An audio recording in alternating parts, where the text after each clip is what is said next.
Infinite Kiss, an African-American sweet romance written by Imani Price, narrated by Shatrice Williams and Michael Evans. Chapter 1. The setting sun cast a warm glow over the bustling city streets of Sweet Gum, and Courtney relished the feeling of springtime in the air. April was always a magical month, full of hope and renewal. As she walked briskly from work to the book club at Rochelle's diner, she smiled at the thought, catching up with her friends. Despite the beauty of the season, Courtney's day had been exhausting. Her job at the cell phone store was a never-ending cycle of mindless sales pitches and rude customers. The lack of opportunity for advancement, along with the monotony of it all, grated on her nerves. It was a far cry from the life she had envisioned for herself after college, but she couldn't deny that it paid the bills. Courtney also did tax preparation, but it was only a seasonal gig at the beginning of the year. In addition to that, she had a steady income from balancing the books at the town hall and offices once a month. It was a simple and boring task, but it paid the bills. Joanne had offered her a job at Roasted Beans Coffee Spot, but Courtney knew she needed her own thing. She was determined to find a job that fulfilled her and made her feel truly alive.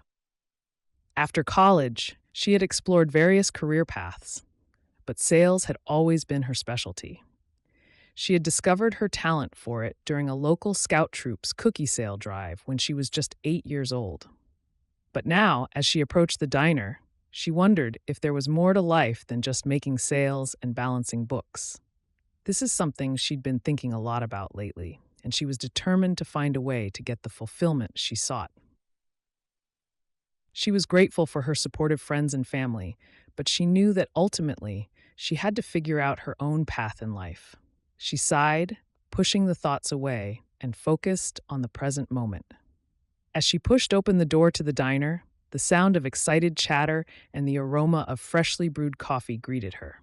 She smiled to herself, looking forward to a night of engaging discussion and companionship with her fellow book club members.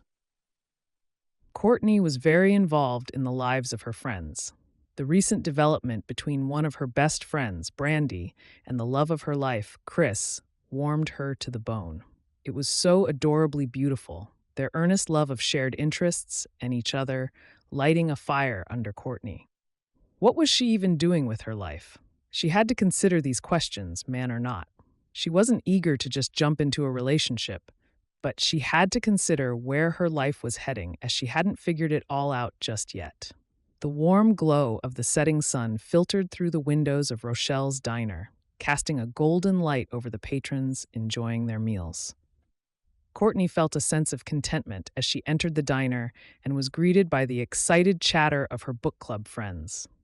The aroma of freshly brewed coffee mingled with the scent of warm muffins and made her stomach growl. "Hey, Courtney, over here," Joanne called out, waving from the corner booth. Courtney made her way over to her friends, smiling at their excited chatter. She slid into the booth, feeling the plush cushion of the seat envelop her tired body. "Hey guys, how's it going?" she asked, rubbing her eyes. "Long day at work." Kim smiled at her sympathetically. "I know the feeling. I've been trying to wrap up everything before my trip with Malik," she said, gesturing to her boyfriend, who was sitting next to her. "I had to make sure all my braid clients knew that I wouldn't be available. We're leaving next week for New England and then heading west to explore some national parks." "That sounds amazing," Courtney said, feeling a twinge of envy. "I wish I could take a break like that," Malik grinned. "You should. Life's too short to spend all your time working."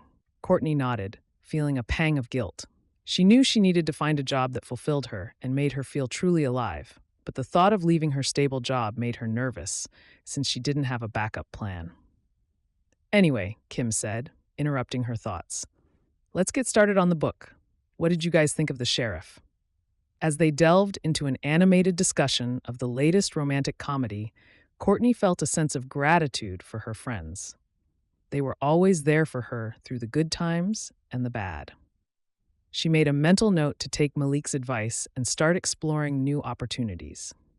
Courtney took a sip of her coffee and settled back into her chair, eager to hear what her fellow book club members thought of the latest read. The book was a romantic comedy featuring a charming small-town sheriff in Wisconsin, and she couldn't wait to hear everyone's opinions. So, what did you all think of the book? Rochelle asked, leaning forward on the edge of her seat. I loved it, Joanne exclaimed, clasping her hands together. It was such a heartwarming story, and I couldn't put it down. Kim nodded in agreement. I thought it was a really fun read. The characters were relatable, and the romance was just the right amount of cheesy. I have to say, I was pleasantly surprised, Brandy chimed in. I'm not usually one for rom-coms, but this one had me hooked from the first chapter. Malik chuckled. I have to admit, I wasn't sure what to expect when Kim suggested we read a romance novel, but I have to say, I enjoyed it. The small-town setting and the sheriff's character were really well done. Courtney nodded, a small smile on her face. I agree. I thought the author did a great job of bringing the setting to life. I could almost smell the fresh air and feel the warmth of the sun on my skin. Rochelle grinned. Well, it sounds like we all enjoyed the book, so any thoughts on what we should read next? Courtney looked around the table and realized that her friend Nevaeh, who had been uncharacteristically quiet, had yet to share her thoughts on the book. Nevaeh, what did you think of the book? She asked, turning to her friend. Nevaeh looked up, a thoughtful expression on her face. Honestly, I didn't enjoy it as much as the rest of you did, she admitted. I mean, it was well written and all, but I just couldn't get into the whole small-town sheriff thing. It felt a little too cliché for me. There was a moment of silence as the rest of the group processed Nevaeh's opinion. Courtney could see that Rochelle was about to say something, but before she could speak, Joanne jumped in. Hey, everyone's entitled to their own opinion, right? She said with a shrug. I thought it was great, but I can see why it might not be for everyone. Kim nodded in agreement. Yeah, I think it's important to have diverse opinions in the book club. It makes for more interesting discussions. Rochelle nodded, a smile on her face. Absolutely. So, Nevaeh, do you have any suggestions for our next book? Nevaeh's face brightened, and she reached into her bag, pulling out a well-worn copy of a classic novel. Actually, I was thinking we could read this, she said, placing the book on the table. Courtney leaned over to get a better look at the cover and smiled. She had read that book in high school and had loved it. She could already tell that this was going to be a great choice for their next read. She settled back into her chair, feeling thankful for her friends and the stimulating discussions that always left her feeling inspired and fulfilled. The group chattered cheerfully, tossing out titles and authors left and right. Courtney listened with interest, taking mental notes on the books that sounded intriguing. She loved being a part of this group, and she appreciated the opportunity to discuss literature with such a diverse and intelligent group of people. It was nights like these that made her forget about the monotony of her day job and reminded her of the joy that could be found in the simple things in life. As Courtney indulged in the delicious meal, her mind drifted, and she started to feel a nagging sense of restlessness. Her mind was consumed with the question that had been weighing on her for weeks. What was she doing with her life? Despite Rochelle's impeccable hosting skills, Courtney found herself distracted, lost in her own thoughts. Before she knew it, the evening was coming to an end, and only Courtney, Joanne, Nevaeh, and Rochelle were remaining. Hey, you've been in your head all night, Nevaeh spoke, gaining Courtney's attention. What's going on? I hate my job, she sighed, pinching the bridge of her nose before adjusting her long gray and black dress. Nevaeh let out a heavy sigh, her fingers delicately adjusting Courtney's necklace as she offered a warm smile. Joanne and Rochelle watched on, their expressions brimming with concern. It was clear that something was troubling their friend, and they were eager to hear what was on her mind. Courtney took a deep breath and opened up to them, pouring out her thoughts and feelings over the course of the next hour. The discussion touched on everything from her job to the direction of her life as a whole. It was a serious brainstorming session among some of the smartest and most insightful women that Courtney knew, and by the end of it, she felt renewed and inspired. This wasn't a pitiful, sobbing mess of a revelation. It was a cathartic moment of growth and introspection, thanks to the unwavering support of her closest friends. She's a hell of a saleswoman, she really is, Rochelle said, pushing her long braids, compliments of Kim, over her shoulder.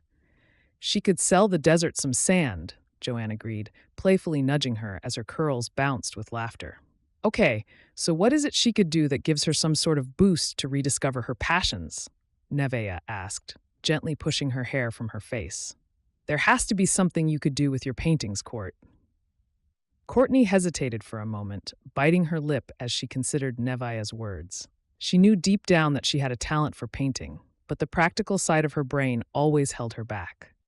I don't know, she admitted, her voice laced with insecurity. It's not like I can make a living off of painting. I can't just quit my job and pursue it full time. Joanne reached over and gave her hand a reassuring squeeze. Maybe not full time, but you can still make time for it. You don't have to give up your job to pursue your passion. Brandy nodded in agreement, her eyes warm and supportive. And who knows, maybe you could make a living off of it. You won't know until you try. She needs a man, Rochelle smirked, sounding like the resident matchmaker that she was, but the three of their eyes went wide. What? First, Courtney began, crossing her arms defensively, I don't need a man to be happy or fulfilled. No, Joanne sighed, trying to redirect the conversation. It's not about what you need, it's about what you want. It doesn't have to be a man, but about what inspires your passions, Court. I understand what you're saying, but why would a man want me if I can't even have passion for my job? That's ridiculous, Nevaeh interjected, stopping them all with a hand. Why wouldn't a man want you? You're the prize, Court. I know you don't usually have a problem with self-esteem, so where is this coming from? You shouldn't think like that. Look at Kim and Brandy. What about them? Courtney asked, shaking her head so her hair bounced. Just because they found love doesn't mean we all will. Ouch, Rochelle sighed, shaking her head. You definitely need something. I've got to get home, Courtney shrugged, standing from the booth. Doctor's appointment in the morning. You okay? Nevaeh asked, her eyes growing wide. It's just a routine checkup I've put off for too long, she said, reaching out to hug her. I'll see you guys later. Good night, Joanne called after her, offering her a hug as well before she left the mostly empty diner. It was late, and she had to walk back to her car, parked at the cell phone store. Courtney was relieved that the parking lot lights had finally been fixed and drove the 5 minutes across town to her small apartment complex. Courtney lay in bed, staring up at the ceiling, her mind consumed with the question of what she wanted in life. Her friends had made some valid points at the book club meeting, and she couldn't shake off the feeling that something was missing. She had been so focused on her job and her daily routine that she had forgotten about her passion for painting. As she lay there, contemplating her future, the idea of finding a man crossed her mind. It wasn't the main focus, but it was something to consider. Maybe a partner could help her find the inspiration she needed, or just provide some companionship in this dull life. She pondered the thought of dating apps, but the idea made her cringe. Instead, she decided to focus on rediscovering her passions and exploring new avenues in her life. If a man came along, she would be open to it, but she wasn't going to actively pursue it.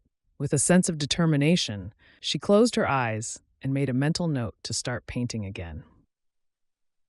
The next morning, Courtney woke up once again, feeling restless and dissatisfied.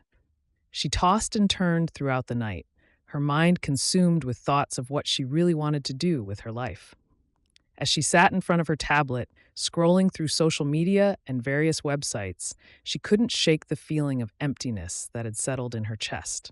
Despite feeling lost, Courtney knew she had a doctor's appointment to attend in a few hours, so she forced herself to get dressed. As she stood in front of her closet, she thought about the conversation with her friends the night before. The part about the possibility of finding love. As she got dressed, she thought about all the romantic books and television series she had consumed over the years and how they had given her a false sense of what love and happiness looked like. She knew deep down that she needed to figure out what she wanted for herself and not just what society told her she should want. Shaking herself from her stupor, Courtney headed to her doctor's appointment at a practice near Sweetgum Hospital. On the way, she stopped by Joanne's Cafe, Roasted Beans coffee spot, to get some extra motivation. The cafe was packed with familiar faces. She was also happy to see that Joanne had found more permanent help since she offered Courtney the job a few months ago. After the coffee and a drive over to her appointment, Courtney felt like the day was already dragging. The appointment was unremarkable. The older woman talked to her about her stress level, mental health, and her general well-being before giving her a clean bill of health. She was relieved, having a curious flu a couple of weeks ago. Now that she was finished at her appointment and on her way to work, Courtney let her mind wander once more. The position of an assistant manager at a phone store that dealt with prepaid and contract phones wasn't exactly the dream job that she had envisioned for herself. However, it did have some perks, such as flexibility and full-time benefits.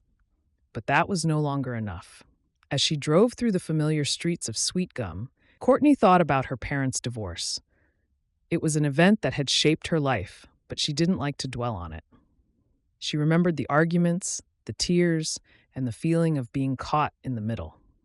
But she also remembered the moments of peace and love that followed when her parents put aside their differences to make sure she was okay. Despite this, Courtney couldn't shake the feeling that love was fragile, that it could be taken away at any moment. It made her cautious in matters of the heart, always looking for the catch, the flaw that would inevitably lead to heartbreak. As Courtney drove through the winding streets of Sweet Gum, she felt a sense of pride in her family's deep roots in the town. Her great-grandfather's great-grandfather was one of the town's founding fathers, and she loved hearing stories about his determination and grit. She cherished the old watch that had been passed down through the generations, an heirloom that had survived time and turmoil. As she ran her fingers over its intricate design, she smiled at the memories it held.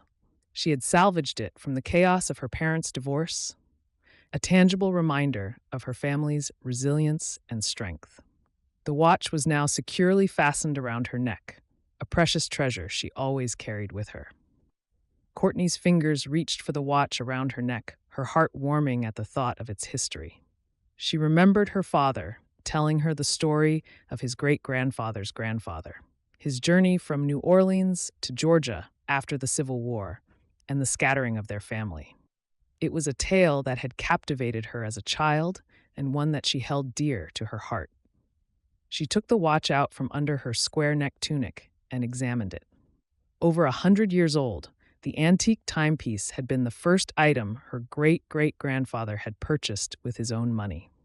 She ran her fingers over the engraved casing and opened it to check the time, even though she knew it was already displayed on her car's dashboard. The polished silver watch had always been a comfort to her, with its thick glass face and intricate clockwork mechanism. She would often find herself lost in thought, gazing at its face and feeling a sense of calm wash over her. However, as she drove down Main Street that morning, she was jolted out of her reverie when she saw that the watch had stopped. Her worst fear had come true, and she felt a sudden wave of panic wash over her. She checked the time again, listening closely for the ticking of the clockwork, but there was nothing but silence. She felt a moment of panic, the weight of anxiety overwhelming her. As she approached the only major intersection on Main Street, she felt a sense of dread wash over her. But as she rolled through the intersection, she saw a sign in the distance that caught her eye. She spotted the small storefront wedged between Rochelle's Diner and Mrs. Zhang's Chinese restaurant, with a colorful sign hanging above the door that read, "Just in Time's Clock and Watch Repair." With a glimmer of hope, she pulled into the nearest parking spot and hurried inside. She stepped through the door. The tinkling of a bell signaled her arrival. Chapter 2. Justin bounded down the stairs of his shop with a grin on his face, eager to start working on his latest custom watch for a repeat customer all the way from Japan. As he brewed a fresh pot of coffee in the back of the shop, he felt a sense of contentment wash over him. He was excited to get started on the day's work, and he felt confident that his unique, vintage-inspired designs were just what his customers were looking for. His outfit of choice for the day was a suit, not because he thought it made him look professional, but simply because he liked the way it made him feel. As Justin made his way to the back of the shop, he navigated through the maze of tools and equipment scattered around the room. The smell of sawdust and chemicals filled his nostrils as he passed by a table piled high with wooden gears and intricate pieces waiting to be assembled into a custom clock. On the left side of the room, he could see his soldering equipment, still hot from the last repair job he had done. The woodwork area was on the right, with various stains and finishes sitting on a nearby shelf. Despite the apparent chaos, everything had its place in Justin's workshop. He knew exactly where to find each tool when he needed it, and the sight of the various pieces of machinery brought a smile to his face. As he walked past a shelf lined with grandfather clock faces, he ran his fingers over the smooth surfaces, admiring the craftsmanship that went into each one. For Justin, the workshop was a sanctuary, a place where he could lose himself in the art of clockmaking. The narrow yet deep brick-faced building that housed the shop was a part of the historic downtown area, untouched for the past 150 years. It had been a general store before becoming a watch shop, and before that, it was the first sundries shop in the area. The interior was steeped in history, with crown molding and plaster carvings adorning the ceiling. The most remarkable feature was the beautifully restored chandelier made of copper and bronze, illuminating the shop with a warm glow. Justin stood in the middle of his workshop, surrounded by the tools and equipment of his trade. He picked up a soldering iron and examined it closely, admiring the way the light reflected off the smooth metal surface. The scent of chemicals and wood chips lingered in the air, a familiar scent that made him feel at home. Just as Justin was about to pick up his tools and get to work, his phone rang, interrupting his peaceful moment. He frowned, recognizing the number of his ex-wife. She had been trying to reach him for weeks, ever since her relationship with her new guy had ended. "Hello?" Justin answered, his voice curt. "Hey, Justin, it's me," his ex-wife Maureen said, her voice sweet and apologetic. "I know I messed up, but I still love you. Can we talk about getting back together?" Justin rolled his eyes, feeling the anger boiling up inside him. "No, we can't," he said firmly. "I'm done with this. I'm done with you calling me every time things don't work out with some guy. You cheated on me, remember? You destroyed our marriage." I know," she said, her tone now pleading. "I was young and didn't know what I wanted then, but I promise I've changed. I realize now how much you mean to me." Justin shook his head, not believing a word of it. He hung up the phone, feeling even more irritated than before. The thought crossed his mind that he should block her, but for some reason, he just hadn't done it yet. He didn't trust women anymore, not after what his ex-wife had done to him. He didn't need anyone in his life, he thought. He had his work, and that was enough. But as he picked up his tools and began working on the custom watch, he wondered if there was someone out there who could change his mind. Someone who could make him believe in love again. He pushed the thought aside, focusing on the intricate mechanics of the watch. Love was the last thing he needed right now. People lied, and love hurt. After his divorce, Justin had spent months soul-searching and trying to find his place in the world. He had dabbled in various hobbies, from hiking to painting, but nothing had given him the sense of fulfillment that working with watches and clocks did. As he looked around his workshop, he felt a sense of pride in what he had built. The brick storefront that housed his shop and apartment was a symbol of his hard work and dedication, and the small historic house he had purchased last year was his latest project. He had thrown himself into the renovation with gusto, spending countless hours sanding, painting, and repairing. As he stood there, lost in thought, he began to consider his options for the house. Should he move in and make it his home? Or should he flip it and use the profits to invest in his business? The decision weighed heavily on him, but he was confident he would make the right choice. After all, he had found his passion in life, and he was determined to make it his career. The morning light spilled through the windows of Justin's workshop, casting a warm glow across his workbench. He carefully inspected the custom clock he had just finished for his Japanese buyer, admiring the intricate details that he had poured so much of himself into. As he was lost in thought, The bell above the door jingled, signaling the arrival of a customer. Justin looked up to see Mrs. Baker, one of the regulars, shuffling in with a worn wooden clock in her hands. "Good morning, Mrs. Baker," Justin greeted her warmly. "What can I do for you today?" "Well, my old clock here has been acting up, and I was hoping you could take a look at it," she explained, setting the clock down gently on the workbench. Justin smiled reassuringly. "Of course, let me take a look." He carefully opened up the clock, his nimble fingers quickly identifying the issue. He set to work, tinkering with the delicate gears and mechanisms until the clock was ticking steadily once again. As he finished up the repair, Mrs. Baker peered over his shoulder, her face creased with curiosity. "How do you do it?" she asked, watching his skilled hands with wonder. Justin chuckled, setting down his tools. "It's all just a matter of understanding how these old mechanisms work. I find it fascinating, really." And he did. As he returned the clock to Mrs. Baker, he felt a sense of satisfaction at the thought of restoring something so cherished to its former glory. While custom orders were exciting, there was a certain charm to the small repairs that kept him rooted in Sweet Gum.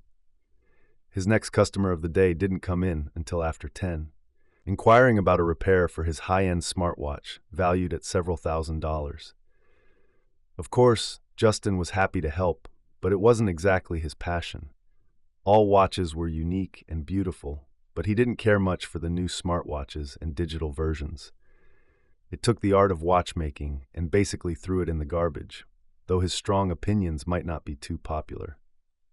After the customer left, intent on leaving his smartwatch for repairs and cleaning, Justin grabbed another cup of coffee, settling into his work table just inside the workshop door. He could still see the shop and the front door from here, eager to grab his magnifying glasses and lamp to see what could be wrong with the smartwatch in question. He was only 10 minutes into investigating when the front door chime rang again. Another customer was almost welcome, but when he looked up from his desk, he was immediately struck. He would normally greet a customer enthusiastically, but this particular customer had stunned him. She was wearing a beautiful flowing tunic of pale green and black fitted jeans, her bright eyes alight under her beautiful natural curls. Her smile was slight yet genuine when she spotted him, but something danced behind her expression that concerned him. When she approached the small counter, he sprang up, feeling like an idiot for being struck by the woman. He noticed the way her eyes sparkled and the way her hair fell in soft curls around her face. He had never felt this kind of response before, not even when he met his ex-wife. He couldn't deny that there was something about her that drew him in, but he quickly reminded himself that he needed to keep his distance. As he stood there, trying to maintain his composure, Justin felt a sense of danger emanating from this woman. He knew it was irrational, but his instant attraction to her felt like a threat. "Hello," she smiled, unclasping her necklace.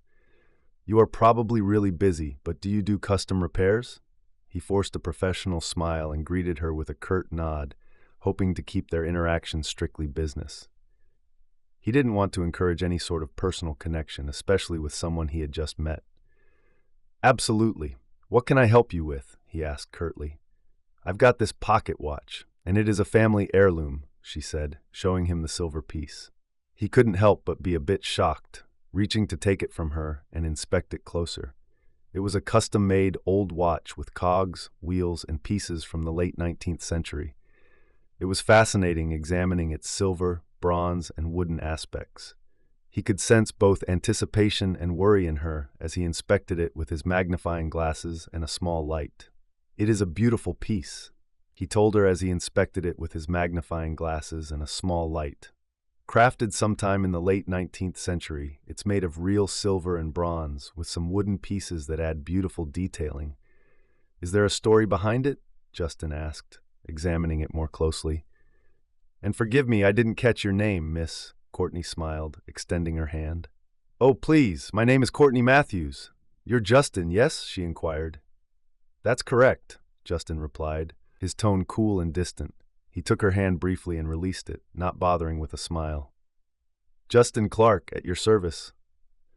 "Oh, I should have known the name of the shop was a fun pun," she laughed. Justin forced a polite smile, though his tone remained formal. Yes, it is. He felt a tingle run down his spine as she leaned closer, invading his personal space. He tried to subtly edge back, but she continued to hover over the counter. And the watch has such a long history. It'd take all afternoon to tell you. I don't suppose it is an easy fix. So, what's the verdict, Doc? Will it live? She asked, still leaning in. Justin forced a tight-lipped smile and nodded.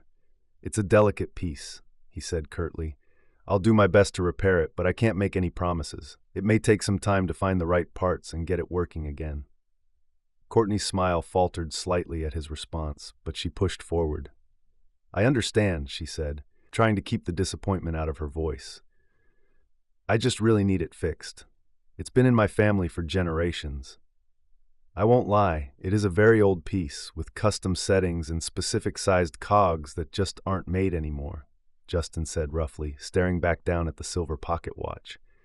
He had been avoiding eye contact with Courtney since she walked in, afraid of giving away his feelings. I don't want to get your hopes up, Courtney. Please, if there is anything you can do, money is not a problem. I just need it fixed, she pleaded, her voice trembling with emotion. Her eyes shone with an intense fervor that was impossible to ignore. Justin felt a surge of empathy towards her and nodded, removing his glasses. He met her gaze directly, trying to hide the flutter in his heart. I will try my best to repair it. He knew he was acting immaturely and had to suck it up and do his job.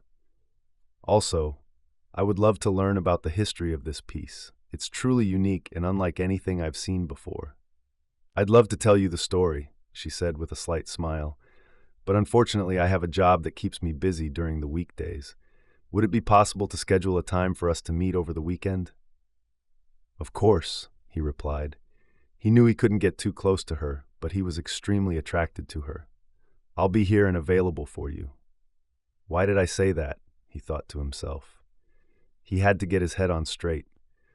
Also, if I manage to find a solution before then, I'll give you a call.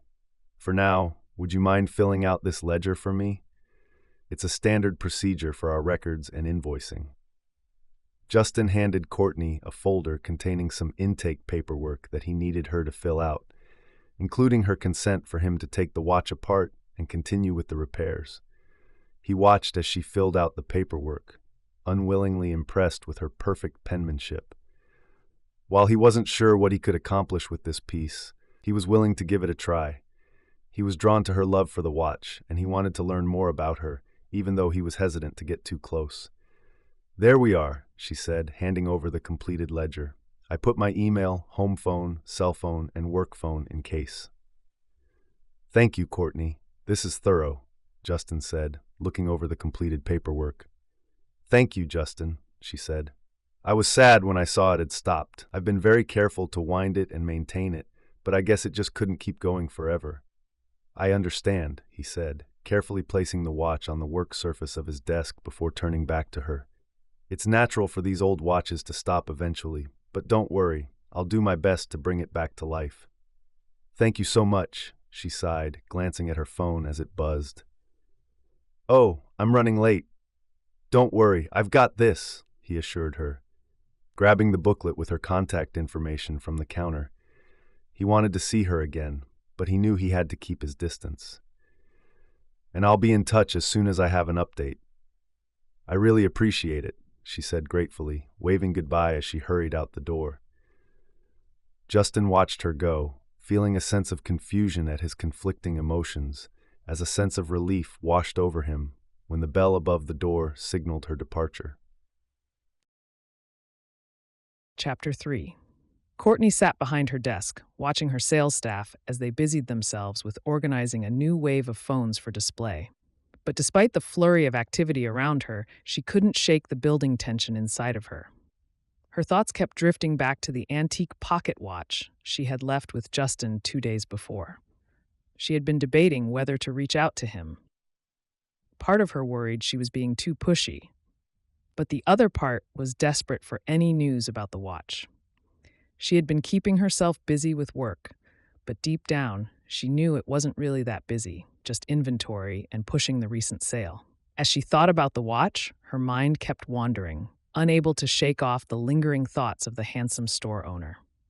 She wondered if Justin could fix the watch, despite his warning that it might not be possible. But there was something else that kept nagging at her, something she couldn't quite put her finger on. Ever since she had met him, there had been a growing sense of eagerness within her, which was confusing and unexpected. When Justin first saw her, he was polite but distant, and she felt like he didn't want to be bothered. But as they talked about the watch, he seemed to warm up to her. Courtney felt confused about the mixed signals Justin had given her. On one hand, he had been warm and understanding, meeting her gaze directly and conveying both his empathy and determination to help. On the other hand, she sensed a distance in him, as if he was holding back or hiding something. It was frustrating, especially since she couldn't tell if it was related to her or if he was just naturally aloof. She had replayed their conversation over and over in her head, trying to find clues. Did he feel the same attraction she did? Was he just being friendly and professional? She didn't know, and it was driving her crazy. "You okay if I take my lunch now?" one of her employees asked, breaking her out of her reverie, a young man with a sharp haircut and a dazzling smile. "Oh, yeah, go for it. I'll go after you," Courtney nodded, then turned to the college girl flirting with him. "You can do lunch after me, okay?" "Sure thing," the girl smiled, waving after the young man as he grabbed his jacket and cell phone from the back room. Courtney's eyes wandered around the store as she tried to keep her mind occupied. The same old faces came and went, all looking for a good deal. She smiled politely at each of them, but her heart was not in it. She longed for something more fulfilling, something that would challenge her and make her feel alive. She remembered how she used to enjoy selling things, getting the customer just what they needed, and watching their satisfaction. But now, it all seemed so mundane, so unexciting.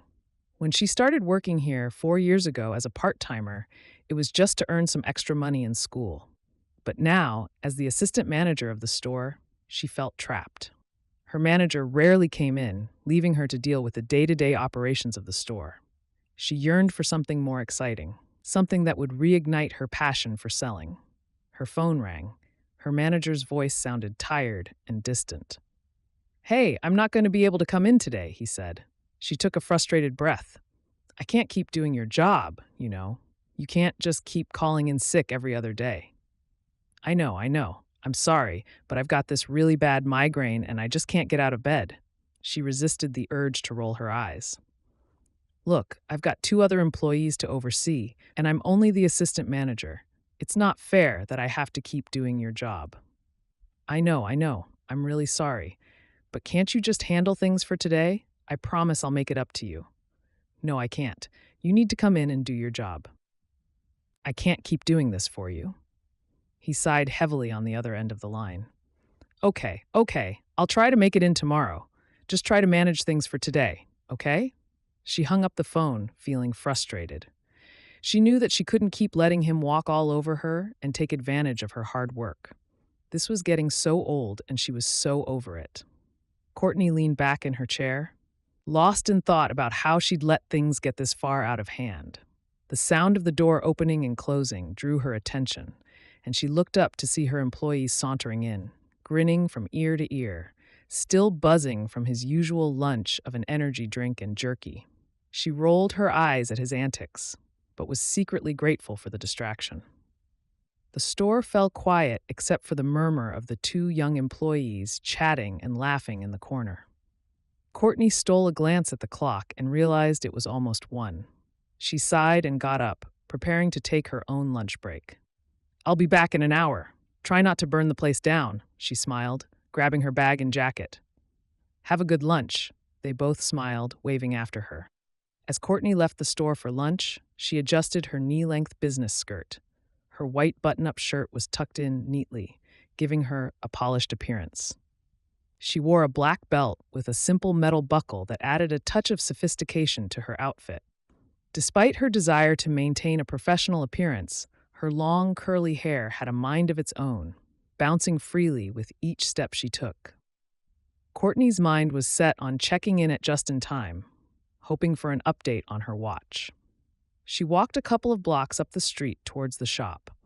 The door chimed as she entered the store, but there was no sign of Justin. Courtney wondered where he could have gone, but her curiosity was quickly overshadowed by the stunning displays in the shop. She had been too anxious to notice the beauty surrounding her during her first visit. But now, the vintage watches, the delicate clockworks, and the intricate trinkets were all too captivating for her to focus on anything else.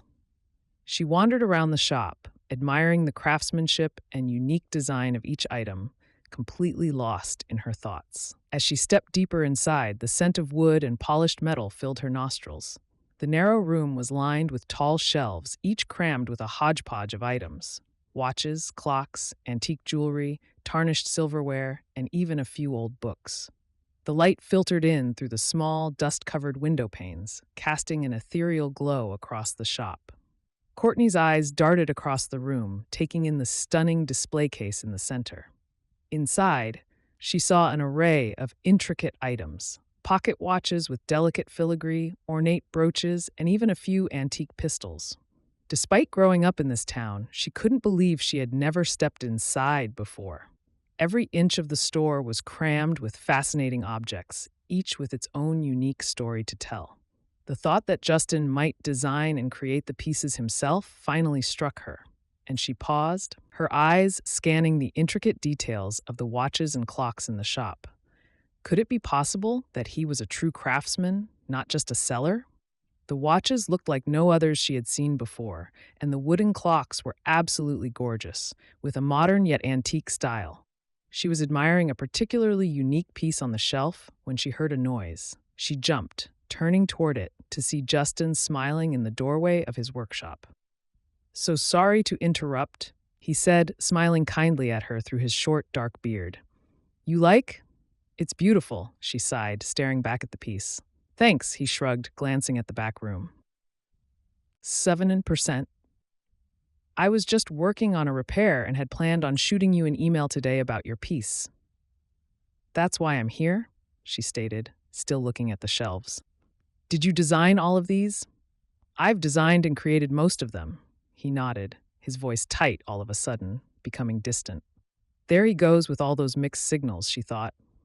"I don't mean to interrupt," she said as she approached the counter. She was determined to get this watch fixed, even if that meant going somewhere else. She hated to doubt his skills, but it seemed like he didn't have much confidence about it when she dropped it off. She knew she had to temper her expectations. "You're not interrupting," he assured, his voice still tight.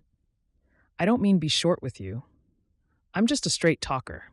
"I see, but it's always good to be at least a little pleasant when working in sales," she chided, which surprisingly caused a smile to spread over his face. "Noted. Is that what you do? Sales?" "I do at the cell phone store," she said. "Not my passion, but I guess I'm still searching for my calling." "That's honest," he said, leaning casually against the counter now. "Busy morning at work, then?" "Big sale," she smirked, rolling her eyes. "But I didn't come to talk about my job." "Oh, you didn't?" he joked, a twinkle in his eye. "I was wondering about my watch," she laughed, leaning against the counter as well. "I couldn't think about anything else, and I was wondering, what I mean is, were you able to do anything?" Chapter 4. Justin hated the idea of crushing her optimism. She was so happy and excited and seemed a bit afraid, which made all of this worse. He didn't know what to do because he had exhausted all his resources and nothing had come of it. The piece was beautiful, uniquely built, customized, and absolutely impossible to find parts for. "I've got to be honest, I feel like an absolute jerk for having to tell you this, but—" "Oh no," she replied, her eyes falling immediately.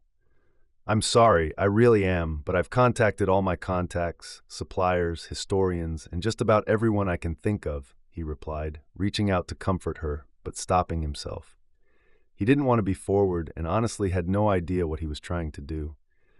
"I mean, it is a rare specimen. The maker, back in the 1890s, was only in business for 3 years and custom-made all his watches. He was known for them, actually." "Really?" she asked, her eyes going wide again, but this time with wonder. "Well, yeah, he's a lot like me in that sense," he chuckled, admiring her unabashed curiosity and eye for creativity. The guilt inside him was turning, and coupled with the anxiety of talking to a beautiful woman, made him blurt out the first thing he could think of. "I have an idea," he said, meeting her gaze confidently. I could try building the necessary parts myself to fix the watch. Really? You'd do that? I mean, it's possible? It's possible, as I've made many customized pieces, he said, his smile spreading as he scratched his beard nervously. I've got the tools to make custom pieces, but I've never tried to make something like this, recreating a historical piece. I don't want to get in the way of other orders, she insisted. But the truth of the matter is, I really need to get this watch fixed. The thing is, the original parts are simply not available, as they were custom to only a few watches, and it would take me a long time to really delve into it. I understand that it'll take time, and I'm willing to wait if you're willing to fix it, she said. I am. Here, let me bring it out, and I'll show you what I mean so we can both be on the same page.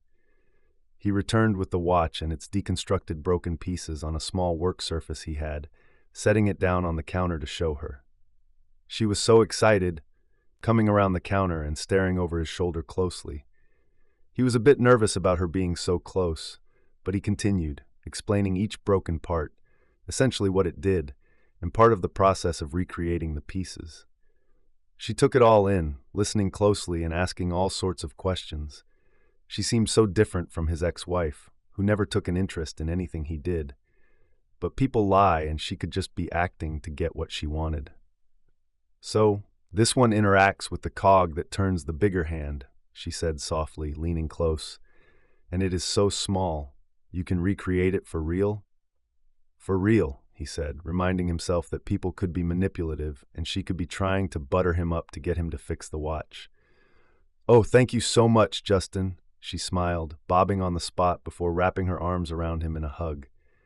It caught him completely off guard, but she seemed not to notice, her smile wide as she let go and stared back at the watch pieces. He could feel the heat on his face but refused to acknowledge it, turning back to the piece as well. Thank you, she repeated, her smile so wide he reflected it back at her. She stayed there another 10 minutes as he explained a few signature markings on the watch. Then, when her phone buzzed, she groaned, realizing what time it was. That'd be work, she sighed, smiling weakly at him. Back to the store. Prosody, I hope to stop in again if that's not too annoying. Not at all. Stop in whenever, he encouraged, unable to stop himself as she walked back around the counter. Really? Courtney asked, her bright eyes alight. I'll take you up on that offer, Justin. Please do, he smiled, once again speaking before he actually had time to think. He could see her cheeks slightly flushing, his own body responding with a slight increase in heart rate. I want to help in any way I can as a thank you, she said, turning from him, and I would love to explore this shop some more. I am ashamed to say I've never been in here until this week. It's a shame. It's a great historical piece of sweet gum, he said solemnly, shaking his head at her, causing her to chuckle. I work again tomorrow, but how about the day after? I can come in and help out a little with the customers if you show me what to do, she asked, his heart skipping a beat. Sounds like a plan, he nodded, watching her leave with a smile on her face and a spring in her step. When she left, he immediately exhaled, equally curious and confused about the beautifully vibrant and snappy woman he'd just met. His mind was racing, their chemistry obvious to even him, as jaded as he felt. He was so nervous, anxiety rising, until he had to take a minute and sit back down in his office. Focusing on the piece in front of him and working on the smartwatch he wanted to return tomorrow, he fell into a groove. He preferred to work alone, to not open himself up to judgment, criticism, or pain, but with what he'd just agreed to with Courtney, that was impossible now. It startled him to find that he cared what Courtney thought of him already. That scared him more than the daunting task of repairing that irreparable watch. Something inside him was shifting, and he had to stop it, his hands becoming unsteady until finally he needed to just call it a night. She was on his mind as he closed up, took the piece upstairs to store in his vault, and contemplated dinner. He just wanted to order in, ignore his thoughts, and be content again like he had been before she arrived. It was impossible. The curve of her smile, the trill of her voice, and the vibrance of her eyes were absolutely undeniable. It was dangerous, and he couldn't handle it. His divorce a couple years ago was messy, his feelings crushed when his ex-wife left. She had been sleeping with her boss for months before they finally separated, his heart broken and irreparable like the watch. It was his own choice, refusing to feel pain like that again. But as all the good stories told him, real bravery was to get back on the horse. Perhaps that was a bit cheesy, but he'd been hesitant to even approach the horse. It wasn't like he'd planned this meeting with Courtney, or her beauty both inside and out. She was something different, something genuine, her feelings and emotions right on her sleeve for all to see. It was a huge change from the elusive and deceptive experience of his ex. They'd been together for years, and all he kept thinking the whole divorce was who else did she cheat on him with. He hated how insecure he had become when he was with his ex. He felt that he wasn't enough for her, that she had to go outside of their marriage. He felt like a failure, like it was his fault. He'd been deeply hurt and couldn't gloss it over like it was nothing. Sure, it would have been convenient to just get over it like people insisted upon. It'd be nice if he could just do that without any issues, but sadly he had that monster in the back of his mind, whispering lies and fears into his ear. This time it was no different, the fear and anticipation of Courtney returning overwhelming him the rest of the night and into the morning. Chapter 5. Courtney was tired of complaining about how her life wasn't going the way she wanted, so she decided to do something about it. She loved painting above all. How had she forgotten that? And why had she thrown it to the side? She was feeling inspired and had the overwhelming urge to express herself through her art. So she stayed up all night, painting her emotions onto the canvas in the abstract style she adored. As she painted, she felt a sense of release, as if the colors and lines were taking her on a journey of self-discovery. As she worked, she became more and more engrossed in the process. She mixed different shades of paint together to create the perfect color for each stroke of the brush. She made long, sweeping motions with the brush, letting her emotions guide her hand. As the night wore on, the painting began to take shape. The maze of lines and shapes started to make sense, and the woman in the center became more defined.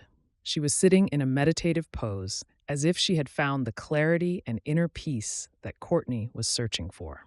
Finally, as the first rays of dawn peeked through her window, Courtney put down her brush and stepped back to admire her work.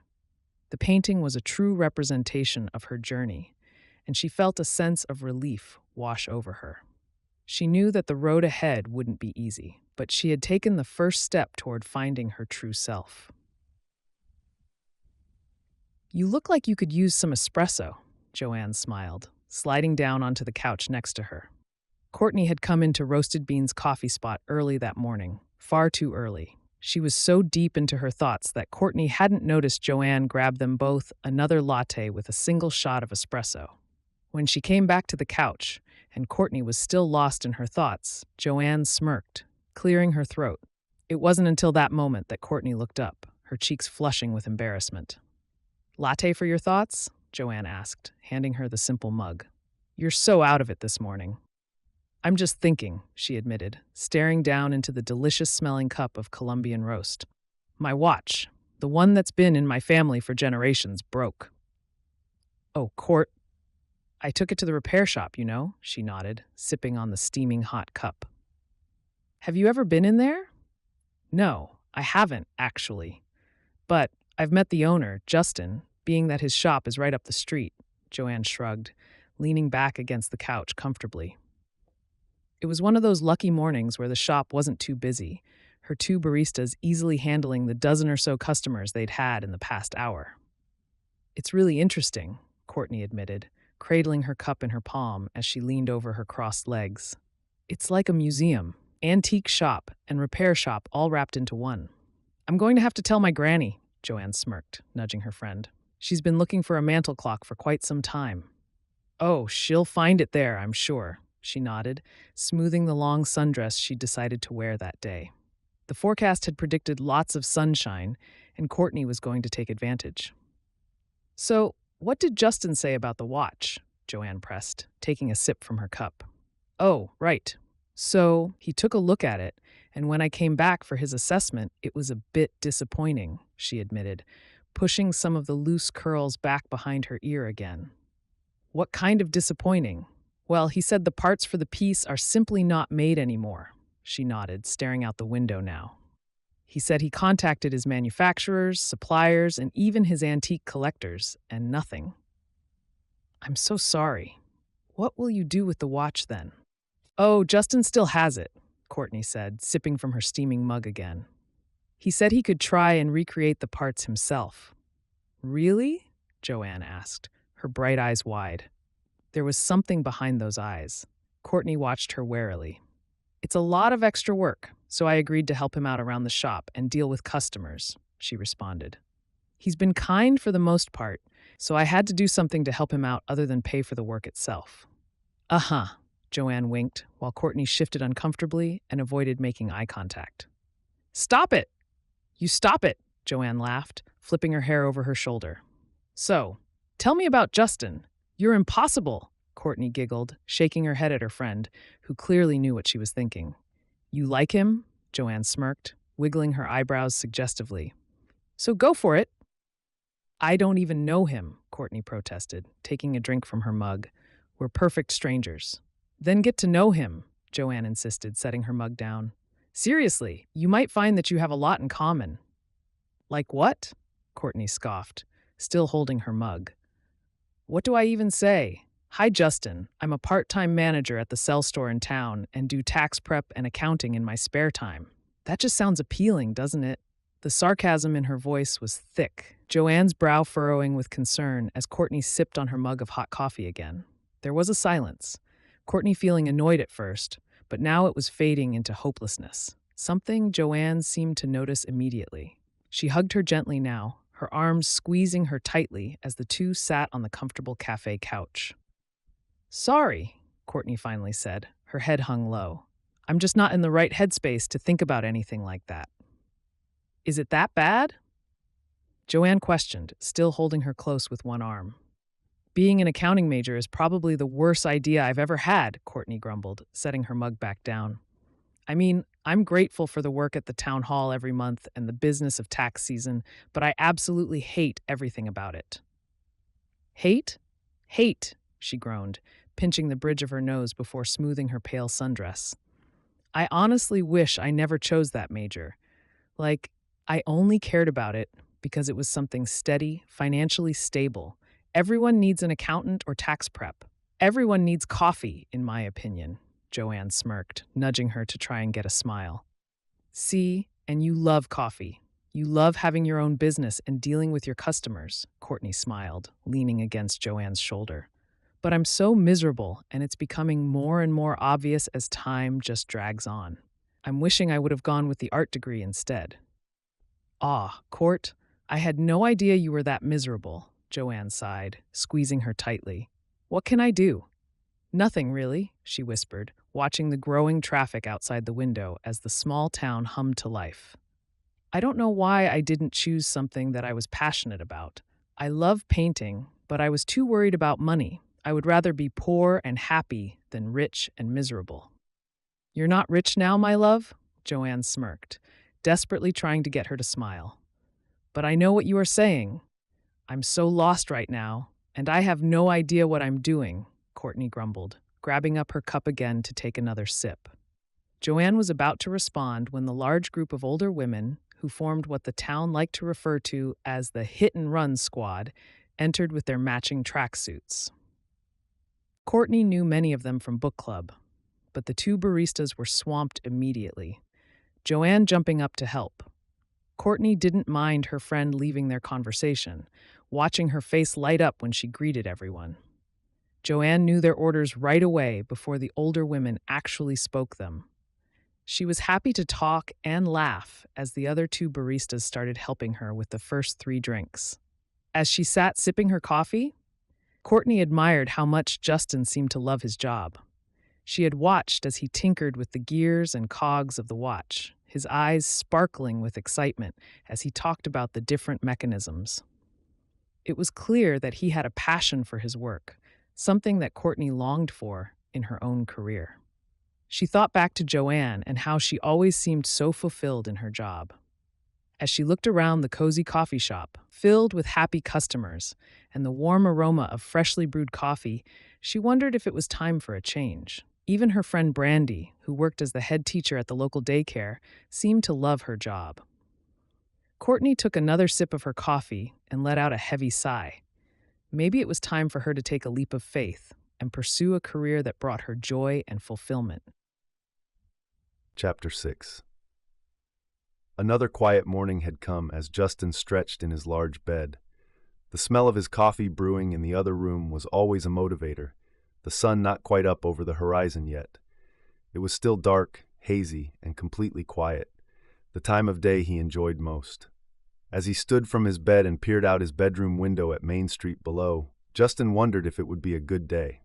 He didn't dwell on it, slipping into the bathroom to get dressed in his tracksuit. After grabbing his dark roast with 2 cubes of sugar, he slipped out onto the small terrace that overlooked the distant hills, mountains, and Sweet Gum Lake. They weren't too far away, the entrance to the Hiking Trails and National Park just up the road a half-mile. It was the most beautiful view in town, in Justin's not-so-humble opinion, and he loved watching the rays of sunrise hit the mountains in the distance. He sipped on his mug of coffee, lounging on his small wicker love seat as he checked his emails and business accounts on social media. The sun would be above the horizon soon. The trills and songs of birds in the nearby trees were music to his ears. It was so calming, the sleepy town surrounded in a springtime haze as the sun started banishing shadow. Justin loved this view and this community, setting his phone back down to simply stare at the greens and emerging yellows, whites and pinks of the flowering peach and apple trees at the cobbler farm on the hills beyond the convention hall. The smell on the breeze, mingled with coffee, was intoxicating, and he didn't want to move from his spot as the sky turned from a hazy blue to golden yellow. However, soon he could hear the first cars on Main Street and knew that he had to start his day. He checked his watch with a smile, his routine like clockwork. Justin simply stretched, rinsed out his mug in the kitchen, and slipped on his running shoes. He was adamant about staying in shape, content with his routine of hiking and running every morning. He didn't need anything intense like his friend Nate, the mayor's son, who was a fan of lifting weights and various forms of martial arts. No, Justin was pretty simple in comparison, locking the apartment door behind him. He was descending the main staircase from the street to his apartment side door when he spotted the usual first face of the day. It was Ms. Everly, the local librarian and member of the hit-and-run power walking squad. He called out a greeting, and she smiled, waved, and kept walking, turning up the street around the block, her white hair bouncing in the slight breeze. Everyone knew not to get in the way of a member of the hit-and-run crew. The nickname was well earned. Justin continued on, straight down Main Street, past Rochelle's Diner, and to the wide and newly repaved sidewalk that led to the park entrance and nature center and water museum. It wasn't a long walk, reaching the park entrance within 10 minutes. He spotted the old head ranger at the nearby station, Lyle, sitting on the porch and waving. After waving back with a kind smile, Justin went over to the cabin to speak to him. It had been a while since he and Lyle conversed. In fact, Lyle was one of his few local customers, owning a watch his father had given him over 50 years ago. "Good morning," Lyle smiled, rocking in the wooden chair. "How you been, Justin?" "Good morning and well," he said, leaning against the railing of the stairs. "You still keeping those young rangers in line?" "Every day," he chuckled, his graying beard twitching. "They keep me on my toes, that's for sure." "That's good to hear," Justin smiled, enjoying the stories Lyle had told him the last time they'd met. Hopefully, nothing too wild. "Always wild around here," he winked, nodding at the rangers who were returning on horseback from the mountain trails. "They learn to ride horses and they start thinking they're cowboys." "I don't see any cows," Justin joked, the two sharing a laugh as the 2 younger rangers approached. "Well, I'll see you later, Lyle. I got an early day today, but feel free to stop by whenever you like." "I will. Enjoy, and watch out for the slides. We've had a few trails overrun with mud and rock slides since the seasons have started to turn," he warned, standing from his chair. "And there are all sorts of critters out, so be sharp." "Thanks, Lyle. I'll make sure to be extra careful, Justin assured, waving at him. He smiled and waved at the other rangers before he rounded the ranger station and took off at a jog on his favorite trail. It went up the hills overlooking Sweet Gum Lake, rounded it into the meadow, and ended back near the ranger station. It wasn't a complicated trail, mostly small hills and only one steep incline, which was fine with him. He wasn't in his 20s anymore, so he needed to keep moving but still stay careful. It was good that he did this almost every morning, running into Lyle on the off chance he wasn't busy with his duties and recruits. The run didn't take very long either, returning to the ranger station after a half hour. The smell of spring flowers, new leaves, and the lake was so refreshing, and Justin appreciated that Lyle left him a bottle of water on the station steps when he came back around. A little sticky note that read "For Justin" made him smile, and he took it happily, walking back to his place from there. The sun was up now, above the horizon, and when he made it back into the main part of town, he noticed that the street clock across from the diner read 7:30. The sleepy town was humming by now, the early risers and school kids prepping for another spring day. Justin made his way to his shop and the staircase up to his apartment with a wave to his friend and fellow business owner Demetrius across the street. Demetrius owned Nerd Central Comic and Video Game Store, a place that always reminded Justin of his childhood. As a kid, Justin used to eagerly wait for his dad to come home from work so they could sit together and read the latest Archie comics. They both loved how the stories were simple, wholesome, and always had a happy ending. Justin's love for Archie comics stayed with him over the years, and when he stumbled upon Nerd Central, he found a treasure trove of vintage Archie comics and collectibles. He spent hours browsing through the store, reminiscing about his childhood and admiring the artwork of his favorite characters. From that day on, he would often visit Demetrius and his store, and they would discuss the latest comic releases and share their favorite stories. As Justin climbed the stairs to his apartment, he smiled at the memory of his dad's laughter as they read their favorite Archie comics together. He knew that even now, his love for these comics continued to bring joy to his life. As a child, Justin's love for the comics wasn't just about reading them. He would spend hours trying to recreate the characters and scenes from the comics with his paintbrushes and canvas. It was this early creative passion that led him to fall in love with painting, and he would often spend his free time experimenting with pop art styles. However, despite his love for painting, he was hesitant to share this part of himself with anyone. He feared being judged or not taken seriously, so he kept his art hidden away in the privacy of his apartment. Justin hopped into the shower, made another cup of coffee, dressed for work, and popped a frozen breakfast sandwich into the microwave before enjoying a few quiet moments back out on his balcony. He usually opened at 9, but he liked getting down to the workshop early, descending the inner staircase to the back room where the rear door of the building was. The workshop was shadowy, quiet, and when he flipped the light on, it hummed overhead. He loved the smell of the cut wooden pieces as he finished his sandwich, cleaning off his hands with a clean rag before turning back to what he had been working on the day before. Most of the shops, with the exception of Rochelle's, Roasted Beans, and the daycare, weren't open and wouldn't open until 9 or 10, so he had time to relax and enjoy the intricate pieces he'd designed and started putting together for a client in Belgium. It was very rare that he did only repairs, like with Courtney's piece, his mind wandering to the very old and precious piece she brought in. He was playing with a digital proof of a custom watch for his Belgian client when his mind wandered once again to Courtney. Today was supposed to be the day she came to help him. As if his thoughts of her conjured her, he heard the chime of the door opening. He turned to see Courtney walking in, holding a large paper bag. "Good morning, Justin," she walked in a little timidly.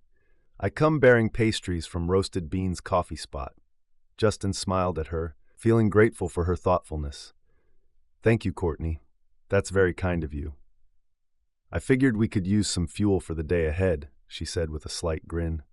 "And as promised, I'm here to help you out today. It's my day off from the cell phone store, and I'm happy to lend a hand." "That's fantastic," Justin said, relieved to have some extra help. I have a lot of watch repairs to get through today, and having an extra set of hands will definitely make things easier. Justin led Courtney to the counter, handed her the ledger, and began explaining the basics of the watch shop to her. Okay, so when a customer comes in, the first thing you should do is greet them and ask if they need any assistance. If they have a watch they need repaired, we'll take it in and give them an estimate. If they're looking to buy a watch, we can show them our selection and answer any questions they have. Courtney nodded, taking mental notes as Justin spoke. Got it. And if they need a repair estimate, you take their information and give them a call back with the estimate. Exactly, Justin said with a smile. And if they're dropping off a watch for repair, make sure to tag it with their name and phone number and write down any notes they have about the repair they need. Courtney repeated the instructions back to him to make sure she had everything down. Got it. And what should I do if a customer has a question I don't know the answer to? Just let them know that you'll check with me in the back and get back to them as soon as possible, Justin replied. And don't worry, I'll be in and out to help you as needed.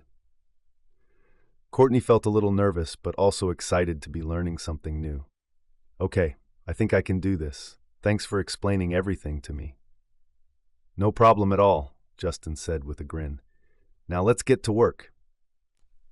Justin disappeared into the back, leaving Courtney to handle the first customer of the day. A middle-aged man walked in, holding his watch in his hand.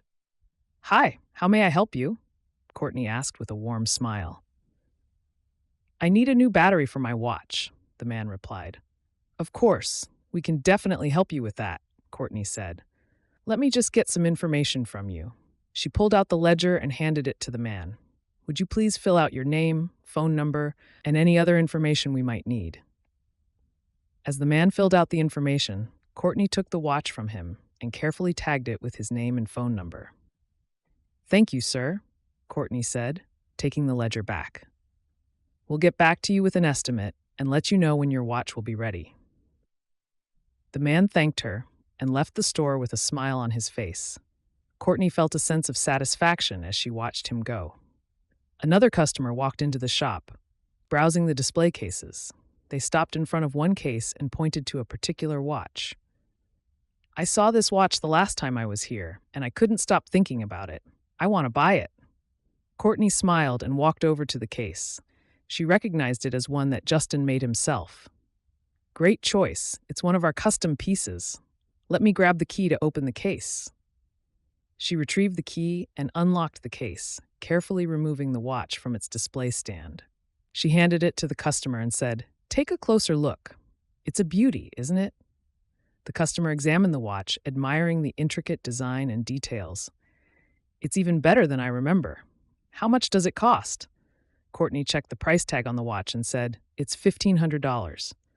The customer hesitated for a moment before nodding. I'll take it. Excellent, Courtney said, grabbing a sales form from behind the counter. Just fill out this form with your information and we'll get it packaged up for you. The customer filled out the form and handed it back to Courtney along with their credit card. It's an investment, but I'm excited about this watch. I can understand why. It's gorgeous. Courtney smiled as she processed the transaction and carefully packaged up the watch. Thank you for your purchase. You won't regret it. It's a truly unique piece. The customer thanked her and left the shop, beaming with excitement over their new purchase. The day went on smoothly, with Courtney handling the customers like a pro. She was polite, professional, and efficient. Justin would check on her every once in a while, and each time he came out, he praised her for doing such a great job. Courtney was surprised at how much she enjoyed working in the shop. She had always loved sales, so helping customers with their watches came naturally to her. As the day progressed, the shop got busier and the phone started ringing off the hook. Courtney answered it with a smile and handled each call with ease. Justin would come out from the back to assist with more complex questions, but for the most part, he left Courtney to handle the day-to-day tasks. She proved to be a quick learner, and her customer service skills were top-notch. As Courtney finished assisting another customer, the phone rang as they were walking out. She rushed over and answered, Just-in-time's clock and watch repair. How may I help you? A woman on the other end of the line asked, "Who is this?" with a snotty tone. "This is Courtney. How may I assist you?" "Is Justin there? That's my husband's shop." "May I ask who's calling?" "I just told you I'm Maureen, his wife. I wasn't able to reach him on his cell, so I'm calling the shop." Courtney was taken aback, not knowing that Justin was married. She stuttered, I'm sorry, I didn't know. Let me see if he's available." She placed Maureen on hold and went to the back to inform Justin. He was visibly flustered and quickly took the phone from her as she moved aside to try and give him privacy. "Maureen, what the hell are you doing calling my shop?" Justin's voice was stern. "I needed to talk to you, and you weren't answering your phone." Maureen said loud enough for Courtney to hear, even though Justin was holding the phone to his ear. "That's because I don't want to talk to you. You know we're done. Stop calling me." Courtney tried to steady her breathing, and for a moment, her mind had gone blank as she tried to process the fact that Justin was married. As she listened in on the conversation between Justin and Maureen, she felt a sense of disappointment wash over her. She had enjoyed spending time with Justin and had even started to develop feelings for him. Learning that he was married was a huge blow. But as she continued to listen, she also felt a sense of confusion.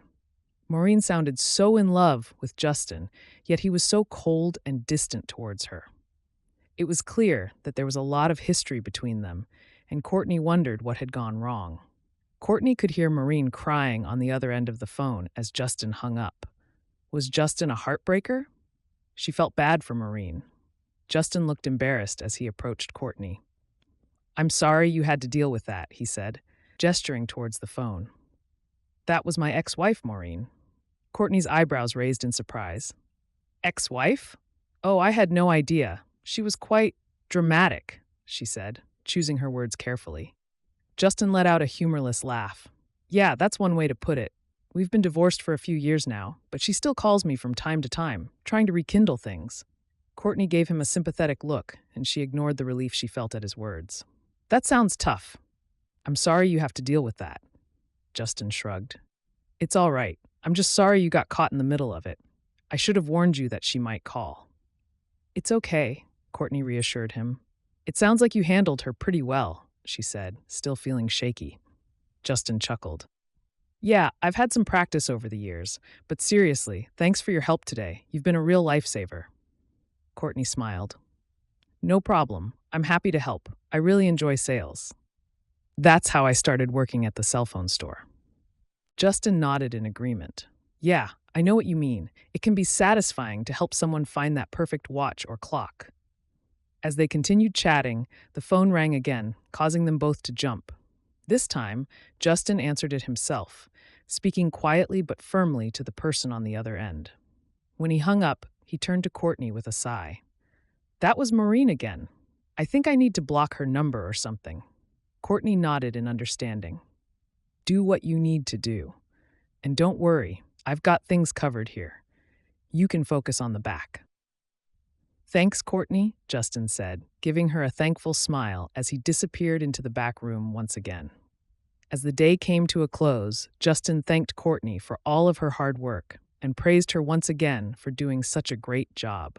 Courtney was grateful for the opportunity to work in the shop and excited to come back again the next time she had a day off. As Courtney made her way home, she really wanted to know what kind of man Justin was. You could tell a lot about a man by the way he handled his past relationships. She knew it wasn't her business, but her feelings were involved, so she wanted to know how his relationship with his ex-wife ended. She didn't want to be interested in a man who played with hearts if that were the case. Chapter 7. Justin lay in bed the next morning, staring up at the ceiling. His mind was still reeling from the phone call with his ex-wife and the awkwardness of having Courtney witness it. He wondered what she was thinking and feeling after that interaction. As he lay there, he realized that the thought of potentially losing Courtney before anything had even begun made him uneasy. He had always been guarded, afraid of getting hurt again. But something about her made him want to take a chance. He thought back to their interactions at the shop the day before, how she had effortlessly handled the customers, and how he had felt drawn to her presence. He knew he had trust issues, but he was starting to see that he was possibly willing to open up enough to consider a romance. Justin couldn't shake off the feeling of unease as he went about his morning routine. Did he mess up his chances with Courtney? She was smart, beautiful, and had a kind heart. He enjoyed spending time with her, and he didn't want to lose that. Did she think less of him now that she knew he had been married before? Justin was in the back room of the watch shop, preparing for the day when he heard the buzzer from the front door. He opened the unlocked door and opened it to allow Courtney to walk in with a bag from Rochelle's old-fashioned diner. "Good morning," she said, a bright smile on her face. "I thought I'd stop by and bring us some breakfast. I hope you don't mind." Justin was surprised, but also grateful for the gesture. "Thank you, that's very kind of you," he replied. He guided her toward the back of the shop, and they sat down at the small table there, enjoying their breakfast sandwiches and coffee. As they ate, Justin felt a little awkward after what had happened with Maureen the day before. "Listen, about yesterday," he began, unsure of what to say. Courtney looked up at him, her expression curious. "I just wanted to apologize for the situation with my ex-wife. I didn't mean for you to get caught in the middle like that," Justin explained. "It's okay," Courtney reassured him. "I'm just glad that it wasn't as bad as it sounded on the phone." Justin was taken aback by her kindness, especially after the awkwardness of yesterday. "No, not at all. Thank you so much, Courtney," he replied, feeling his heart flutter. Justin felt drawn to her. There was something about her that made him feel comfortable and at ease, and he found himself wanting to open up to her. Courtney nervously fidgeted around with her napkin and looked at him nervously. "I hope I'm not being too forward, Justin, but I would be lying if I said I wasn't curious. I was wondering why you and your wife got divorced," Courtney said, avoiding his eyes. Justin hesitated for a moment, unsure of whether he wanted to reveal his past to her. But as she looked up, after seeing the genuine look of care in her eyes, he decided to take the plunge. "After putting you through that scene yesterday, the least I could do is tell you," he said, taking a deep breath. "She was the love of my life," he explained, unwilling to meet her eyes. "I mean, I'd been ready to give her the world, but I didn't realize what kind of woman she was. She'd been constantly looking for the next best thing, you know, the bigger, better deal. I'm sorry. I made a good living, but not in her eyes because she came from money, and no matter what I did, it wasn't enough for her. We signed a prenup because of her large inheritance," he explained, biting his lip. "I mean, money doesn't matter to me, but the prenup stipulated that it was voided if either of us were unfaithful. But it didn't really do much to stop her from cheating." "Oh no," Courtney whispered, pushing some of her loose curls back behind the headband she'd worn that day. "Yeah, she had been sleeping with a partner at her father's law firm," he explained, his voice soft. "I guess it had been going on for almost 6 months. I mean, that's what really shook me. How could someone lie to a person they claim to care about for 6 long months?" "People can be selfish," Courtney responded, her hand finding his arm. He looked up at her now, finally, her sparkling bright eyes bringing a comfort that he couldn't describe. "They certainly can be," he nodded, placing his hand over hers. "So, rather than draw things out in a messy divorce, she decided to offer me a lump sum to walk away quietly and not go after her inheritance," he said, rolling his eyes. "You don't seem like the kind of guy to do that," Courtney scoffed, making him grimace. "I mean, I've only known you a week or so, and you don't give me that kind of vibe." "I didn't want it at all," he confirmed, his fingers still gently resting over hers on his forearm. "I didn't care about that. I cared that she hurt me, which she really didn't recognize, even after the divorce. No apology, no responsibility, nothing. So I took the money she was required to give me and turned it into something positive." "Just in time," she smiled, looking around the workshop. "That's wonderful, and I'm so happy for you. Going after your dreams and passions after something so painful takes character and dedication." "It made me who I am now, but I couldn't be happier," he chuckled, their fingers still touching. "I mean, I love Sweet Gum so much. I even love doing some of the decorations and various reenactments during Founders Day. I love the connectivity of the town and their love for history and one another. They can be quite nosy, though, she smirked, nudging him gently with her knee. It's a good thing, though, considering they care quite a bit about those they consider their own. I've noticed, Justin smirked, staring down at their hands now. It felt so comfortable to touch her like this, to be connected in such a small but intimate way. Courtney's expression softened as she looked at him. But I really am sorry, Justin. That must have been extremely hard for you, she said. It was, but I'm getting over it, Justin replied, appreciative of her sympathy. And honestly, talking to you about it makes me feel better. I'm glad I could help, she said, smiling. I have to get to work, but I'll stop by the next time I'm able, she said, getting up to leave. I look forward to it, he said, walking her to the door before getting back to work himself. He was usually a creature of habit, of routine, but the thought of Courtney coming by to interrupt was exciting and appreciated. He couldn't be angry or annoyed about creating a new routine that involved her.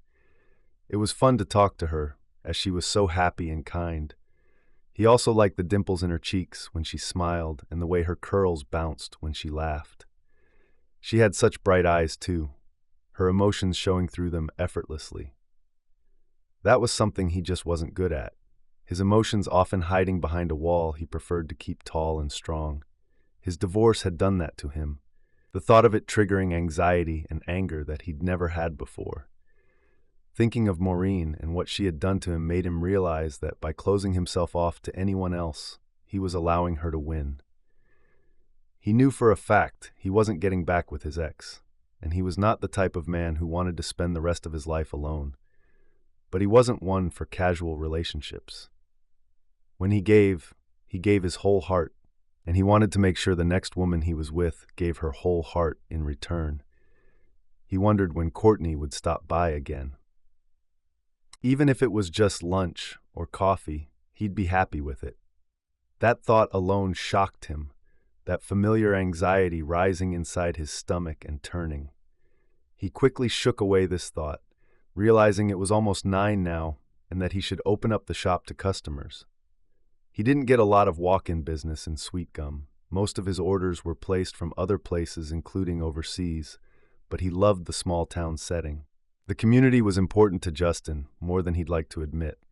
It was his friends like Demetrius, Nate, and the other business owners in Sweet Gum that helped him through some low points.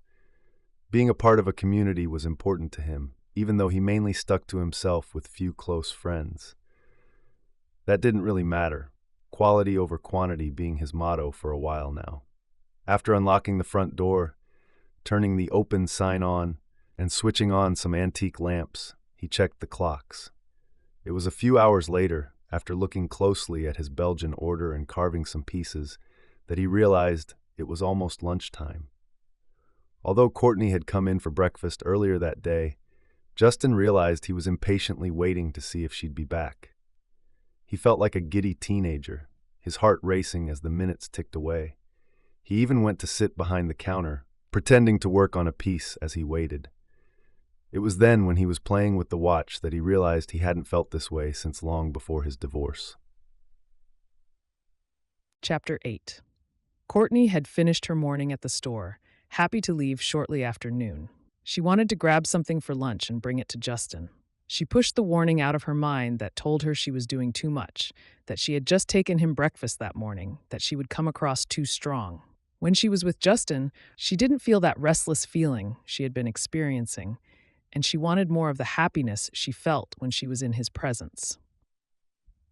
Before she went to the shop, she stopped at Sweet and Spicy Chinese Palace to get the lunch special. Since Justin's place was right next to the Chinese restaurant, it was easy to carry the small bag of goodies straight to his door. However, when Courtney grabbed the door handle to enter, a wave of anxiety and nervousness washed over her. It was sudden, frightening, and made her pause only a moment. She then opened the door, swinging it inward as swayed in the doorway. She felt her curls bouncing atop her head. Her appointment at the salon yesterday, post-lunch with Justin, much appreciated. Kim wasn't back, but her co-workers knew exactly what she wanted, and she had a good time listening to their gossip and excitement over Kim's social posts. Courtney shut the glass pane door with a jingle, turning back to see Justin was standing at the counter already, smiling. She was a bit shocked, as he seemed to be waiting for her. She had to shake this from her mind, waving at him happily as she approached the glass and polished wood display and countertop. It didn't mean anything. Justin was most likely being polite, as she did promise she'd return. However, when he spotted the bag of goodies from Rochelle's, his face lit up beautifully. Courtney was stunned by the wide warmth of his smile and the twinkle in his dark eyes as she set the bag down. "You keep spoiling me," he chuckled, staring hungrily at the bag. "Ms. Zhang's?" "Yup, something a bit different from this morning," Courtney smiled, admiring the dark jeans and button-up green shirt he was wearing under his simple gray sweater vest. He also had his glasses on, Courtney unwilling to admit to herself that it made him that much more attractive. "Come on, let's enjoy it at the table," he suggested, motioning for her to come around the counter. He grabbed up the bag gently, opening the door to the back room and workshop. It wasn't a large room, but it was full of benches, shelves, and various small parts, equipment, and in-progress pieces. She was fascinated, her eyes going wide as she admired a tall grandfather clock along the wall. It was so intricately designed and beautiful, each ticking in time with the others that were around them. It wasn't an annoying sound like Courtney had thought, the steady hum of it comforting as Justin offered her one of his workbenches around the central table in his workshop. It was half full of carved wooden pieces, some polished, others smoothed. He then offered her a cushion, smiling kindly as she adjusted on the stool and removed her cardigan. He took it from her kindly, his manners impeccable, as he hung it up on one of the hooks near the only other door in the room leading to the back lot and drive. He then sat down next to her at the end of the square table, happy to hand out the food. "I wasn't sure if you'd be back today," he smiled, offering her the napkins from the bag. "I mean, this morning was a very pleasant surprise." "I did tell you I'd be here, to help however I can," she assured, opening the lid to the noodles. "What you are doing for me is above and beyond anything I could have expected. The least I could do is help you deal with customers and bring you food." "Well, I'm not doing the work for free," he chuckled, a smirk forming on his face. "But I appreciate the extra effort. It's quite nice to break from my daily routine." "I feel that," Courtney nodded, hating her recent daily routine. "I've been considering my own routine and how to shake it up." "Well, you are always welcome here," he nodded, putting some soy sauce on the noodles. The two ate their food in between smiles and polite comments about Mrs. Zhang's cooking and how beautiful the weather is turning. Courtney learned that it was Justin's favorite season, that he ran the sweet gum trails every morning, and that he was working extra hard on an order from Belgium. "I really enjoy making custom pieces," Justin explained, offering to throw away her empty container. "Tinkering, layering, and creating the little parts and details needed for an excellent watch or clock has always drawn me in." "It shows," she complimented. "I mean, it's all so fascinating. Can I ask what brought you to Sweet Gum specifically? I mean, it is a small town, and I can't imagine you getting that much walk-in business. Is there a story behind how you got started here?" "It's a long, complicated story," Justin admitted, his voice softer now as he returned to the table. "Oh," Courtney nodded, not wanting to pressure him. "I didn't mean to pry." No, it's all right," he nodded, the sadness in his eyes making her bite her lip. She wanted to know what was behind that sadness, what pain he was trying so desperately to control. She could see it in his body language, in the intensity of his dark eyes, and in the way his voice changed when he spoke. She wanted to know more, to share his pain, but didn't press further. "I actually fell in love with tinkering many years ago," he admitted, smiling at her now. "My father gave me a pocket watch when I turned 13, and I was instantly fascinated. That's how I felt about my first set of paints," Courtney said, smiling at the topic change as his eyes grew wide. "I love painting. I also love to sculpt, but not as much as painting." "I didn't know you were an artist," he replied, leaning his elbow on the table and his cheek on his palm. "What do you paint?" "Everything, anything, mostly Impressionism." She looked away, the intensity of his eyes and curiosity overwhelming. "But you're an artist, too. I mean, just look at all this." "You think?" he asked, looking around. "I mean, before I came to settle in Sweet Gum, I apprenticed with a watchmaker in Nashville, making custom pieces for clients. He taught me so much, and he always talked about the art of making clocks and gears." "It's true, and I would consider myself an amateur painter. But even I can see the passion and artistry in every one of your pieces," Courtney encouraged, smiling at him. "I mean, each piece is unique, and every part, every piece, is created by hand. You put your heart into it, and I think your customers can tell." "I guess I've never thought of it that way," he chuckled, a shy smile forming as he adjusted his glasses. "But during my apprenticeship, I also learned woodworking and carpentry techniques for custom pieces." "That's similar to sculpting," she encouraged, leaning closer. "I mean, it's just sculpting with wood and metal gears if you think about it." "True," he laughed, nodding enthusiastically. "I mean, I wish that my clients would commission larger clock projects. Size doesn't matter when it comes to making custom pieces, but I prefer the larger clocks or mantelpieces." "Yeah? Absolutely, and I really enjoyed apprenticing with my former master," he nodded, his eyes twinkling with memory. "I actually met my ex-wife in Nashville while I was apprenticing." "Was she also an artist?" "Oh no, far from it," he chuckled, the sound filling Courtney with happiness. "Probably one of the reasons we didn't work out. Though, if it hadn't been for all that, I wouldn't be here in Sweet Gum. Ever since I got here, I've felt nothing but happiness. I might be an outsider in some respects, but the community at large has been so inviting, accepting, and an absolute lifesaver." "I understand that," she smiled, taking a drink from her soda bottle. "Sweet Gum has been my home since the beginning, and has always been there for me." "I'm just happy to have a life that I can be proud of," he admitted, turning and leaning against the table on his elbows. He smiled over his shoulder at her, his voice light and happy as he continued. "Owning a successful business, doing what I love, alongside providing a service for the community that has accepted me as one of their own. That's what makes me happy. That's what drives me." "Do you get a lot of business here in Sweet Gum, though? I mean, I'm not trying to be nosy." "Not a lot," he chuckled, making her blush again. "Repairs, a few gifts now and then, and of course, some people enjoy the antiques I've collected." "So, sorry again, but how do you make a profit?" Her business studies and tax education had kicked in, and she wasn't sure if it was too rude to ask. Usually, it would be, but he seemed genuinely happy to discuss his business. "Most of my clients are higher-end clients. Custom ordering pieces from places like New York or London or Shanghai," he said, her eyes going wide. "It's a great business and allows me to practice my passion in the place that I love." "You interested in business?" "I studied accounting and taxes at university," she replied, her voice soft. "It's steady work." "That's smart," he nodded, grabbing up one of the small watches from the bench, turning to tinker with it as they spoke. "Do you enjoy your work?" "I actually arrange and prepare the town taxes monthly, and during tax season is when I make the bulk of my earnings for the year," she affirmed, watching him happily. "When I'm not doing that, I'm the store assistant manager at the cell store."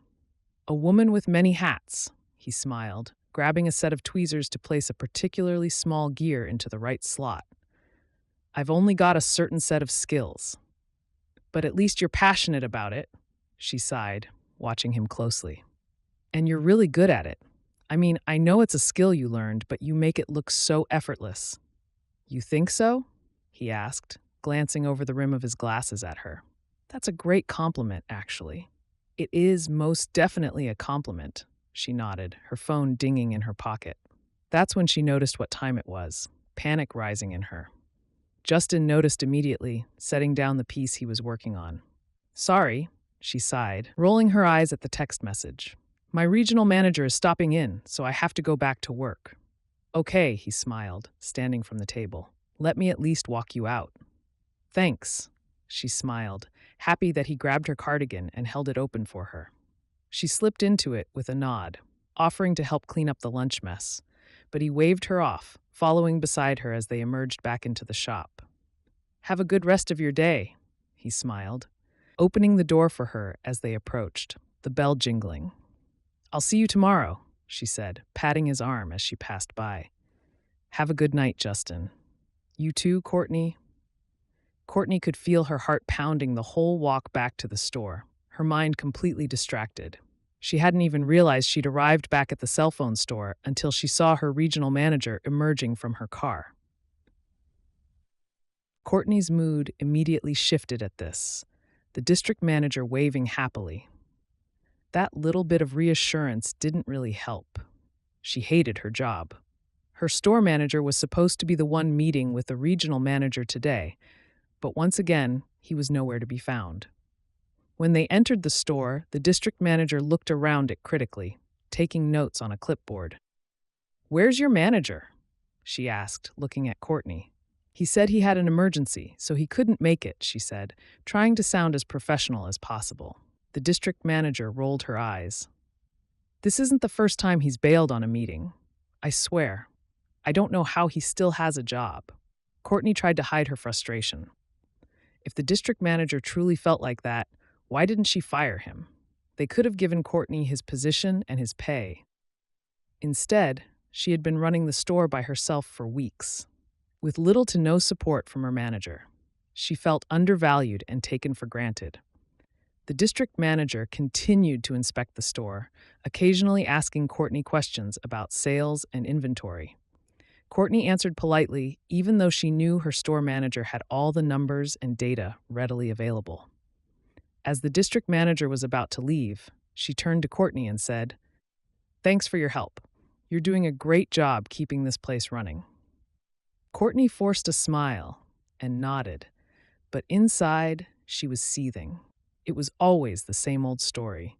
She did the work, but her manager got the credit. As soon as the district manager left, Courtney made up her mind. She was going to start looking for another job. She deserved to be appreciated and valued for her hard work, and it was clear that wasn't going to happen at this store. Chapter 9. It surprised Justin when Nate mentioned joining him for his morning run on the hiking trails. He knew Nate was just as dedicated to his own fitness routine, but it had been a while since they had the chance to catch up. Justin was looking forward to having some company on the trails, and he knew that Nate would keep up with him. As they made their way to the ranger station to check in with Lyle before starting their run, Justin felt grateful for the chance to spend some quality time with his friend, while also getting a good workout in. As they ran along the trail, Justin and Nate chatted about everything from international orders for custom watches at Justin's shop to their latest workout routines. Nate had been a good friend to him since Justin had moved to Sweet Gum, and he was thankful for his company. As the mayor's son, Nate made it his business to meet everyone in town, and he and Justin just clicked. Justin was also good friends with Demetrius, the local comic shop owner, and Sean, the owner of the local dance studio, and he was looking forward to meeting Chris, Nate's friend who had recently moved back to town. Chris has recently taken over as the new librarian. He's a cool dude. You'll like him, Nate said as they slowed down to catch their breath. I'm sure I will, Justin replied. It'll be nice to have a guys' night with all of us. I was thinking we could do some poker or board games, Nate suggested. What do you think? Sounds like a plan, Justin agreed. Demetrius said we could meet up at his shop since he already has all the games and stuff there. It's been a while since I've played some good old-fashioned board games. Nate laughed. I know what you mean. I'm looking forward to hanging out with the guys. Justin nodded in agreement. Definitely. I'm looking forward to it too.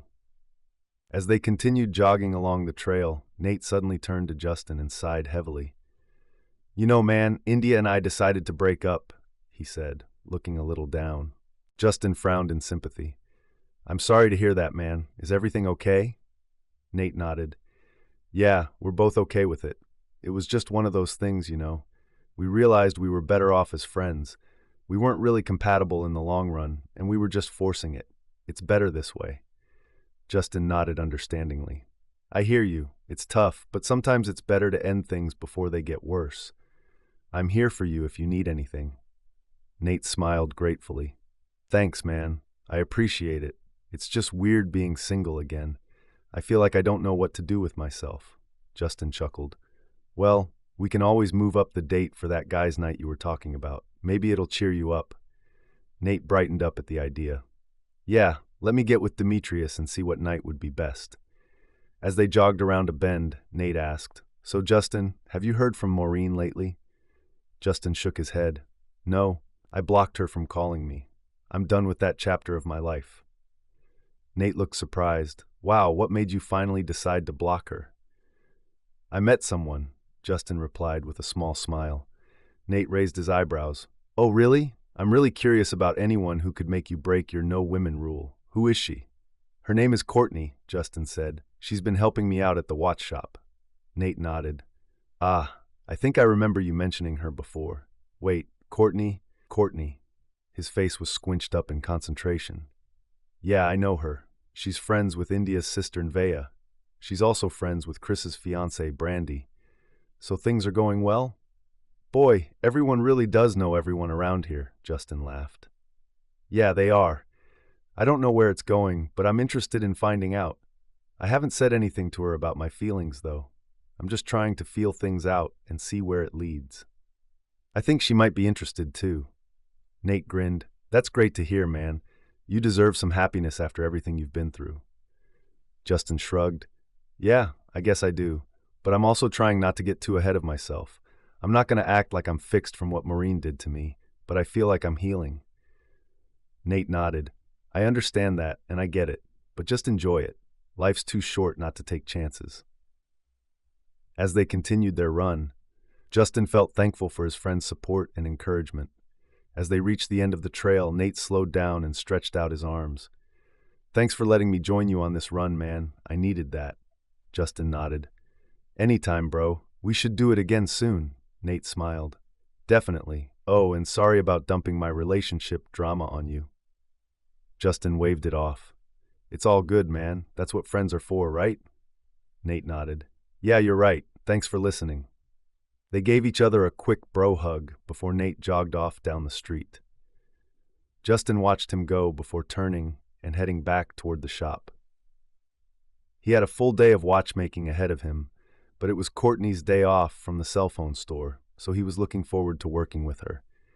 As he climbed the stairs to his apartment above the shop, he felt excited about the day ahead.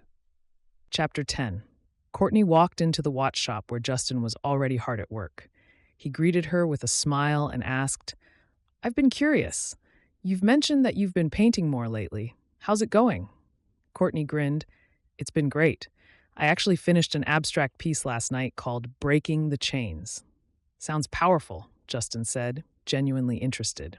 What's the inspiration behind it? Well, Courtney explained, the chains represent the weight of societal expectations and stereotypes. The woman breaking free from them symbolizes her struggle to break free and find her own path. That's deep. I'd love to see it, Justin said, nodding in appreciation. Hey, would you like to display the piece here in the shop? It sounds like it would be a great addition to our decor. Her face was slack with shock at the offer. Are you serious? You haven't even seen it. It could be a dumpster fire for all you know. I feel like I'm coming to know you, and I know that you're a hard worker and take pride in everything that you do. So if you're excited about this painting, I know it's good. Bring it by and we can display it. Courtney's face lit up. I would love that. Thank you so much. Of course, it's a win-win for me. It will give this place more character, and I'll also get to see your work. Justin smiled at Courtney's excitement and enthusiasm for her art. I'm serious. We could hang it up right over there. He pointed to an empty spot on the wall. It would fit in perfectly with the aesthetic of the shop. Courtney nodded in agreement. I think it would look great there. Awesome, Justin said, clapping his hands together. I'll make sure to get it hung up when you bring it in. Thanks for giving me the opportunity to display it, Courtney said, still beaming with joy. Justin gave her a nod before heading to the back to start working. Courtney couldn't wait to see her painting up on the wall and share it with others. She was still lost in her excitement when the phone rang, making her jump. She cleared her throat, and after the third ring, she answered. Hello, just-in-time's clock and watch repair, she said, her voice light and bubbly. This is Courtney. What can I help you with today? Hello, dear. My name's Caroline. An older-sounding woman responded, her accent unfamiliar. I was hoping I could talk to Justin about a custom piece I'd like ordered for my anniversary in 6 weeks. That's not a problem. I will be happy to help you with anything you might need. Courtney smiled, grabbing the nearest pen and pad of paper. Justin is currently occupied, but I would be happy to work with you and ensure he has all the details. Would this be all right, Caroline? Oh, yes, that's fine, she replied, her voice at ease. I am looking to have my locket incorporated into an antique pocket watch that's been part of my husband's family for 3 generations. That sounds like a lovely and unique idea, Courtney replied, writing down the details.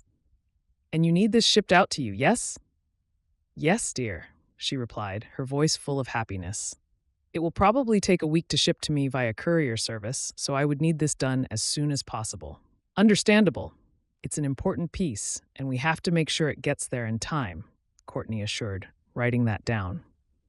Are you needing just a quote, or can I convince you to commit to a commission today? I was asking around, and a friend referred me to Justin, she explained, Courtney happy to listen. I was looking to just get a quote for now. I can understand that, but let me ask you something, Caroline. Courtney spoke as Justin came out of the back room to get something and noticed her on the phone.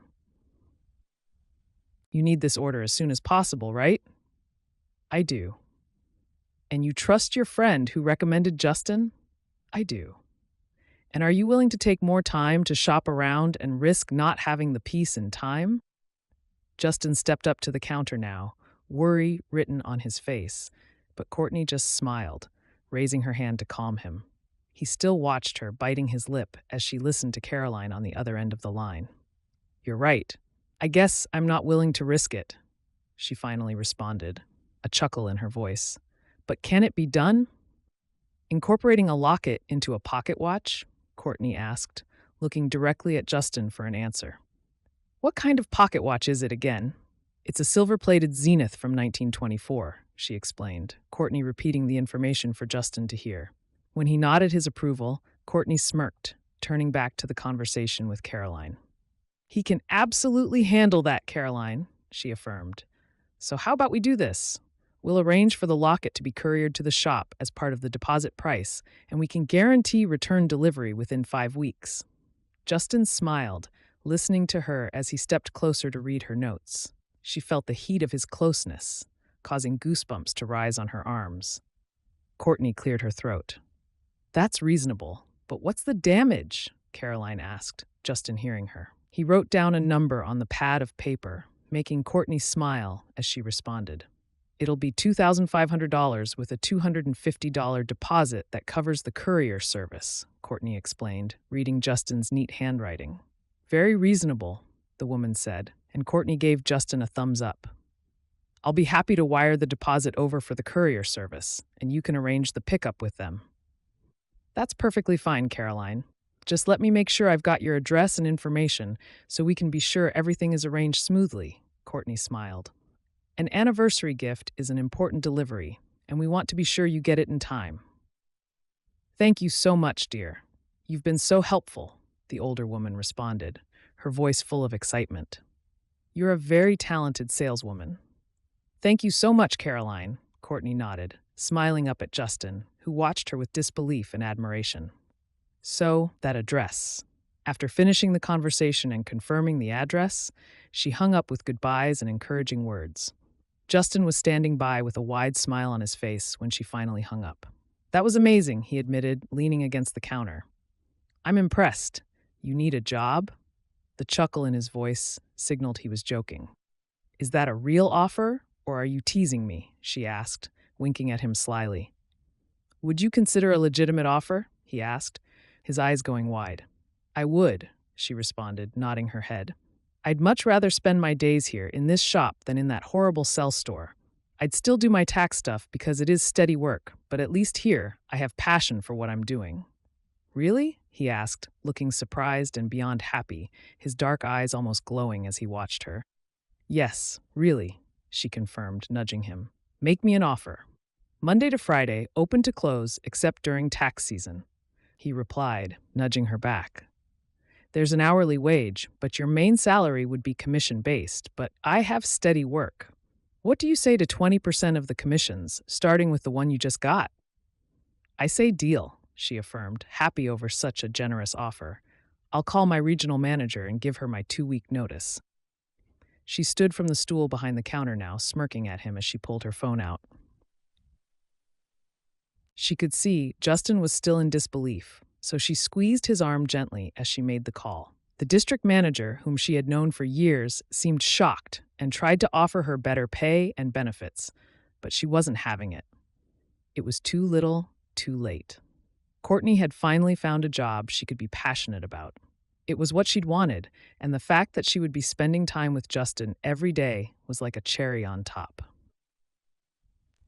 On her way to work the following day, Courtney stopped by Justin's shop, excited to show him her painting. Her heart skipped a beat as she saw Justin's handsome face. "Hey," she greeted him, trying to keep her cool. "I brought the painting." Justin smiled warmly at her. "Great, let's take a look," he said, leading her to the wall where he had cleared a space for her artwork. As he unwrapped the painting, Courtney watched his every move, admiring the way his hands moved with care and precision. When he finally turned to her, she could see the awe in his eyes. "This is amazing," he said, his voice full of genuine admiration. "You're a great artist, Courtney. I mean, really great." Her face heated at his words, feeling a warmth spread throughout her body. "Thank you, Justin. I'm so glad you like it." He nodded, studying the painting more closely. "You know, there's something really special about this piece. The woman breaking the chains, it's so powerful. It's like she's fighting for her freedom, and she's not going to stop until she gets it." Courtney smiled at his words, feeling a connection with him that went beyond the painting. "That's exactly what I was going for," she said. "It's about breaking free from the expectations and stereotypes that have been holding me back." Justin's eyes met hers, and she could feel the electricity between them. "You're much more than you give yourself credit for, Courtney. Your work should be displayed in a gallery." Courtney shrugged, trying to downplay her talent. "I don't know about that. I just paint because I love it." Justin shook his head, his eyes locked on hers. "People would pay a lot of money for this. As a matter of fact, I'm going to be your first customer. I'm giving you $1,000 for the painting." He reached for his checkbook and wrote out a check for $1,000, handing it to Courtney as she stood there in shock. "I can't accept this," Courtney said, pushing the check back towards Justin. "I didn't create this painting for money. It's just something that came from my heart." "I understand that," Justin said, taking the check back and holding it out to her again. "But think of it this way. This is just the beginning of your career as an artist. You deserve to be compensated for your work, especially something as beautiful as this. And who knows, maybe this will give you the motivation to keep creating." Courtney thought about it for a moment, considering his words.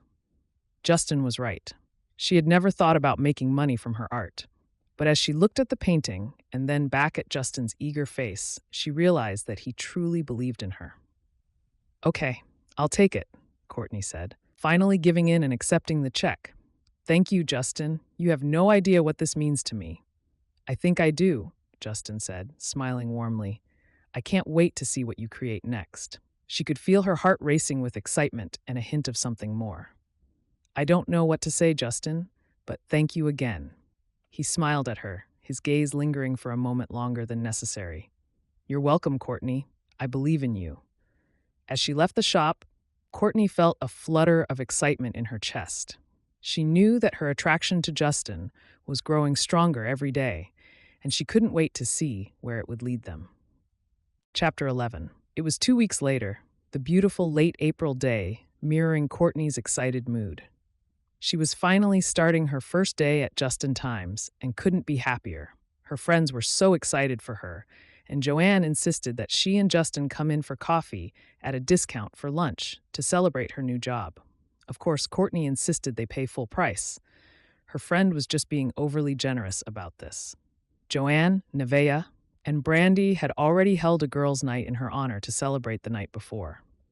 "Good morning," Justin smiled, letting her in through the back door of the workshop 20 minutes before they opened. She had hoped she didn't overdress for the occasion. She chose a stylish yet professional look, wearing a tailored navy blue blazer over a white silk blouse with a tasteful collar. Her black pencil skirt hugged her curves in all the right places, and she paired it with a pair of sleek black pumps. She added a touch of personality with a silver pendant necklace and a pair of dangling earrings that sparkled in the light. "Good morning," she responded, her matching silver headband highlighting the curls in her hair. "I was so nervous, so I hope I'm not too dressy." "Nonsense," he nodded, motioning to his own outfit of stylish black slacks, a white button-down shirt, and a black vest with a gray pocket square. "It looks like we have the same taste in color and clothes." "Let me adjust this," she smiled, fixing the tucked corner of the square in his jacket with a smile. "There. Perfect. Let me show you where you'll be working," he said, taking her out of the workshop to the storefront, but seeing her painting on the wall caught her off guard.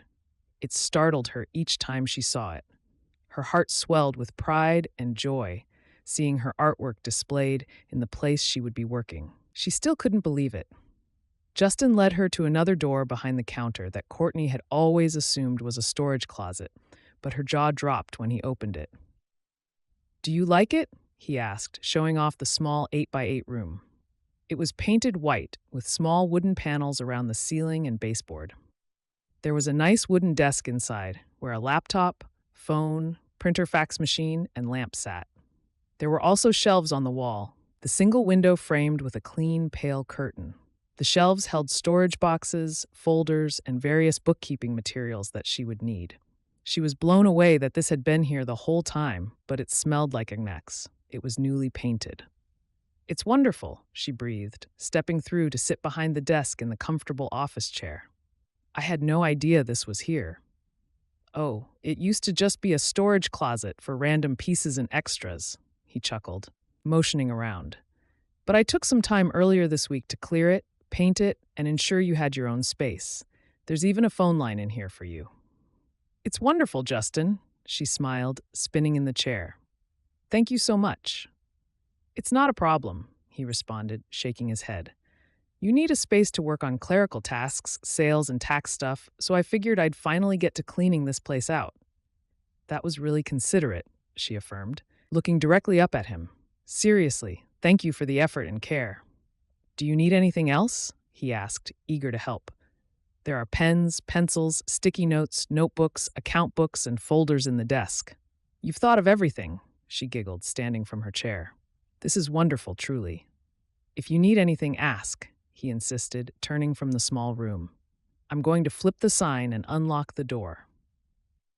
"I'll handle the customers and calls, so don't worry," she affirmed, making sure she could see the front door of the shop as she sat back down in her chair. Justin waved at her as he disappeared back into the workshop, focusing on the commission she had secured him from Caroline 2 weeks ago. He was almost done with it already.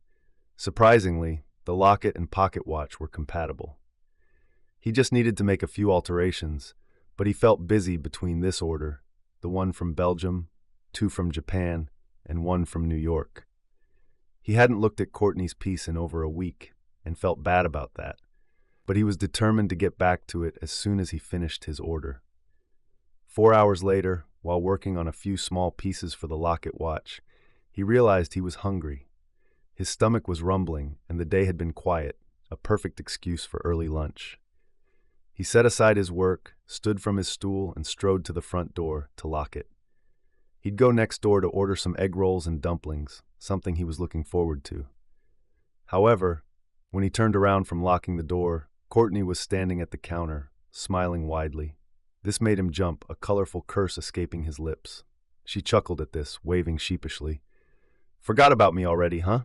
she asked, placing her hands on her hips. "I did," he admitted, averting his gaze in embarrassment. "I'm not used to having an employee."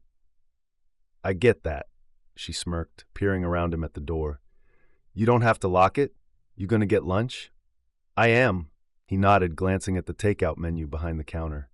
"Oh, how rude of me. Do you want some?" "I do," she affirmed, grabbing the menu and handing it to him. "I'll have the egg drop soup and some teriyaki chicken." "I'll pay," he insisted, feeling sheepish. "Since I was rude and forgot about you." "You were hard at work," she smiled, nodding at her office. "And that's my job, isn't it? Giving you time and space to tinker and work?" "Well, I guess so," he chuckled, still feeling silly. "But you're a great saleswoman, so I appreciate you coming to work for me." "You go get some lunch, and I'll hold down the fort," she laughed, squeezing his shoulder gently. She then strode around him, her hips swaying as she went to unlock the door again and turn the sign back. "Can you grab me a lemon iced tea, too?" "Absolutely," he responded, chiding himself for staring at her curves before returning to his workshop to make the call next door.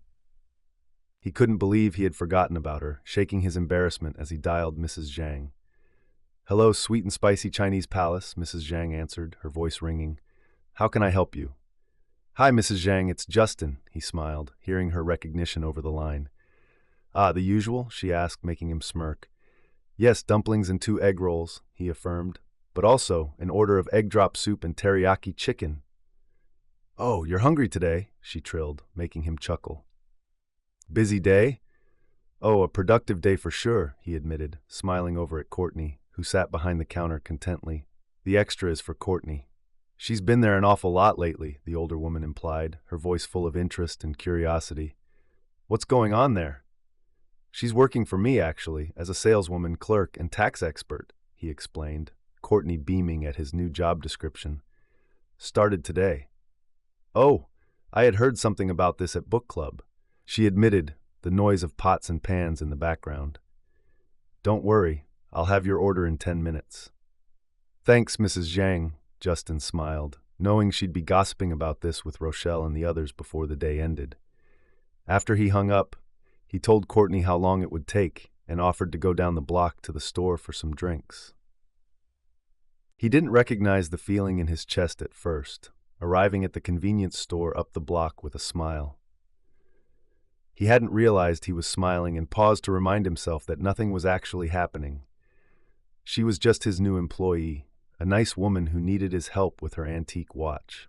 She was stunning, funny, kind, confident, and fun, but that didn't mean anything. He had to remind himself of this as he walked back from the store to the restaurant. When he got there, Mrs. Zhang was smiling at him, his order ready for pickup. "How's it going over there?" she asked, nodding toward his shop. "You treating her good? She's great, isn't she?" "You read my mind," he admitted, watching her eyes grow wide. He ducked his head slightly before paying for the food and waving goodbye. He could hear her calling after him with encouragement, but all he could keep thinking was that he didn't know where this was going or what to think. His doubts and reluctance were still holding him back, and he had no idea how to approach it. Chapter 12. Founders' Day was a few days away now, the May 16th celebration creating the usual excitement throughout the small town of Sweetgum. The main street was decorated with fresh flower baskets, ribbons, flags, and the traditional Founders' Day banner strung across the gazebo and stage in the down square. Each shop had flags, banners, flower baskets, and historically reproduced art or photographs of their particular building, if it existed during the founding. It was a huge deal here, the downtown area vibrant with color and historical photos and paintings of old Sweetgum in business windows and banners. The town was buzzing leading up to the day, and it made Courtney really happy to see. On her way to work at the watch shop, the locals repeatedly stopped her to talk to her. She loved that, talking to Ms. Everly, the librarian, Lyle, the park ranger, and seeing Brandy and Chris at Joanne's cafe before finally escaping to get to work.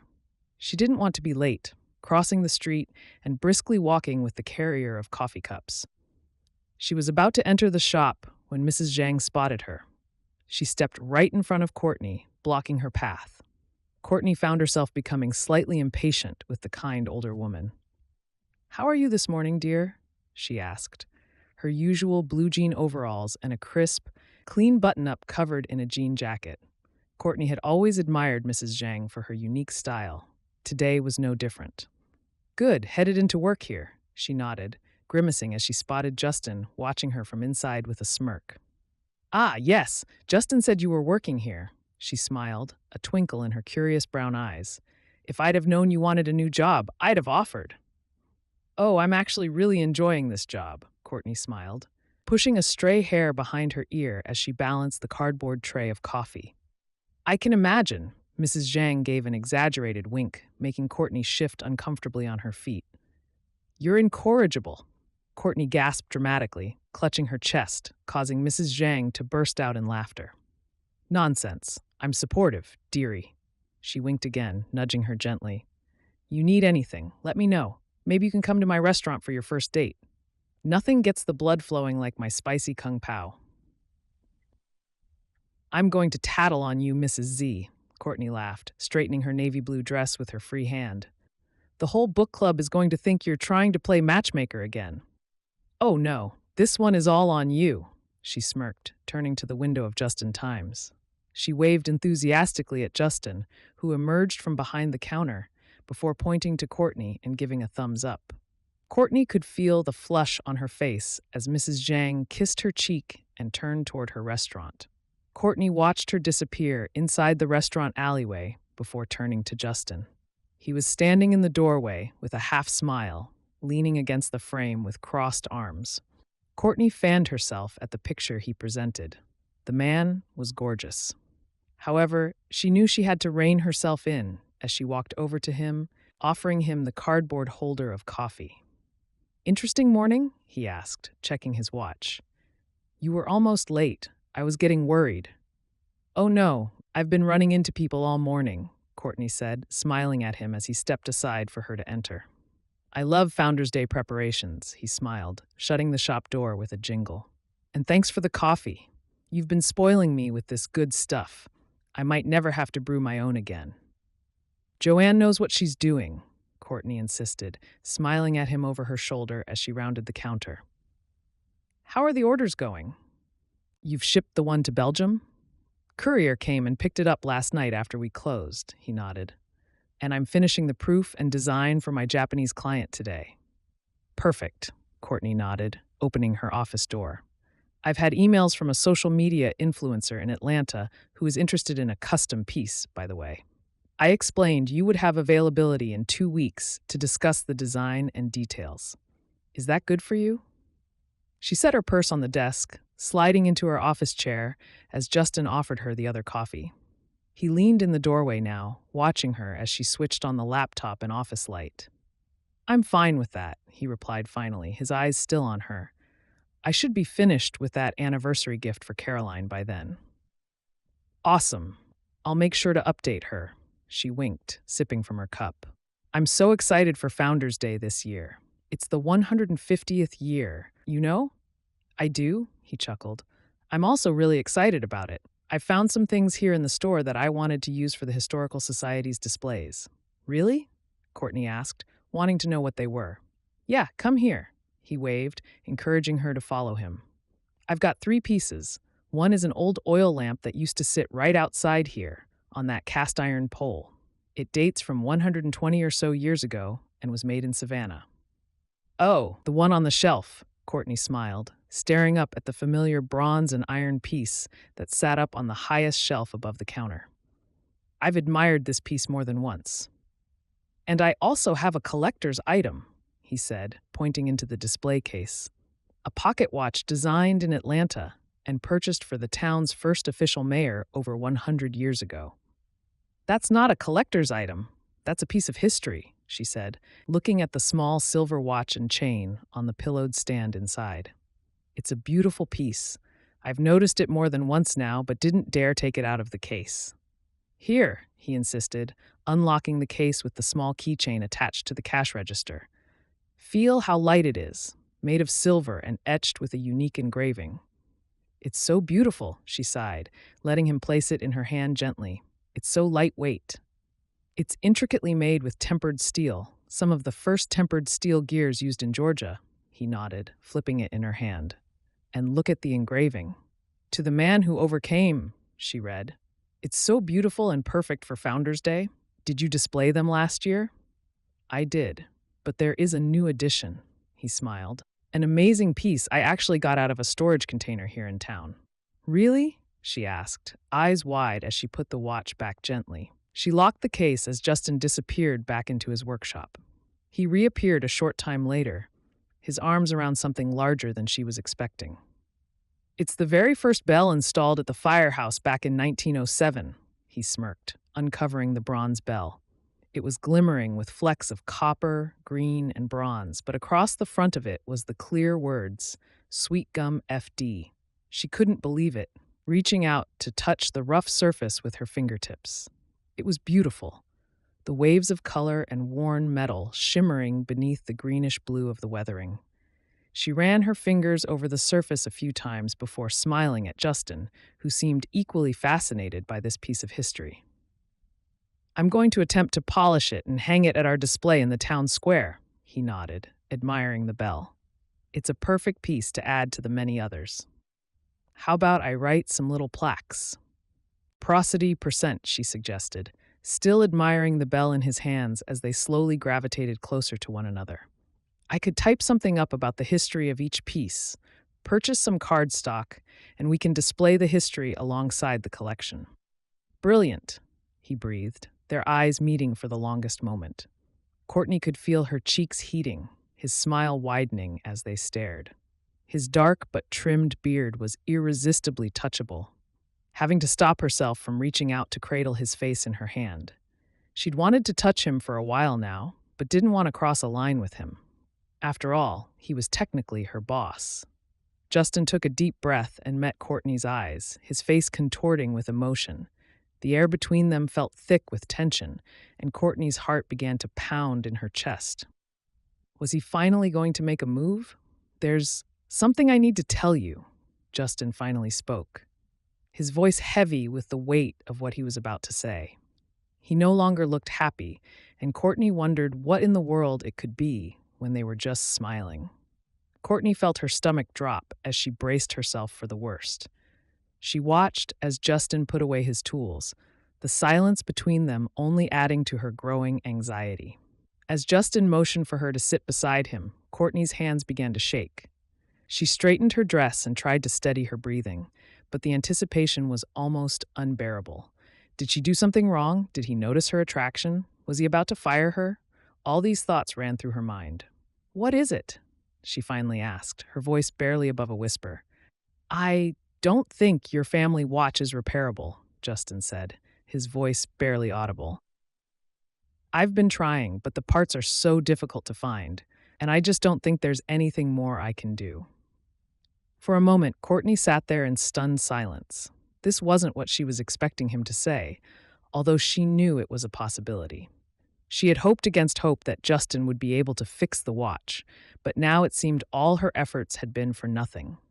Her heart felt heavy with disappointment and despair, knowing that the pocket watch had stopped working while in her care. She managed a weak smile, trying to keep her composure. "I understand," she said softly. "Thank you for being honest with me." The words felt hollow in her mouth, and she knew that she was going to have to find a way to come to terms with this loss. But for now, she simply sat there, feeling the weight of Justin's words sinking in. "I'd fix it if I could," Justin whispered, sitting on the stool next to her and grabbing her hands in comfort. "I know you would," she admitted, looking at his hands on hers in her lap. "I knew there was a good chance it wouldn't be fixed, but it still hurts." "I'm so sorry, Courtney," he said softly, squeezing her hands gently. "I won't give up, but at this point, I am worried the piece is beyond repair." "I appreciate that more than you could possibly know," she said as she met his beautiful dark eyes. "But from now on, it will simply be an heirloom, something to display like all the beautiful things here. Perhaps that is the best idea, allowing you to display it in the shop?" "You should keep it. Put your own display up in your home," he said, squeezing her hands again. His palm was so large and warm, and she didn't want him to let go. "I think it would hurt more to see it at home," she reasoned, her voice soft. "I mean, at home, there is only me to admire it. But here, anyone can admire it." "Well, think of it this way," he encouraged, leaning closer. "It just means that the moment it stopped is immortalized." "You mean the moment I was crossing the street?" she said skeptically, meeting his eyes again. "No, the moment that brought you into this shop," he chuckled, his breath hot on her face. "It immortalizes the moment for you and your decision to break your chains. Look at where this watch has brought you." "Thank you," she sighed, biting her lip shyly. She couldn't stop her mind from rushing through her emotions, the idea of immortalizing the moment she met him making her heart flutter. She knew it would be an absolutely adorable way for them to start a relationship, to symbolize their moment, but she was definitely getting ahead of herself. He could have been being friendly, and she still didn't want to cross that professional line. "We better get to work," she finally sighed, squeezing his hands in return. "The Japanese design, yes?" "Right," he croaked. His smile was wide as he slowly let go of her hands. "My Japanese buyer is one of my best customers. Go, go. I'll join you later," she smiled, turning back to her office. Courtney sat at her desk, her face still warm, as she tried to calm herself down. She was happy to have gotten an iced coffee this time, the cool sweetness of it helping her to calm her nerves and focus. As she sat there regaining her composure, the bell over the door jingled, and she went out to greet the customer.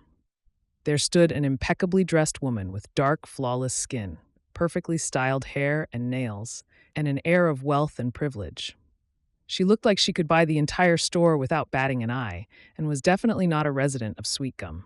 "Welcome to Just in Times. How may I help you?" Courtney asked with a smile. "I need to speak to my husband immediately," the woman demanded, looking around the shop with disdain. "Your husband?" Courtney repeated, confused, the smile slipping off her face. "I'm sorry, but I think you have the wrong location." "I'm Maureen, Justin's wife," the woman said proudly, standing tall and confident. Courtney's eyes widened in shock as she realized who Maureen was. She tried to keep her cool and not show her emotions, but her heart was pounding in her chest. She looked at the woman with a mix of confusion and pity. "I'm sorry, but Justin is busy at the moment. Can I help you with anything?" Courtney replied, trying to keep her voice steady, hoping to diffuse the situation. "I need to speak to him right now." Maureen shouted, stomping her foot, her voice echoing in the small shop. "And who are you anyway? His new girlfriend?" "I'm just a friend and business associate of Justin's," Courtney said, taking a step back from the woman's aggressive stance. "Please, let's try to keep this professional." But Maureen wasn't interested in being professional. "I need to speak with him right now, and I won't take no for an answer," Maureen retorted, her voice raising a notch. Courtney could see the anger and hurt in her eyes, and it made her feel uncomfortable. At that moment, Justin emerged from the back of the shop, his face twisted in anger as he saw Maureen. "What the hell are you doing here, Maureen?" he growled, his fists clenched. "I came to talk to you, Justin," Maureen said, her voice trembling with emotion. "I miss you so much. I'm sorry I cheated on you. I was young and stupid. Please forgive me." Justin shook his head, his anger not subsiding. "We're over, Maureen. You need to leave. This is next-level stalker stuff that you're doing right now. You've graduated from calling to showing up at my place of business. If you don't leave, I'm going to call the police and file a restraining order." Maureen's eyes darted to Courtney, and she sneered, flicking her hand toward Courtney dismissively. "Is it because of her? You've never blocked my calls before. Now, all of a sudden, I'm blocked. I know you can't possibly want her over me. Look at her and look at me. She has nothing on me." Justin surprised Courtney by stepping in front of her and defending her. "Don't you dare talk about her like that. Courtney is an amazing woman, and she's done nothing wrong. You don't even come close to comparing with her." This only seemed to enrage Maureen even more. She lunged around the counter towards Courtney, her hand raised as if to strike her. But Justin grabbed her and pushed her out of the shop, his face contorted in anger. "I'm calling the police, and if you're here when they get here, I'm pressing charges," he warned, locking the door behind her. Courtney stood there in shock, her heart racing as she realized how dangerous the situation had become.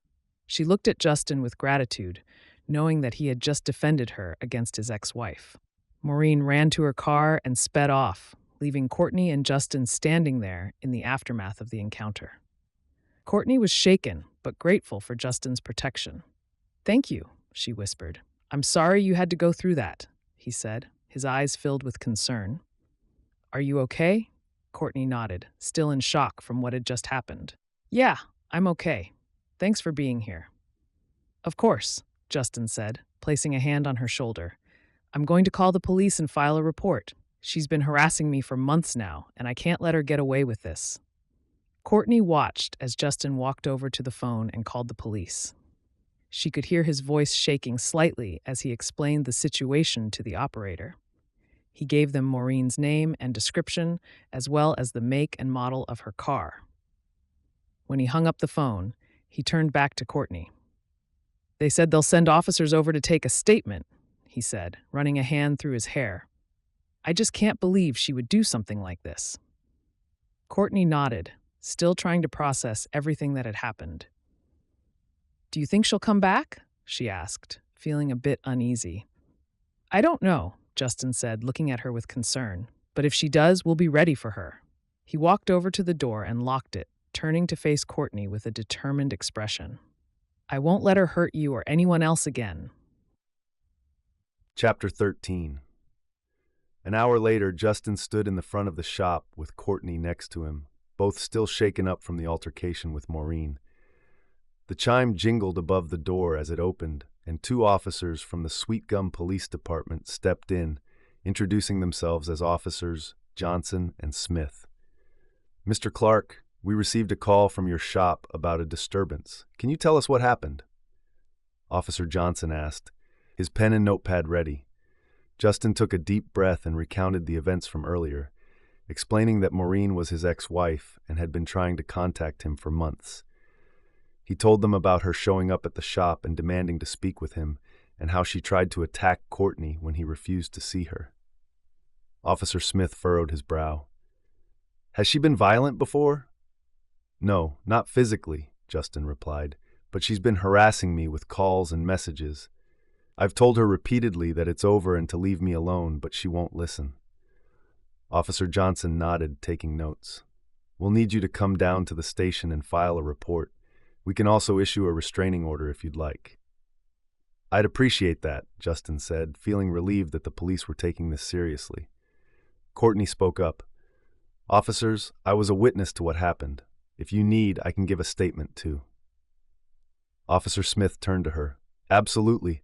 We'll need your account of the incident as well." As they were finishing up, the door opened again, and two more officers walked in, flashing their badges showing they were from Atlanta. "Excuse us, officers," the first officer said. "We were instructed to come over and handle this case." Officer Johnson and Smith looked at each other, confused. "On whose authority? This is our jurisdiction," Officer Smith stated. "These papers should explain everything," the second officer said, handing them a document. As they read over the paperwork, Officer Johnson let out a sigh. "I see. We'll step aside and let you handle this." The Sweet Gum officers looked sullen as they handed over the case to the Atlanta officers and left the shop. One of the Atlanta officers, a tall and imposing man with a no-nonsense demeanor, introduced himself as Detective Michaels. He explained that they had been instructed to take over the case by someone higher up, and that they would be handling it from there on out. Justin was still unsure of what was happening, but Detective Michaels handed him a document that said the Atlanta Police Department would be taking over the case, and no further action was required from him. "I don't understand," Justin said, looking at the document. "Who instructed you to take over?" He felt Courtney place her hand on his arm in support. Detective Michaels looked at him gravely. "We were instructed by Mr. Jacob Blakeson," he said, "Maureen's father." Justin's eyes widened in surprise. He knew that Maureen came from a wealthy family, but he didn't expect them to have this kind of pull. "What's going to happen now?" he asked. The other officer, a woman with short blonde hair and a kind face, stepped forward. "We're going to handle it," she said. "You won't hear from Maureen again, and there won't be any record of this." Justin looked at them skeptically. "What do you mean? How can you make it go away?" Detective Michaels crossed his arms. "Let's just say that Maureen's father has a lot of influence," he said. "He's handling it, and we're just here to make sure everything goes smoothly." Justin wasn't sure he liked the sound of that. He had always been a law-abiding citizen and believed in justice being served. But at the same time, he was relieved that Maureen wouldn't be bothering him anymore. The Atlanta officers explained that he and Courtney didn't need to do anything further, and they would be in touch if they needed anything from them. Justin was left feeling both relieved and uneasy about the situation. As the Atlanta officers left, Courtney turned to Justin and asked, "Are you okay?" He looked shaken but nodded. "I just can't believe she would do something like this. And to think her father had to get involved." Courtney put her arm around him, offering what comfort she could. "It's over now. Let's just try to put it behind us and move on." Justin left to go get them some food while Courtney held down the fort. The news of what happened with Justin's ex-wife at his shop had spread like wildfire in the town of Sweet Gum. Courtney could hear people talking as they passed by, and the phone at the shop kept ringing off the hook with curious customers. Courtney cleared off the table in the workshop now, carefully setting his tools on the bench where he preferred them. She also made sure to wipe down the table with a clean rag and email that file to their Japanese buyer. She was about to respond to an inquiry about an estimate when she heard the front door jingle.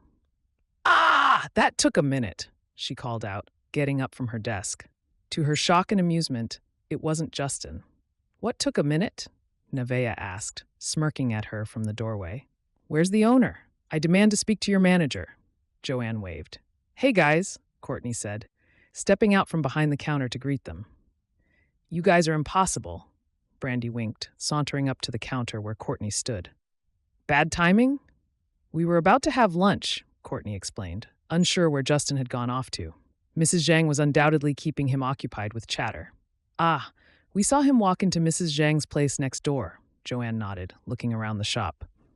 "This place never fails to astound me." It was a relief to finally have a moment of peace with her friends. She smiled warmly at them, grateful for their visit. "What brings you here?" "We just wanted to make sure you're okay," Nevaeh said, giving her a hug. "We heard what happened with Justin's ex-wife and wanted to check in." Courtney appreciated the concern. "I'm fine, really," she assured them. "It was just a little scary." "I can't believe something like that happened in our town," Brandy said, shaking her head. "Nothing exciting ever happens here."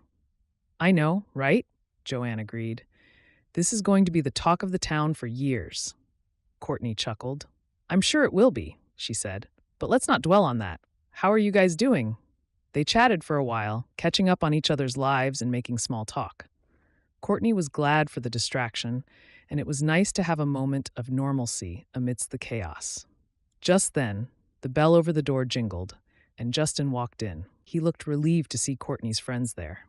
"Hey guys," Justin said, smiling at them. "Thanks for stopping by."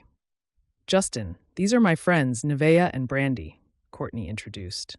Nevaeh waved and smiled while Brandy gave him a nod. "Nice to meet you," they said in unison. Joanne grinned at Justin from her spot near the counter. "I see you've already met me," she said with a laugh. Justin chuckled. "Yeah, you beat them to it." Courtney stepped closer to him. "These are my closest friends," she said, looking between them. "They just stopped by to make sure I'm okay after everything that happened." Justin nodded, seeming to understand. "I appreciate that," he said, looking at them. "It's been a crazy day." Nevaeh and Brandy both nodded, and they all fell into a comfortable conversation about the events of the day. Justin was appreciative of their kindness and enjoyed getting to know them better. He knew that he had made the right decision in coming to Sweet Gum and opening up his shop here. They chatted for a few minutes longer before Nevaeh, Brandy, and Joanne said their goodbyes and left the shop. As they walked out, Courtney could hear them still talking about the incident. Courtney looked at Justin, her eyes filled with concern. "I know the town will keep talking about it, but let's not give your ex the satisfaction of being a topic of conversation between us. We need to move past this and focus on the good things in our lives." She reached out and took his hand, giving it a reassuring squeeze. He smiled down at Courtney fondly and squeezed her hand in return. "Sounds like a plan." Chapter 14. Justin leaned back in his chair, taking a sip from his beer. The guy's night had been a long time coming, and he was glad to finally be able to catch up with his friends. Demetrius had closed down the comic book store for the night, and they had the whole place to themselves. Justin, Demetrius, Sean, and Nate were already good friends with each other. Chris was Nate's good friend and was recently back in town for good after spending several years completing his schooling. "So Chris, Tell us about your PhD, Nate said, shuffling the deck of cards. Chris smiled, taking a sip of his own beer. Well, I focused on library sciences and the African American contribution to the field. It was really interesting, and I feel like I learned so much that I was able to implement at the Sweet Gum Library. Sean, the owner of the local dance studio, leaned forward, intrigued. That's really cool. What kind of contributions did you find? Chris launched into an animated explanation, and the others listened intently, asking questions and making comments. Justin was glad to see everyone getting along so well. As they played poker and board games, they briefly mentioned what had happened with Justin's ex-wife at the shop earlier that week. But they quickly moved on to more interesting things, like Nate's latest political ambitions, Demetrius' new comic book recommendations, and Sean's upcoming dance recital. The guys were all different, but they had a shared history and a love for Sweet Gum. As the night wore on and the laughter continued, Justin felt grateful for these friendships. Hey, you guys want to try out the new virtual reality headset I just got for the shop? Demetrius asked, gesturing to a corner of the store. Everyone agreed eagerly, and they took turns trying out the virtual reality games. Chris was particularly impressed, having never tried VR before. After a couple of hours playing, they migrated back over to the tables just to relax and talk as Demetrius went to put all the equipment and games away. So, how's work? Nate asked Justin. You hired someone to work sales, didn't you? Sean questioned, running his hand over his hair before grabbing up a beer. I didn't know you were looking to hire. I wasn't, Justin admitted, sipping on his bottle of lager, but she is one hell of a saleswoman and a real magician when it comes to customer service. So, tell us about your new employee, Sean insisted, smirking at Justin as he sipped his beer. Who is she? How did you meet? I already know all this, but I'd love an update, Nate encouraged, leaning forward. Her name is Courtney. She's from Sweet Gum, Justin shrugged, trying not to go into too many details. Oh, I know her, Chris nodded. She's friends with my fiancée, Brandy. And with India's sister, Nevaeh, Nate added. I met Nevaeh, Justin nodded, remembering the 3 women who had come into his shop just the day before. Courtney's friends seem nice. And what about Courtney? Sean asked, smirking sideways at his friend who sat next to him on the couch. Does she also seem nice? I know where you're trying to go with this, and I'm not amused, Justin responded, his voice tight. I just went through a breakup, and one of my best friends, an incredible guy, has the opportunity to mend his clearly shredded heart, Nate protested, talking straight to Justin. And he won't even take the chance? It's been years, Sean nodded, seeing Justin's face fall. Couldn't you at least consider the possibility that there is someone out there for you? There was someone, but she didn't want me in the end, Justin retorted, sipping his beer. Psycho, Nate coughed subtly into his hand, and Sean and Chris burst into laughter. I'll admit, I really like Courtney, but I don't know that it can go any further than it is. She's my employee, and we're friends. That might have to be enough. Sounds like you did that on purpose, Nate sighed, taking a larger drink from his bottle. Subconscious or not, you've put yourself into a corner. Thank you, Dr. Phil, Justin retorted, his eyes narrowing. Hey, we're just trying to help, Sean interjected, waving his hand. In case you haven't noticed, we're all hopelessly single and slightly jaded. Slightly is an understatement, Justin grumbled, finishing his beer and grabbing another from the table in front of him. Not me, Chris smirked. I'm happily affianced. Justin smiled at Chris's declaration. I'm slowly getting over it, and I do admit that Courtney is helping. She's nothing like Maureen.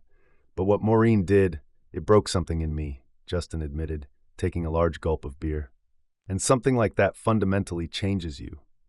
Demetrius paused on the way over to them, then disappeared into the back room. I can't even imagine, Chris said, sipping his beer. No, you can't because it is unimaginable, Justin sighed, taking another drink. I was in love, totally, fully, devoted to her to the point of complete submission. I'd have given her anything and everything. That's what love does, Sean sighed. I trusted her with everything. I gave my all. And in the end, I was just used, Justin shrugged. Demetrius came back from the back room carrying a tray of brandy with 5 glasses. I think this topic of conversation needs something a little stronger, he he said, placing the tray on the table. But she was a user, Nate explained. She was always looking for the next best thing.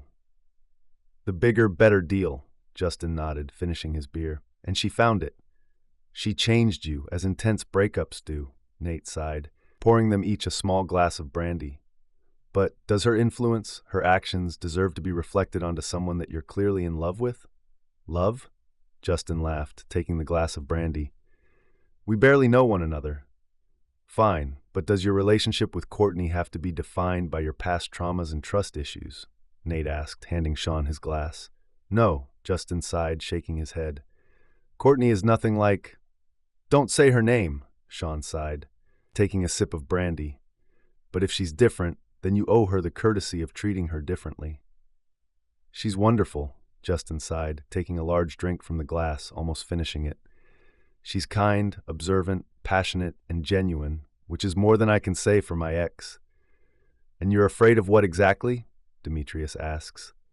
I'm afraid that I'll be hurt again, of course, Justin groaned, leaning back in the chair, staring up at the fluorescent lights as he considered his own emotions. Well, you can be afraid, run from your feelings, and probably end up miserable like me, Nate offered, smirking over his glass. Or you can take a risk, put yourself out there, and potentially be rewarded 1,000-fold. What other options do you have? That was actually really insightful, Sean admitted, raising his glass. Who knew? Hilarious, Nate smiled. So, how do you feel about her? Truly? I want to know more. I want to be around her more than what I already am, which is every day, he groaned, Nate pouring him one more drink. I want her to like me, and I want to fix that damn watch she commissioned me for. Oh? Chris asked, glancing at Justin. Watch? A pocket watch. Old, belonged to her, ancestor. Justin smiled, taking another sip of brandy. But it's so old it is unfixable. I can't find parts or similar watches, and my suppliers and antique dealers are no help. I want so badly to fix it for her, but even my skills aren't up to par for that kind of job. I've considered all I can do, and the only thing left is to go all in and rebuild the watch from the ground up. Then do it, Sean encouraged, smiling widely. What better way to say how you feel for her? You think? Justin asked, eyes wide. Really?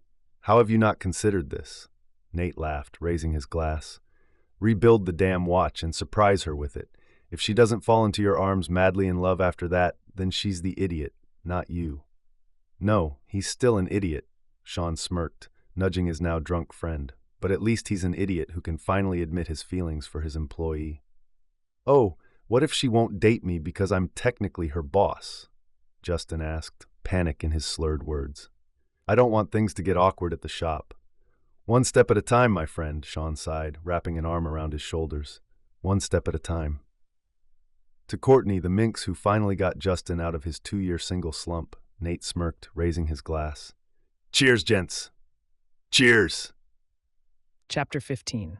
The girls' night at Courtney's was fun. Nevaeh, Joanne, and Brandy all enjoying the theme Courtney had come up with. It had been a while since she felt free like this. She'd decided they'd have some wine, relax, and follow a Bob Ross tutorial for fun. She gave them cheap canvases, lots of oil paints, and their own sets of brushes and palettes. It was so fun. The four setting up in the small living room and opening a bottle of their favorite red. Courtney sat in her chair, surrounded by her best friends as they all sipped on glasses of red wine and followed along with the Bob Ross tutorial on the TV. It was Courtney's idea to have a girls' night and paint together after finding out that Justin and his friends were having the equivalent. This is so much fun, Courtney, Nevaeh said, smiling as she dipped her brush into the paint. I've never painted before, but I feel like Bob Ross is a natural teacher. Brandy was also enjoying herself, but her mind seemed to keep drifting to thoughts of her fiancé, Chris. I'm so excited about my relationship with Chris, she said, putting down her brush for a moment. He's just so amazing, and we have so much in common. Like what? Nevaeh asked, intrigued. Well, Chris is really passionate about writing. He's always been a great writer, and now he's finally taking the time to focus on it. He's even working on writing his own book, Brandy exclaimed, her eyes shining with pride. Joanne, who was busy painting away, rolled her eyes. I'm just too busy for love right now, she said, her brushstrokes quick and confident. I've got my career to focus on, and I just don't have the time or energy for a relationship. But I'm cheering all of you on and will live vicariously through you. Nevea, who was always the life of the party, just shrugged and took a sip of her wine. I'm all about having fun, she said. I'm not ready to settle down just yet. As they continued to paint, the conversation shifted and the four friends chatted and laughed, enjoying each other. Courtney sat back in her chair, listening intently as her best friends discussed their relationships and what they were looking for in potential partners. I just want someone who makes me feel special, you know? Nevea said, taking a sip of her wine. Someone who makes me feel like I'm the only person in the room. Brandy nodded in agreement. Yeah, and I want someone who is ambitious and driven.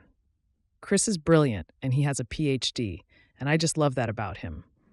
He's always pushing himself to do better, and it's inspiring to be around him. You all know how much I love Sweet Gum Library, so it should be no surprise that I ended up engaged to the librarian, she giggled. Nevea smiled at Bronny and rolled her eyes at Joanne.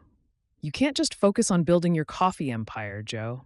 You need to find someone who makes you happy, who you can come home to after a long day and relax with. Brandy nodded. And when you do find that person, it will all be worth it. You'll see how much better your life is with them in it. Courtney sat quietly, taking in the conversation.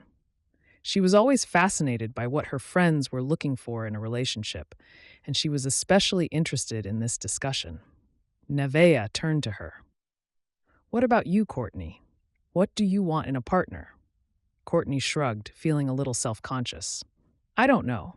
I guess I just want someone who makes me happy and loves me for who I am. Let's all just pretend that little Courtney here doesn't already know exactly what she wants in a relationship. She already knows who. Joanne cackled, and the other girls burst into a laughing agreement as Courtney swatted them all lightly with her hand. Okay, Courtney, spill it, Nevea said, giving her a mischievous grin. What's going on with you and Justin? Courtney sighed, feeling her cheeks flush with heat. Justin was more than the owner of the local watch repair shop where she worked. Over time, she had developed feelings for him that went beyond friendship and a working relationship, and she wasn't sure how to face this, let alone tell her best friends. Well, you all know it all started when he tried to fix an irreparable watch that's also a family heirloom, Courtney said, her voice soft. I started spending more time with him, helping him with his books and organizing his orders, and before I knew it, I was falling for him. I know I shouldn't be so ready to jump into something with him, but we're just so effortless. Her friends all nodded, their eyes shining with excitement. That sounds amazing, Courtney, Brandy said.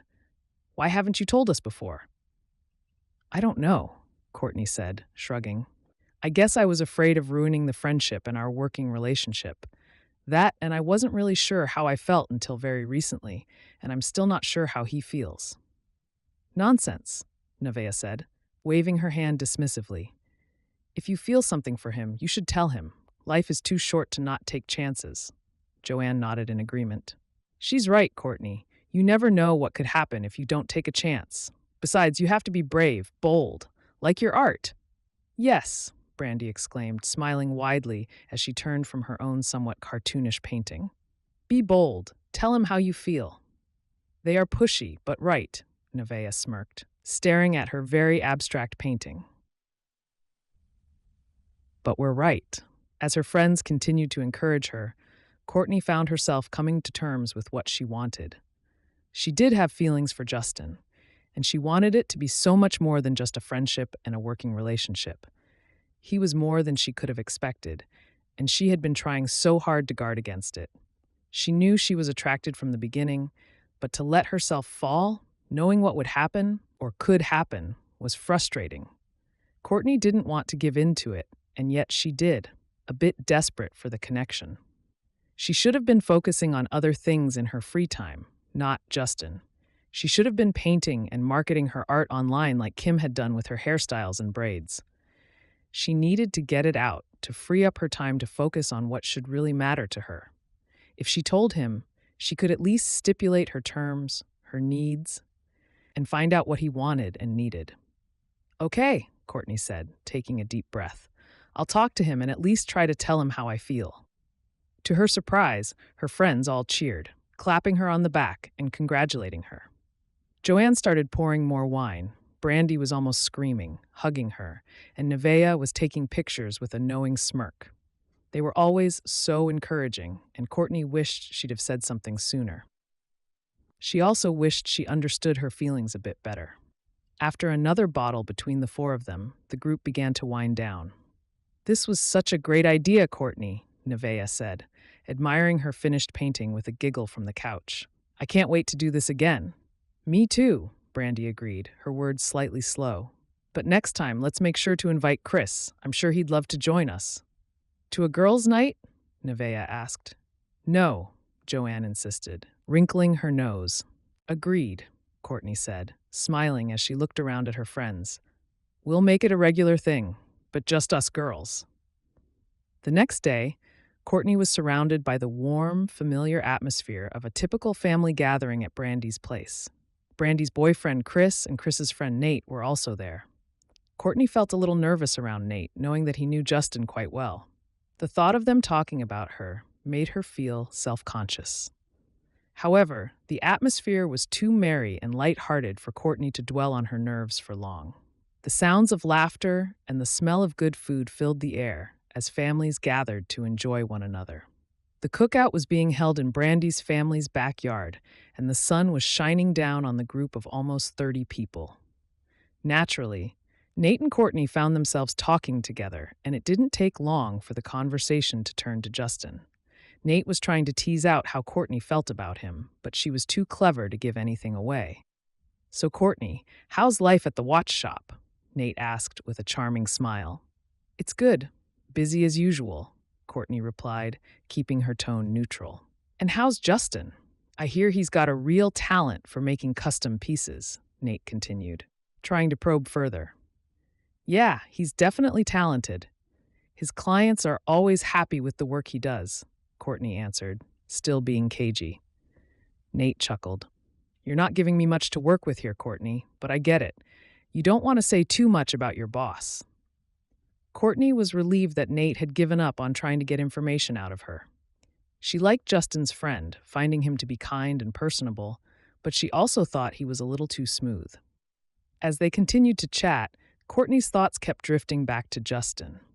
She thought about how much she admired him and how she wished their relationship could be something more than just a working one. Love must have been in the air, or else she was noticing it more because of her own feelings. Because she noticed Brandy and Chris were having their own conversation discussing their relationship and what they wanted in a partner. They were quietly whispering loving things in each other's ears between family interactions. Joanne was listening to Nevaeh talk about her desires in a relationship, still inspired by the Friday night before. The gathering continued on in its merry way, with the sounds of laughter and good-natured teasing filling the air. Despite her reservations about Nate, she was glad to be surrounded by people who cared about her and her happiness. As the day went on, the conversation between Nate and Courtney continued, with Nate asking Courtney more about Justin. The two of them laughed and talked about their shared experiences with Justin. So, what do you think of Justin? Nate asked, not for the first time, his tone playful. Courtney smiled, figuring she would throw him a bone. I think he's great. He's really talented, and he's always so kind to everyone. Plus, he's got a great sense of humor. I can tell you like him, Nate said, winking at her. You are being nosy. And besides, he's nice, but it's not just that, Courtney said, feeling the need to defend herself. I mean, he's got a good heart, and he works so hard. I admire that about him. I see, Nate said, looking thoughtful. Well, I can tell you that he's a good guy. He's always been there for me, even when I needed help the most. Courtney nodded, feeling a sense of pride in Justin. She knew that he was a good guy, but it was nice to hear it from someone else who knew him well. As the evening went on, the conversation shifted to other topics, with Brandy and Chris talking about their plans for the future and Joanne and Vea discussing their jobs. But Courtney thought about Justin and the way her heart skipped a beat every time she did. It was annoying and exhilarating. The sun began to set, casting a warm glow over the gathering. The families gathered around the picnic tables, and Courtney watched as children laughed and played together, their parents looking on with smiles on their faces. The atmosphere was one of joy and happiness, and Courtney was glad to be surrounded by the community of families. Brandy's grandmother, Chris's, and all the older women in the community stopped by after church that afternoon and were gone by now. But the other families and their kids seemed to make the whole scene light up. The happiness in the faces and voices as the food was partitioned, separated, and packed away for takeaway was what made her love sweet gum that much more. She knew that was how Justin felt about this place as well. He wasn't from here, but he loved it all the same. As the night wound down and the families said their goodbyes, Courtney found herself walking back to her car with a smile on her face. She couldn't wait to see Justin again, to work with him, and to be near him. She knew that her feelings for him were growing stronger every day, and she felt excited about what the future might hold. Chapter 16. Justin had been thinking about Courtney a lot lately. He loved her creativity and determination and the way she handled people. He spent an inordinate amount of time watching her while they worked. She walked over, distracting him from his reverie. "Hey, Justin, have you had any orders from overseas lately?" Courtney asked, leaning on the counter. "Yeah, I actually just got a big one from Japan. They're looking for some rare and antique pieces," Justin replied, trying to keep his focus on the conversation and not on Courtney's playful smile. "That's so cool. I've always wanted to visit Japan. Have you ever been?" Courtney asked. "I visited Tokyo when I was in college, and it was amazing. The culture and the history are just incredible," Justin said, smiling at the memories. "It's beautiful, fun, and Tokyo is one of the largest cities in the world," Justin explained, happy to talk about where one of his favorite return customers was from. They continued their conversation, talking about their hobbies and interests and how they both loved the idea of travel. Justin felt like he could talk to Courtney for hours and never run out of things to say. "Hey, Justin, do you have plans for Founders Day and Sweet Gum?" Courtney asked, twirling a pen between her fingers. "It's coming up and I'm pretty excited. I usually donate some of my older pieces, you know? Why? You're going, right?" Justin replied, trying to keep his tone casual. "Definitely. I love a good street festival. How about you?" Courtney asked, looking up at him with a smile. "Want to meet up?" "I'll be there. It'll be nice to have a little time off and enjoy the festivities," Justin said, feeling nervous but excited about the possibility of spending more time with Courtney. They had officially made plans to meet up during Founders Day, and Justin felt like it was a sign of things to come. He liked Courtney more and more every day, and he was determined to show her just how much she meant to him. He hoped that during the festival, they might get a chance to really find out what the other wanted. Justin's hesitation and the thoughts of his past and his ex-wife were always in the back of his mind, and he was trying desperately to push it away completely. He didn't want his past to define his future. Courtney stood nervously in front of the mirror, adjusting the straps on her sundress. Today was Founders Day in Sweet Gum, and she was meeting up with Justin. She had been looking forward to this day, but more so since they made plans to spend it together officially. She wanted everything to be perfect. She had dressed up, hoping to show off her flirty side, but she also wanted to keep things casual. She had to consider what she wanted from him and how she was going to communicate her feelings, something she feared she wouldn't be good at. She was in her head as she walked towards the community center, and when she saw Justin approaching, she paused, waving to him with a soft smile. The main street was buzzing, cut off from traffic and cars, full of people from the town who took the entire day off to enjoy their town's rich history and tradition. Banners, flags, flowers, and all sorts were strung all through the main drag, the brick and stone buildings beautifully reflected in the large store windows. Courtney loved it and watched Justin approach with a mix of anxiety and anticipation. He was dressed in a casual button-down shirt and jeans, and he had a big smile on his face. "Hi, Courtney," Justin said, approaching her. "Waiting long?"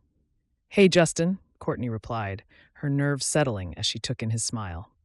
"No, I just got here." They walked towards the community center, where some of Justin's antiques in the exhibits were set up. They explored the displays, learning about the history of sweet gum and chatting about the town and their lives in it. "It's always so fascinating," Courtney admitted, having heard the stories many times over her life. "It never gets old." "It's rare to have this kind of connection to the past and a community," Justin admitted, nodding at the displays of local history, crafts, art, and photography of what the town used to look like. It had evolved quite a lot since photographs had started in the late 1890s. As Courtney and Justin walked through the exhibits at the Sweet Gum Founders Day celebration at the community center, they stole glances at each other and share flirty smiles. "I have to admit, I'm a bit nervous," Courtney said, gesturing to her landscape painting on display. "What if everyone hates it?" Justin chuckled. "I have no doubt that it's going to be a hit. Your talent is undeniable." Courtney flushed at his compliment. "Thanks. I like to think I bring a unique perspective to classical landscapes. A little bit of modern, a little bit of abstract." Justin nodded in agreement. "And it works so well. I'm so proud of you." As they continued their tour of the exhibits, they came across Justin's antiques from his watch shop on display for the community. He beamed with pride. "It's amazing to see my work appreciated by this town," Justin said, smiling at Courtney. "I wasn't born and raised in Sweet Gum, but it feels like home now." "I love how passionate you are about your work and this community," Courtney said, placing a hand on his arm. "It's so inspiring." The two of them continued to walk and talk, admiring the various displays. As they walked away from the exhibit, Justin turned to Courtney and said, "By the way, you look amazing today." Courtney felt a warm flush creep up her cheeks. "Thank you," she replied with a shy smile. Justin grinned. "Just stating the truth," he said playfully, nudging her shoulder with his. As they passed by a particularly impressive sculpture, Justin leaned in close to Courtney and whispered, "I think we make a pretty great team, don't you?" Courtney's heart skipped a beat and she turned to him with a shy smile. "I couldn't agree more." Justin smiled back at her and took a step closer, his hand brushing hers. Courtney's heart raced at his touch, and she felt a sense of excitement and anticipation. For a moment, they stood there, their eyes locked in a silent conversation. Courtney could feel the tension between them growing, and she knew that a kiss was imminent. Just as Justin leaned in, their lips mere inches apart, they were interrupted by a group of their friends calling out to them. "You two are too much," came a familiar voice. Brandy and Chris smirking at them from the library display, where old books, local authors, genealogy displays, and old historical society photos were highlighted. Courtney felt a pang of disappointment as Justin stepped back, his eyes still fixed on hers. "Looks like we'll have to finish this conversation later," he whispered with a wry smile. Courtney nodded, trying to hide the disappointment in her voice. "Yeah, I guess so. You look quite cozy." Chris grinned, glancing at Brandy knowingly. "Having fun?" "Of course. But what about you two?" Courtney asked, shifting the focus to them. "This is a great display. I remember last year's when Everly had these huge records blown up and displayed for the entire town to see." Justin's hand slipped away from hers, and Courtney felt a sense of longing as she watched him interact with their friends. She wondered what he was thinking, and if he felt the same way she did. But she didn't want to push too hard or make things awkward between them. "Those are at our stall on Main Street," Chris nodded, smiling. "Granny is manning that exhibit, so watch out. She'll tell you all you'd ever need to know." "Stop it. She loves the Historical Society and the records," Brandy smiled, nudging him playfully. "Go enjoy it. She'd be thrilled to see you both." "We definitely will," Justin nodded, glancing over the books on display. "I had no idea we had so many local authors and poets." "Sweet Gum inspires the best," Brandy affirmed, Chris agreeing wholeheartedly. "Soon to be one more, I hear?"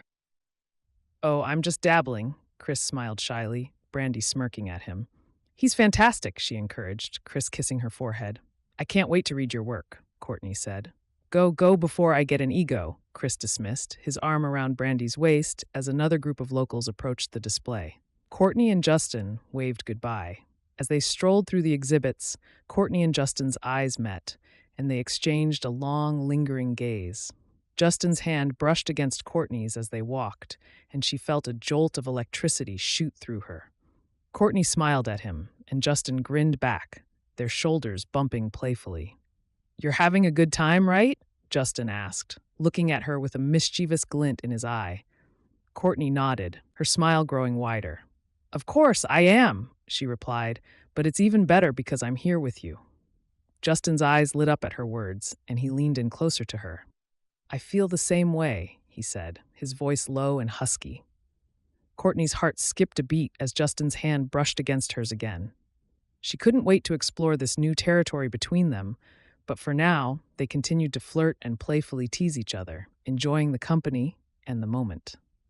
They finished the last few displays, heading to the large double doors, and made their way to the local shops on Main Street, admiring the shop owners' booths for the celebration. They tried the food from Rochelle's, Joanne's, and Mrs. Zhang, feeling absolutely stuffed as they made their way back up the main street. There were even small fundraisers featuring games, the two playing with laughter. They met friends and families of the town here as well, becoming distracted or sidetracked into conversations they both enjoyed greatly. Everly even stopped them, telling Justin all about some of the local history and how his pieces from the shop, antiques, and random objects played a part in the town's development. As Courtney and Justin walked down Main Street, they ran into familiar faces, including Rochelle, who beamed at the sight of them. "Well, look at you two lovebirds. Enjoying Founders Day, I see," Justin chuckled. "Of course, Rochelle, this is a great day for the community." Zhang and her husband walked by and greeted them with a warm smile. As they continued their walk, they ran into Demetrius. Courtney knew Justin and Demetrius were friends, but she had never really talked to Demetrius much. "Hey man, how's the comic scene today?" Justin asked. "Oh, just promoting some new releases. And who's this?" Demetrius asked, looking towards Courtney. "This is Courtney. She's a local artist," Justin introduced. "Nice to meet you, Courtney." "Nice to meet you too," she smiled, picking up a graphic novel from his exhibit. "Graphic novels, huh? I can introduce you to the concept if you're interested." "This art style is really interesting," Courtney smiled, opening the novel. "And sure, I'm always open to trying new things." As they continued talking about the graphic novels, the conversation was light and fun and highlighted their surroundings and the community celebrating the holiday. Justin and Demetrius shared their love for comics, and Courtney was pleasantly surprised by the humor and wit in their discussion. I can see why you two are such good friends," Courtney said, laughing.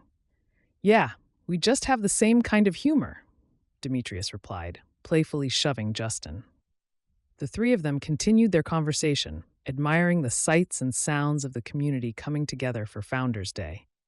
It was a while later that Justin and Courtney finally left the display, Courtney purchasing the graphic novel she had been admiring. Demetrius also sent her an email list of graphic novel styles and stories she might also be interested in. A half hour later, after they grabbed something to drink from Joanne's cafe, they wandered into the park. As the sun began to set, Courtney and Justin found themselves walking along the paths and shaded ways, smiling at each other while families and children began to pack up and move toward the main event space, a stage in the park where a local band and speakers were gathering. Courtney and Justin weren't paying much attention. They talked about the sights and sounds of the day and the excitement of the Founders Day celebration. Justin seemed intrigued by Courtney's passion for history and how she had taken a great interest in the stories and legends of the town of Sweet Gum. She told him about her favorite parts of the day and the quirky little shops and games they had visited. As they stopped to sit on a bench near the blooming community garden, the tension between them grew palpable. They were both nervous, unsure of what to say or do next. But then, without warning, they found themselves leaning in towards each other, their faces mere inches apart. Just as they were about to share their first kiss, the sound of someone clearing their throat behind them interrupted them. Again. They turned to see Nate standing there with a wide grin on his face. Well, what do we have here?" he said in a teasing tone. "It looks like love is in the air." Courtney and Justin both laughed nervously, Courtney feeling embarrassed at being caught and irritated by the interruption. They chatted with Nate for a while, and after her irritation wore off, she began enjoying his stories and laughter. They eventually parted ways with Nate and made their way back to the stage area. As the evening continued, they found themselves flirting more and more, and the tension between them was palpable. When it was time to say their goodbyes, Courtney did so with disappointment for the two missed opportunities and hope for what the future might hold. Chapter 17. As Courtney walked through the bustling streets of Sweetgum, her thoughts were consumed with Justin. Their day together on Founders Day had been perfect, filled with flirty banter and nonstop laughter.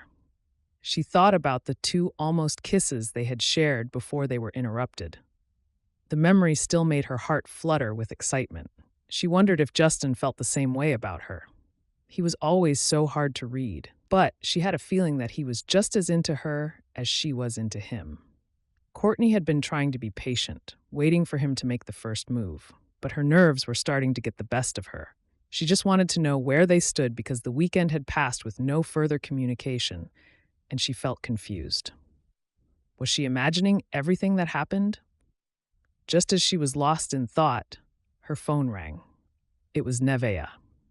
"Hey, just wanted to check in on you after you spent Founders Day with Justin," Nevaeh said, excitement in her voice. "Yeah, it was amazing, but also frustrating," Courtney said with a sigh. "Why frustrating? You guys had a great time together, right?"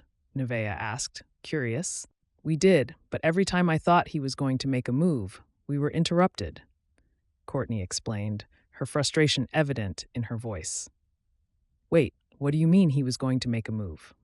Nevaeh asked, shocked. "I mean, we were getting close. Our faces were inches apart and then, bam, interruption," Courtney explained, a hint of disappointment in her voice. "Okay, girl, you need to stop being a chicken and make your move," Nevaeh encouraged. "This isn't the old days when women couldn't make a move. You need to take what you want." "I know, but what if he doesn't feel the same way?" Courtney asked, her nerves showing. "Have you ever thought about just asking him how he feels?" Nevaeh suggested. "I don't know, it's just not that easy," Courtney said, feeling uncertain. "Why not? You guys have a great connection, and from what you've told me, it sounds like he was getting ready to make a move. So, what's stopping you?" Nevaeh asked. "I don't know. I guess I'm just scared of rejection," Courtney admitted. "Girl, rejection is just a part of life, but you'll never know what could have been if you don't take a chance. You deserve to be happy, and if Justin is the one who can make you happy, then go for it," Nevaeh encouraged. "I'm just not as excited as I was," Courtney admitted, trepidation in her voice. "What's going on, Courtney? You sound down, and where did your confidence go?" Nevaeh asked. "We had such a great time on Founders Day, and I thought maybe something was finally going to happen between us, but since then, nothing's happened. I don't know what to do." "Don't be a chicken, Courtney," Nevaeh scolded her. "If you want something, you need to go for it. Besides, it's only been 2 days." I know," Courtney replied. "But what if I make a move and he's not interested? That would be so embarrassing." "What's the worst that could happen?" Nevaeh asked. "At least you'll know where you stand and can move on. Don't let your chance with Justin slip by." "You're right," Courtney said, her confidence starting to build. "I'll do it. I'm going to march into that watch shop and talk to him." "That's my girl," Nevaeh cheered. "I have faith in you. You're strong, confident, and beautiful. Just remember, you deserve to be happy." "Thanks, Nevaeh. You always know how to make me feel better," Courtney said, feeling grateful for her friend's support. "Anytime, girl. That's what friends are for. Now go get him," Nevaeh encouraged. Courtney's confidence grew with each word of encouragement from Nevaeh. She felt empowered and ready to take control of her love life. When she hung up the phone, she felt a renewed sense of determination. Courtney arrived at the watch shop and went straight to the workshop in the back, where she knew she would find Justin. She had to remind herself that she wanted this. She wanted him. She dropped her things in her small office, checked the register and desk, turned the lights on, and went back to see Justin in his workshop before opening the front door. As she entered the workshop, she was greeted by the sight of Justin bent over a delicate watch mechanism, his focus completely absorbed in his work. She stood there for a moment, just staring at him, unsure of whether she should launch herself at him or just confess her feelings for him. But before she could make a move, Justin looked up and noticed her standing there. "Good morning, Courtney," he said, his eyes lighting up. "Good morning," she replied, smiling. "I had fun at Founders Day," Justin smiled, still looking at whatever it was he was working on. "I hope you did too." "I did," she agreed. "It was an almost perfect day." "Almost? Well, it was pretty perfect," she corrected, flushing. "I think so too," he said, glancing over at her, then up at another painting she had brought into the shop. "I think you should display your art at a booth next year for Founders Day." "Oh, I couldn't. I'm just mediocre at best." "That's a lie," he laughed, his lips pulling into a smile. "You can do it. I know it. I wish I had your confidence. You can take as much as you want. I sometimes have too much," he smirked, turning to look at her now. "So, what do you think about getting some barbecue for lunch?" Justin asked. "That sounds great," Courtney said. "I've been craving it all week." "Good, and I hope the orders aren't overwhelming you," he said, moving to stand. "I know we've had a steady increase lately, so I want to make sure you aren't overwhelmed. After all, it's just you. I was considering hiring a part-timer to help with the paperwork, to be honest." "No, I can handle it. I enjoy it," Courtney said, not liking the idea of sharing the workday with someone else. She really enjoyed their time together, just the two of them. They talked about how the exhibits had gone, how busy the shop had been, and how everyone was talking about how much they loved the antique pocket watches on display. Justin lit up at this, Courtney unable to stop her delighted smile. "I'm so glad people appreciate them as much as I do," Justin said. "I've always had a passion for antiques, and being able to share it with the community here in Sweet Gum makes it even better." "I know," Courtney said. "I've always loved your work, and I'm so proud to be a part of it." Their conversation flowed easily, and it was clear that they had a strong connection. As they talked, Courtney thought about how compatible they were and how much she loved spending time with him. "I'm so glad we have this time to talk," Justin finally said, as if reading her thoughts. "I feel like we never have enough time to catch up with each other, even though we see and talk to one another every day." "I know," Courtney said, "but I'm just so happy to be here with you, talking and laughing like this." And with that, they continued their conversation, lost in their own world and completely at ease with each other. Courtney had almost forgotten about her mission to just tell him her feelings, hoping that the way she said things and how encouraging she was would speak for her. "We better open up," Justin finally smirked, realizing it was well past the time. "Oh." Courtney gasped, rushing back out to the shop to unlock the door and change the sign to open. As Courtney sat at her small desk an hour later in her office, her thoughts turned once again to love. She had been working at the shop for a little under a month now, and her feelings for Justin had grown stronger with each passing day. Although she hadn't known him that long before starting to work at the shop, it was the close quarters and daily interactions that had truly brought them together. She couldn't deny it anymore. She was in love with Justin, whether he felt the same or not. She admired his passion for his work, his intelligence, and his kind heart. He was so different from anyone she had ever met, and she was glad to have him in her life. As she sat in her office, surrounded by the familiar sounds of the workshop and the street outside, Courtney daydreamed about a possible future with Justin. She pictured them going on adventures together, exploring new places and trying new things. She envisioned a life full of laughter and love, and she knew that with Justin by her side, anything was possible. She also thought about the challenges that lay ahead. They had both been hurt in the past, and opening up to someone new was always a risk. But she was willing to take that risk for Justin. She wanted to be with him, to be his partner and his support system. Courtney took a deep breath and leaned back in her chair. She knew that she couldn't wait forever for Justin to make the first move. She had to take control of her own happiness. She was determined to show him how she felt, to let him know that she was ready for a future with him. As she sat in her office, thinking of Nevaeh's words from that morning, Courtney made a promise to herself.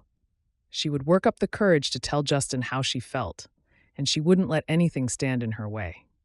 She was in love with him, and she was going to make sure he knew it. Courtney walked into the workshop of the watch shop, a smile on her face a half hour later. She had received a couple of exciting orders in her emails that day, and she couldn't wait to share them with Justin. "So far, so good?" she asked, her voice light and cheerful. Justin looked up from his workbench and smiled back at her. "Going great, Courtney. What's the news? You look like you've got something to say." "Well, I got an order for a classic pocket watch from a buyer in New York, and another for a stylized piece from a buyer in Seattle," she said, her eyes shining with excitement. "I forwarded the latter email to you so you could take a look." Justin nodded, a smile playing at the corners of his lips. "Sounds great. I'll take a look at it later today." Courtney so badly wanted to tell Justin how she felt about him, but she didn't know how to bring it up. As she was about to speak, she noticed that Justin was working on a commission she didn't recognize. She walked closer and realized that it was her family pocket watch. She was speechless, tears welling up in her eyes as she watched the second hand tick away. "Justin, how did you fix it? I thought it was impossible," she said, her voice shaking with emotion. "It was supposed to be a surprise," he said, a smile on his face. "But I managed to fix it." Courtney burst into tears. She hugged him tightly. "Thank you, Justin." "Thank you so much," she said, her voice filled with emotion. Justin hugged her back, and the two of them stood there for a moment. It was a moment that Courtney would always treasure, a moment that gave her hope for the future she wanted with Justin. It was only when they pulled apart that she looked at the watch itself. He handed it to her carefully, a wide, bright smile on his face as she inspected it happily, pushing away tears of joy. "I wanted to surprise you," Justin said, his own voice soft and gentle.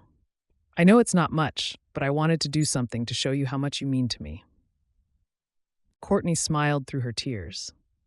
"It's more than enough. Thank you so much. I don't know what to say." "You don't have to say anything," Justin replied, his hand coming up to caress her cheek. "I just wanted to do something special for you." "You always do," Courtney said, leaning into his touch. "You always make me feel special, Justin." The two of them stood there, lost in the moment, until the sound of a customer coming in the front door interrupted them.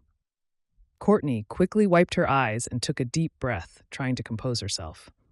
"I'll go take care of that," she said, her voice still a bit shaky. "Thank you again, Justin. I don't know what to do without you." Justin smiled at her and turned back to his workbench. "Let's hope you'll never have to find out," he said softly. Chapter 18. Justin sat in his workshop, lost in thought as he gazed at the intricate inner workings of a pocket watch. His mind was a jumbled mess of emotions, fear, and excitement battling for dominance. He had developed strong feelings for Courtney, and he was terrified of acting further on them. The memory of his ex-wife still haunted him, and the thought of being hurt like that again was too much to bear. His ex-wife had ruined his trust and broken his heart. The hurt still lingered, and he was afraid of repeating that experience with Courtney. However, he knew she was different. She was kind, smart, and understanding, and he felt like he could truly be himself around her. He had grown to care deeply for her, and that was obvious now, but he was scared of making the wrong move and ruining what they had. As Courtney dealt with a walk-in customer, Justin's thoughts continued to swirl. He didn't know how to approach this new relationship that was blooming between them. He was nervous and excited all at once, but he also knew that he had to be careful. The past couldn't be repeated, and he had to approach his future with a fresh perspective. He thought of his friends Nate and Chris, who had been encouraging him all along. They had seen how happy he was around Courtney and urged him to take a chance. Justin knew that they were right, but fear still held him back. He was afraid of opening himself up and getting hurt again, but he was also aware that he couldn't live his life in fear. As he sat there, lost in thought, Justin realized that he needed to let go of the past and embrace the future. He was ready to take a chance on love and see where it took him, even if it might be painful. He made a promise to himself to be open and honest with Courtney, to give their relationship a chance to blossom and to not let fear dictate his actions. With newfound determination, Justin put down the pocket watch and headed toward the front of the shop. As he approached Courtney, he took a deep breath and smiled. He was ready to take a chance and see where this newfound love would take him. However, the unhappy customer in the shop was quite worried. As Justin joined Courtney at the front of the shop, he noticed that Lyle had returned. Justin listened intently as Lyle spoke of the sentimental value his broken pocket watch held, how it had been passed down from his father, and how much it meant to him. "It's an old watch, and I try to treat it with care," Lyle said, nodding at them. "But my job can get a bit rough, and I like to keep the watch nearby." "I understand that," Courtney nodded, encouraging him. "I do that with my own pocket watch." "Oh, you've got one too?" Lyle asked, curious as he pulled the worn but clean-faced silver piece from his pocket. "Mine's been around for years in my family. I was excited to pass it on to my son and his daughter, but it stopped working a week ago." "It's beautiful," Courtney nodded, setting out a cloth for Lyle to set the watch on. "Can you tell me more about the history?" "Her family watch is similar and has a lot of deep meaning and connections," Justin explained, standing next to her for support. "Does your watch have a story too?" "Oh, many," he laughed, Courtney offering him the stool behind the counter. Justin picked it up, set it on the other side of the counter, and Lyle accepted it happily. "Where to start? When did your family first buy it?" Justin asked, observing the older watch. It was older than Courtney's, which was interesting as hers was from the 1890s. He had worked on the watch before, cleaning and replacing gears, so he already knew the answer. However, he wanted Courtney to hear about Lyle's family heirloom in hopes they could connect over it. "My great-grandfather purchased it with his first real wage for Christmas in 1869, Lyle nodded, nostalgia across his face. "I remember my grandfather telling me this story as a kid, and I thought it was a pretty good gift to buy yourself." "Can you tell us the story?" Courtney asked, eyes wide. Justin admired her fascination with the history, picking up the watch delicately. He was familiar with it and immediately saw it needed a cleaning.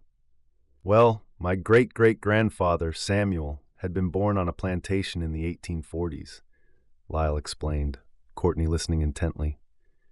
"It wasn't here in Georgia, but over in Mississippi. When he was in his 20s, the Civil War broke out and he was sold to a man who built part of the railroads here in Georgia. He met my great-great-grandmother there, Sarah. Once they were allowed to marry, they did, though it was a bit silly to wait for permission. That was the year that the war ended, only a few months before the surrender." "Really?" Courtney asked, her bright eyes alight. Justin smiled at this, remembering his reaction to Lyle's story when he first heard it. "Really?" Lyle laughed. "It was a bit ironic, but they could have waited and married however they wanted. But Papa Samuel, the second he learned they were freed, moved to Augusta. There he spent 3 years saving from odd jobs, dirty jobs, building themselves a small house just outside the city, in what is actually pretty close to the center today." Lyle nodded, his voice full of pride. "But in their 4th year, when my great-grandfather was 2, Papa Samuel got himself a steady long-term career. His experience working on the railroads made him an ideal candidate for rail yard foreman. He traveled a bit throughout Georgia and the South for a year, saved more money as Granny Sarah was pregnant, and that's when he discovered sweet gum," Lyle sighed, his tone wistful, happy to reminisce. "He came home one day, after being away for 3 days, and told Granny that they were moving. I'd have liked to have been there for that conversation. Granny Sarah didn't take no guff from anyone, you know." "I like Granny Sarah already," Courtney laughed, her wide smile bright as Justin listened while considering Lyle's watch. She was close to having her baby, and he wanted to just up and sell their home and move to this tiny town near the mountains, Lyle laughed. "Can you imagine?" Naturally, Granny wanted to make him wait until the baby was born, and he agreed. He needed to work something out with the rail company, as Augusta and Sweet Gum are a long way away from one another, even on a train. "It had to have been at least a few hours via train," Courtney surmised, thinking about it. "Long way considering the trains didn't travel as fast as they do now," Lyle nodded. But sure enough, Granny had her second baby, Auntie June, and then they spent one final Christmas in Augusta before moving. It was that Christmas that Papa Samuel went to a pretty famous watchmaker in Augusta and purchased this very pocket watch. Funny thing is, he wanted it to be a gift for himself and his job, Lyle nodded. But Granny Sarah loved the watch just as much, so she kept it safe and at their new home in Sweetgum while he purchased a cheaper one for the railway. He was able to keep his rail job? Courtney asked, Justin smirking as he set the watch back down on the cloth. He was. They transferred him to the rail hub just an hour train from Sweetgum, Lyle explained, pointing toward the door. It's no longer there and got combined with the larger lines in the 1920s, but Papa Samuel worked there for over 30 years. That's a beautiful history to have, Courtney gushed, absolutely enthralled. What about your great-grandpa? When did he get the watch from Granny Sarah? Oh, that's a fun story too, Lyle laughed, shaking his head. Justin loved listening to Courtney interact with customers, and Lyle was one of his most fascinating customers. Courtney, who had clearly never properly talked to Lyle until now, was alight with questions and truly fascinated by his family history. Well, my great-granddaddy, who I'm named after, was a different man altogether, Lyle reminisced, leaning against the counter with a grimace. He wanted to move west and left Sweetgum when he was 16. Now you have to remember, this is in the 1880s when there was a big push to the west, before the highways and the cars and all that. It must have been extremely dangerous. Well, he was trying to go north first, to Chicago, and then set off for Oregon, Lyle smirked. But he fell in love in Chicago with my granny, Rosie. That's beautiful. He was in Chicago for a year, saving up money, looking to take the first coach he could afford to St. Louis, Lyle explained, pointing at the watch. But the watch was still back in Sweetgum with his parents. Well, after meeting Granny Rosie, he decided he wanted to stay in Chicago and live. He sent for the watch after he proposed to Rosie, and his parents insisted they come down to Sweetgum for the wedding. That's when Papa Samuel gifted the watch to great-granddaddy Lyle. And Rosie's family, they come down to Sweetgum for the wedding? Her parents, her two siblings, and their spouses all made the trip down via train, Lyle smirked, winking at her. Granddaddy Lyle used to always joke that he married into money when he fell in love with Granny Rosie. They moved back to Chicago then? Justin asked, chiming in. He hadn't heard this story yet. Oh no, Granny Rosie fell in love with Sweetgum and refused to leave, Lyle laughed, nudging Justin. Like you, that's so wonderful, Courtney giggled, placing her hand on her chest. It's beautiful that they settled here. Well, not really settled, Lyle smirked. My namesake was a wanderer, an explorer of sorts. He and Granny Rosie took a train when my grandpa Johnny was only 5, out west to St. Louis. They wanted to settle there and did for almost 15 years, where great-granddaddy worked on a riverboat. He explored the Mississippi, sometimes taking my granddad to places like Baton Rouge or up to Minnesota during long trips. In Louisiana is where Grandpa learned to play the guitar.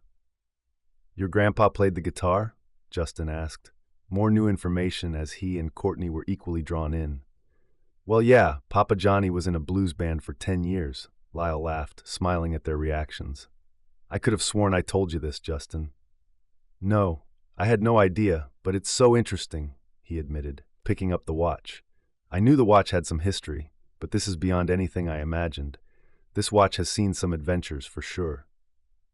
Oh, Papa Johnny was a real wild card, Lyle sighed, memories flooding his eyes and face. I remember him teaching me the guitar when I was little, though I was never good at it. He was full of stories about the riverboats and his travels across the north with his band in Chicago, Detroit, Cincinnati, Memphis. Did they settle back into Sweetgum? Courtney questioned, her curiosity overwhelming. Oh yeah, Granddaddy Lyle and Rosie moved back to Sweetgum around 1902, he surmised, nodding. Papa Samuel was ill around that time and only lived a couple more years later, Granny Sarah following a year later. Granddaddy Lyle inherited their house and gifted it to Auntie June, who raised her family there. Johnny met his wife here in Sweetgum, actually, Justin chimed in, remembering this story. Wasn't it Nate's great-aunt? You've got a good memory, Lyle nodded, smiling at Courtney. He fell in love with a firecracker of a woman and the aunt of the current mayor. Ah, I met Nate, but I only saw the mayor at the Heritage Day festivities. Well, my grandma Barb made Granny Sarah and Rosie look tame. Lyle smirked, his eyes alight. She taught me so much, and she was a real character. She was the librarian for years before Everly, and she was very involved with the town history and preservation works, including pushing the state to preserve and protect the state park here in Sweet Gum. Is that why you became a park ranger? Courtney asked, almost buzzing with excitement. Part of it, yes, he smirked. But I loved hiking, spending camping trips with my dad, who was in the military. One of the first and only black commanders during the Pacific War, right? Justin remembered, loving this history. Oh yeah, my dad was a no-nonsense kind of guy and named after Papa Samuel, Lyle sighed.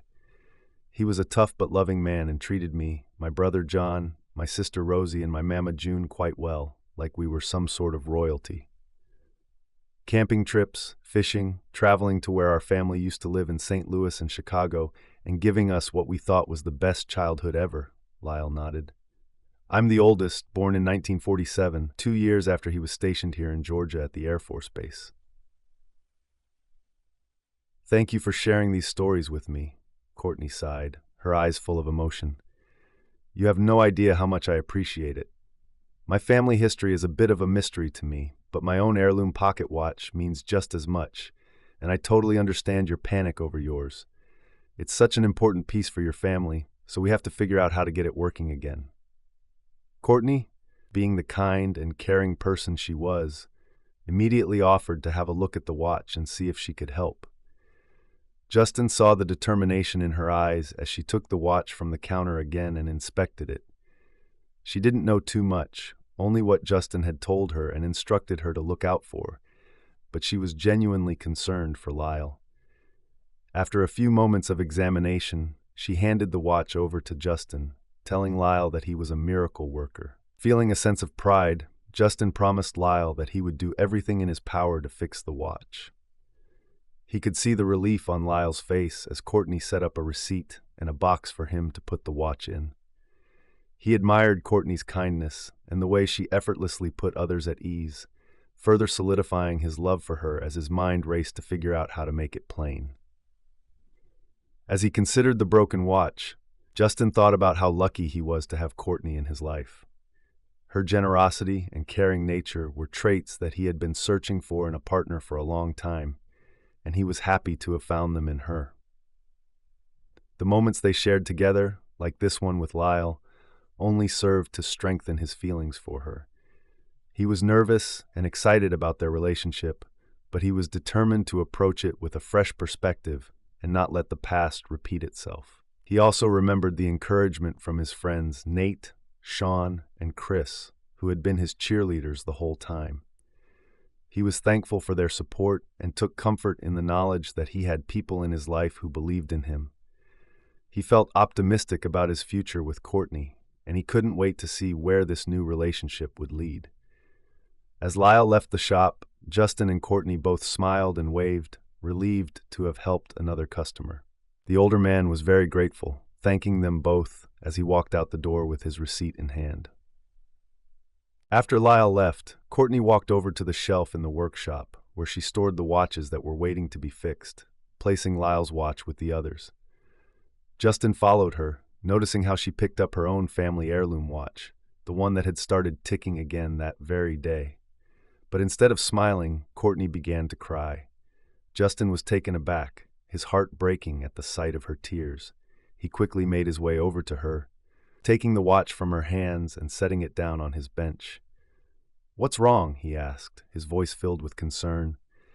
As he pulled her into his arms and held her close, he felt a sense of rightness, as if she was meant to be there with him. He peppered kisses on her head, feeling more and more certain with every passing moment that this was where he belonged. But he couldn't ignore the reason for her tears. So, he gently wiped them away and asked her again, "What's wrong?" "It's just that I had accepted that the watch was broken," Courtney explained, sniffling. "I had been meaning to ask for it back just the way it was, because when I met you, I was broken and unhappy, and now the watch is fixed, just like me." Justin felt a wave of guilt wash over him, realizing what he had done. "I'm sorry," he said. "I wanted to show you that I cared. The only skill I have is fixing things." Courtney looked up at him, a soft smile on her face. That's okay. She said, the watch is a symbol of our meeting. It will always remind me of the moment when we first met and everything started to change for the better. As Justin held Courtney close, he thought about his past relationship and the pain that had come with it. Courtney, I want you to know that I'm not perfect. I've been through a tough breakup, and I don't want that to shape my future relationships. I want to be open and honest with you. Courtney looked up at him, understanding in her eyes. I understand, Justin. I've been through my own struggles too. I'm not perfect either. My ex-wife, she hurt me in ways I can't even fully explain, he whispered, looking into her eyes. I need you to understand that it shaped me, but it also won't be what shapes my future, especially with you. Do we have a future? She asked, a small smile on her face. He grinned back, kissing her forehead gently. Justin hugged her tighter, thankful for her understanding and the humor in that moment. I want you in my life, Courtney. I want us to support each other. Your art, my tinkering, and our relationship while here at the shop could be something magical, I think. Courtney smiled and leaned her head against his chest. I want that too, Justin. I'm so glad we have each other now. I hope you know that. You are more than your trauma, and your past is simply memories, something you can and will overcome. I'll help you if I can. You're amazing, he whispered, pulling her closer. I want to cultivate your dreams, Courtney. I want to be there for you and help make them a reality. Courtney looked up at him with a contented smile and pushed her hair from her cheek. Thank you, Justin. That means so much to me.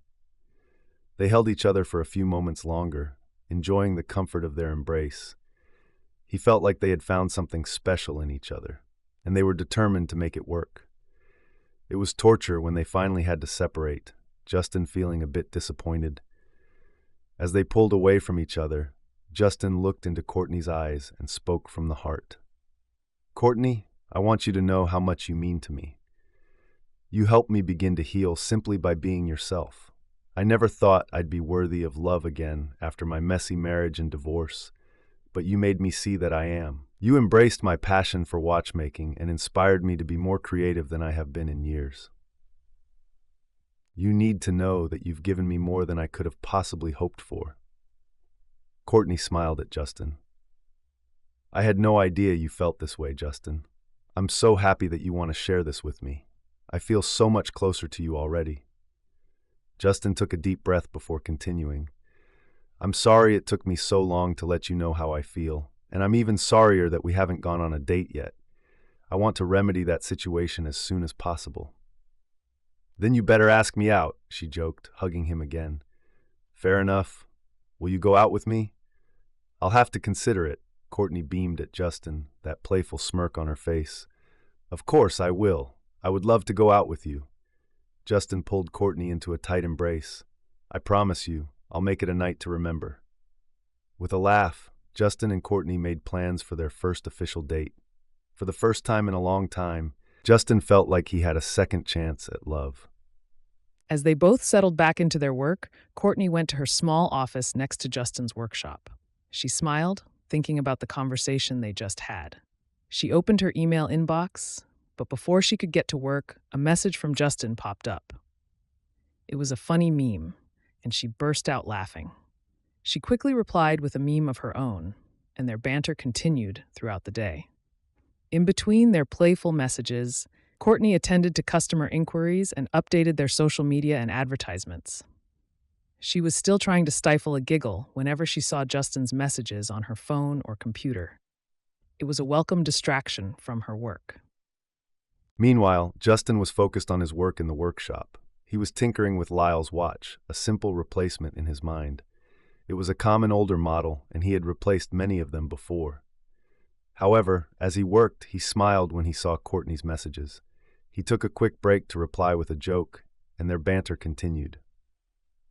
As the day went on, they both found themselves taking more and more breaks to send each other memes and jokes.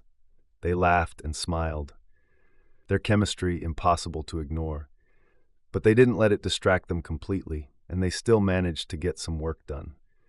At one point, Justin even came over to Courtney's office to show her a joke he found particularly funny.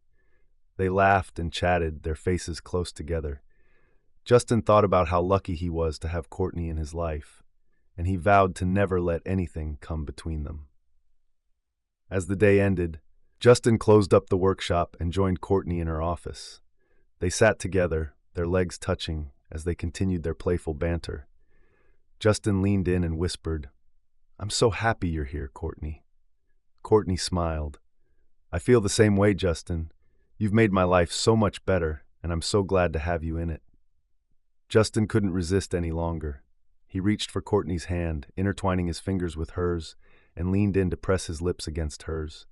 The kiss was soft and tender at first, but quickly grew more passionate as they explored each other's mouths.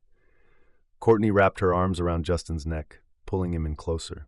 He ran his hands up and down her back, and he felt her shiver. They broke the kiss, both gasping for breath, their foreheads resting against each other. Justin whispered, "I've wanted to do that for so long, Courtney." "I know," she replied, her voice filled with desire. "Me too." Justin leaned in for another kiss, their lips meeting in a fiery embrace. They lost themselves in the moment, forgetting about the world around them and enjoying their first kiss together. He was so happy, so unimaginably giddy, that he didn't care if customers walked in on them. He'd continue in front of them, just to make sure everyone knew how happy the two had become. Chapter 19. Courtney sat at the booth at Rochelle's diner, surrounded by her closest friends and the older women from the book club. Nevaeh, Brandy, and Joanne were all there, along with Mrs. Zhang and Rochelle. The conversation was stimulating, with everyone talking about the latest developments in their lives. But instead of discussing their latest romance novel, A Duke, a Doily, and a Dilemma, a Regency romance of love, lace, and laundry, the topic of conversation was about Courtney and Justin. Her friends were all gushing about their excitement for their upcoming first date that night. Brandy was talking about how she always knew something would happen between them, and how happy she was for them both. Joanne was giving Courtney tips on what to wear, while Nevaeh was teasing her about how nervous she was. Courtney felt her cheeks turn hot as she listened to her friends. She had always been shy about her feelings, but now that they were out in the open, she was a little bit nervous. But she was also excited. She and Justin had been getting closer over the past few days, and she couldn't wait to see where things would go between them after tonight's date. The older women in the book club were also chiming in, sharing their own stories about finding love later in life. Mrs. Zhang was talking about how she met her husband and how he had always been her rock. Rochelle was reminiscing about her own romantic adventures, which made everyone laugh. Despite the nervousness she felt, Courtney was happy. As they all laughed and chatted, Courtney smiled, knowing that she was exactly where she was meant to be. The women of the book club continued to chat excitedly, their attention fully on Courtney and her newfound romance with Justin. "I can't believe you're finally dating," Nevaeh exclaimed, her eyes wide with excitement.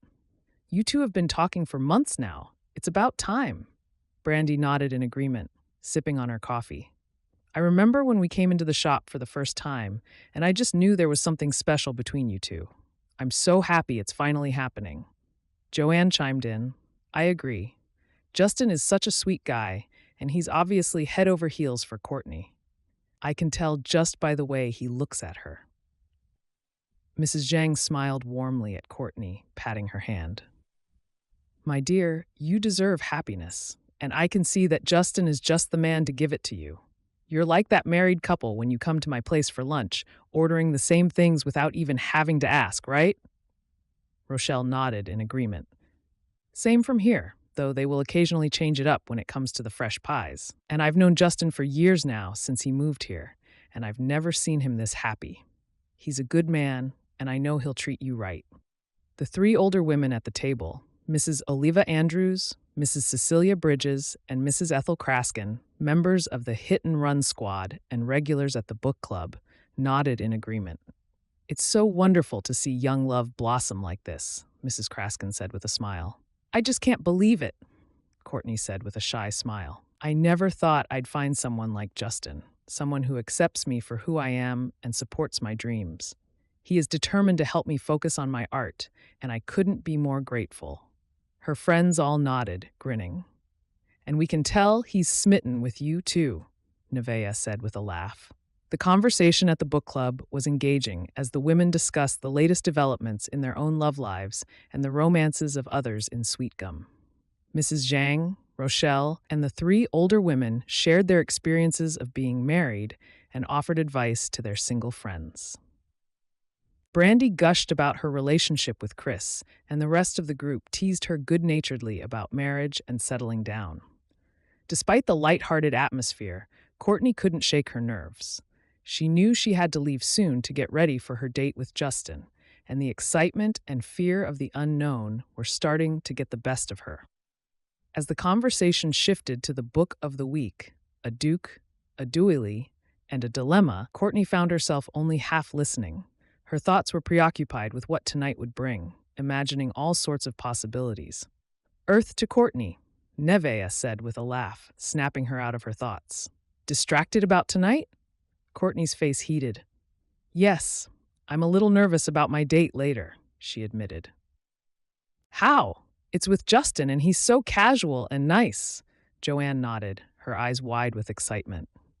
"I can't believe you two are finally going on a date, though. It's a bit exciting, but no reason to be nervous. We all know he has fallen for you hard." "I know he has, and it's been a long time coming," Courtney said with a smile. "I'm really looking forward to it, but I can't shake the nerves." "We all are looking forward to it for you," Brandy said with a giggle. "You two are the talk of the town, you know." "I guess we are," Courtney said, feeling a warm feeling in her chest. The rest of the book club offered their well wishes and encouragement, and before she knew it, it was time for Courtney to leave. And as she thought about her date with Justin, she realized that she was ready for whatever the future might hold. She just had to get over these first date jitters. "Okay, everyone, I've got to head out," Courtney announced, gathering her things and putting on her coat. "Going to get ready for your big date, huh?" Rochelle teased with a smile.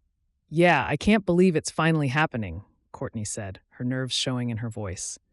"Don't be nervous, Courtney," Mrs. Zhang added. "Justin is a wonderful man. You two will have a great time." "Thanks, Mrs. Zhang," Courtney said, smiling. "I'll walk you out," Joanne offered, linking arms with her friend. Once outside, Joanne turned to Courtney. "What's going on? You're shaking." "I don't know," Courtney admitted. "I'm just so nervous. What if the date is terrible?" "Oh, stop it," Joanne said, giving her a hug. "You two have been talking and flirting for months. It's going to be great. Just be yourself and have fun." "Thanks, Joanne," Courtney said, feeling a little better. "I just like him so much. I want everything to be perfect." "It will be," Joanne assured her. "Now, go get ready and have a fantastic time. I want all the details tomorrow." "Details will be given," Courtney assured, hugging her again. Joanne smiled at her friend. "Well, call us regardless of what happens tonight, okay? We want to hear all the juicy details." "Ha! There probably won't be any juicy details," Courtney laughed, trying to hide her nervousness. "I mean, Justin is still cautious because of his ex-wife and wants to take things slow." "Oh, I get it. He wants to make sure he's not jumping into anything too quickly." "That's smart, Court," Joanne said, patting her arm comfortingly. "Yeah, but what if tonight doesn't go well?" Courtney said, biting her lip. "Girl, don't worry about it. You two have been getting along great, and the chemistry between you two is off the charts. Just be yourself and enjoy the night," Joanne said, smiling at her friend. Courtney took a deep breath and smiled. "You're right. I'm just going to relax and have a good time. Thanks, Joanne." "No problem, Court. Have fun tonight. And remember, we want all the details tomorrow," Joanne called out as Courtney walked to her car, feeling a little more at ease. As she drove home, Courtney felt giddy with excitement.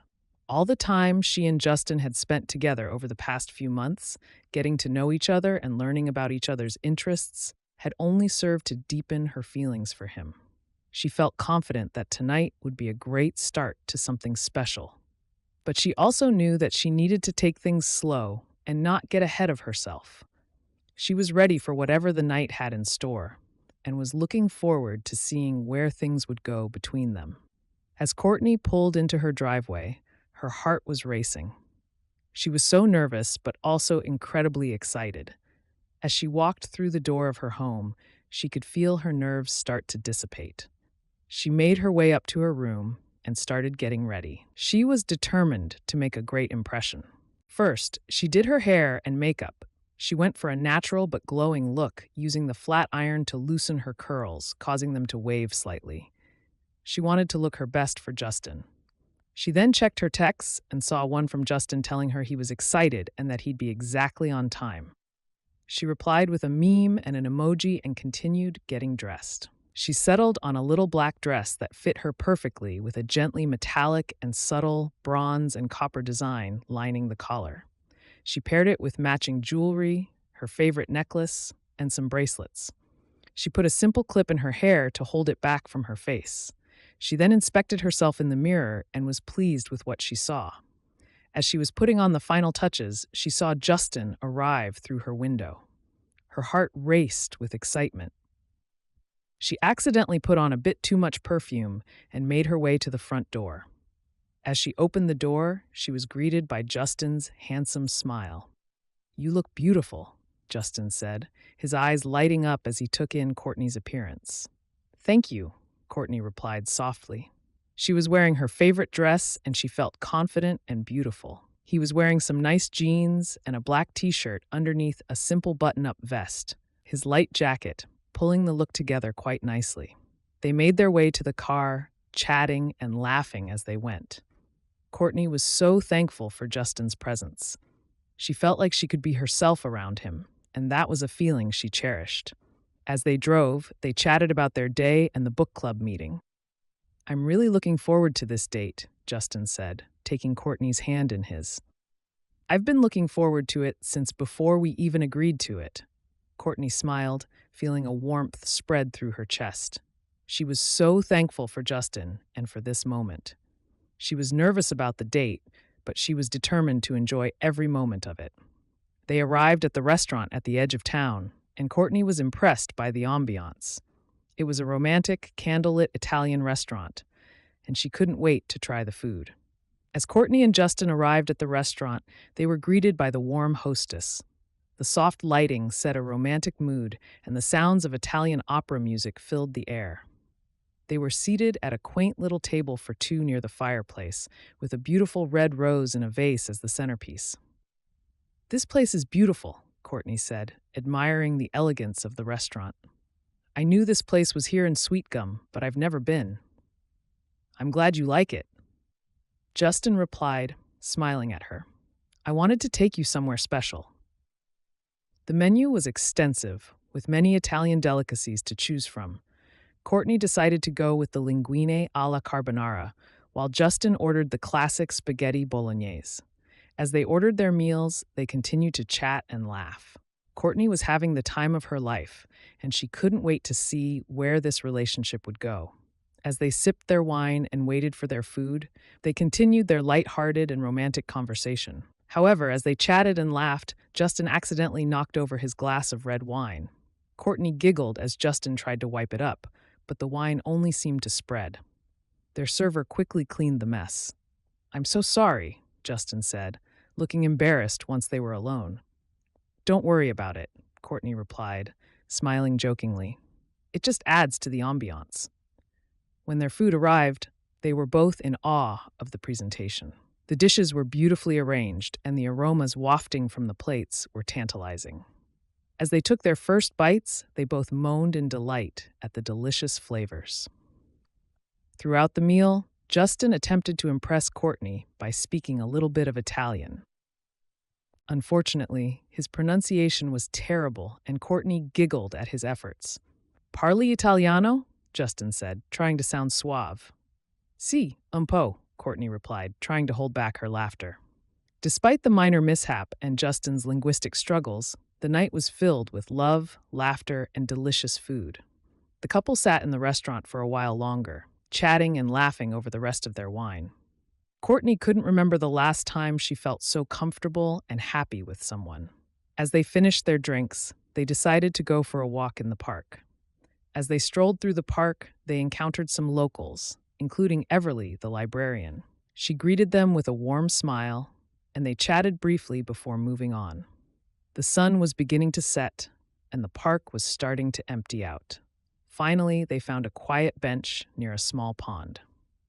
They sat down and took in the peaceful surroundings. As they sat there, Justin put his arm around Courtney and pulled her close. They kissed, and Courtney felt like she was in a fairy tale. It was so romantic, and she couldn't believe this was really happening to her. As they continued to kiss, they were interrupted by a loud barking. They both looked around, and a small corgi with a blue collar and tag was running toward them. Justin was smitten and got down on one knee to pet the dog. It was the cutest thing Courtney had ever seen. Just then, they heard someone calling out for a dog in the park. They looked up and saw a teenage girl waving at them, looking worried. "Louie," she called, "come back here." Courtney and Justin called the dog over, and the girl ran over to them. "Thank you so much," she said, catching her breath. "He got away from me, and I was so worried." The girl explained that Louie was a rescue and had only been with her for a few months. Justin and Courtney could tell she loved the dog very much, and they chatted with her for a few minutes before saying goodbye. As they walked away from the pond and towards the park exit, Courtney looked at Justin and smiled. This had been the perfect evening. It was lighthearted, romantic, and full of laughter. "I don't want the night to end," Justin admitted softly.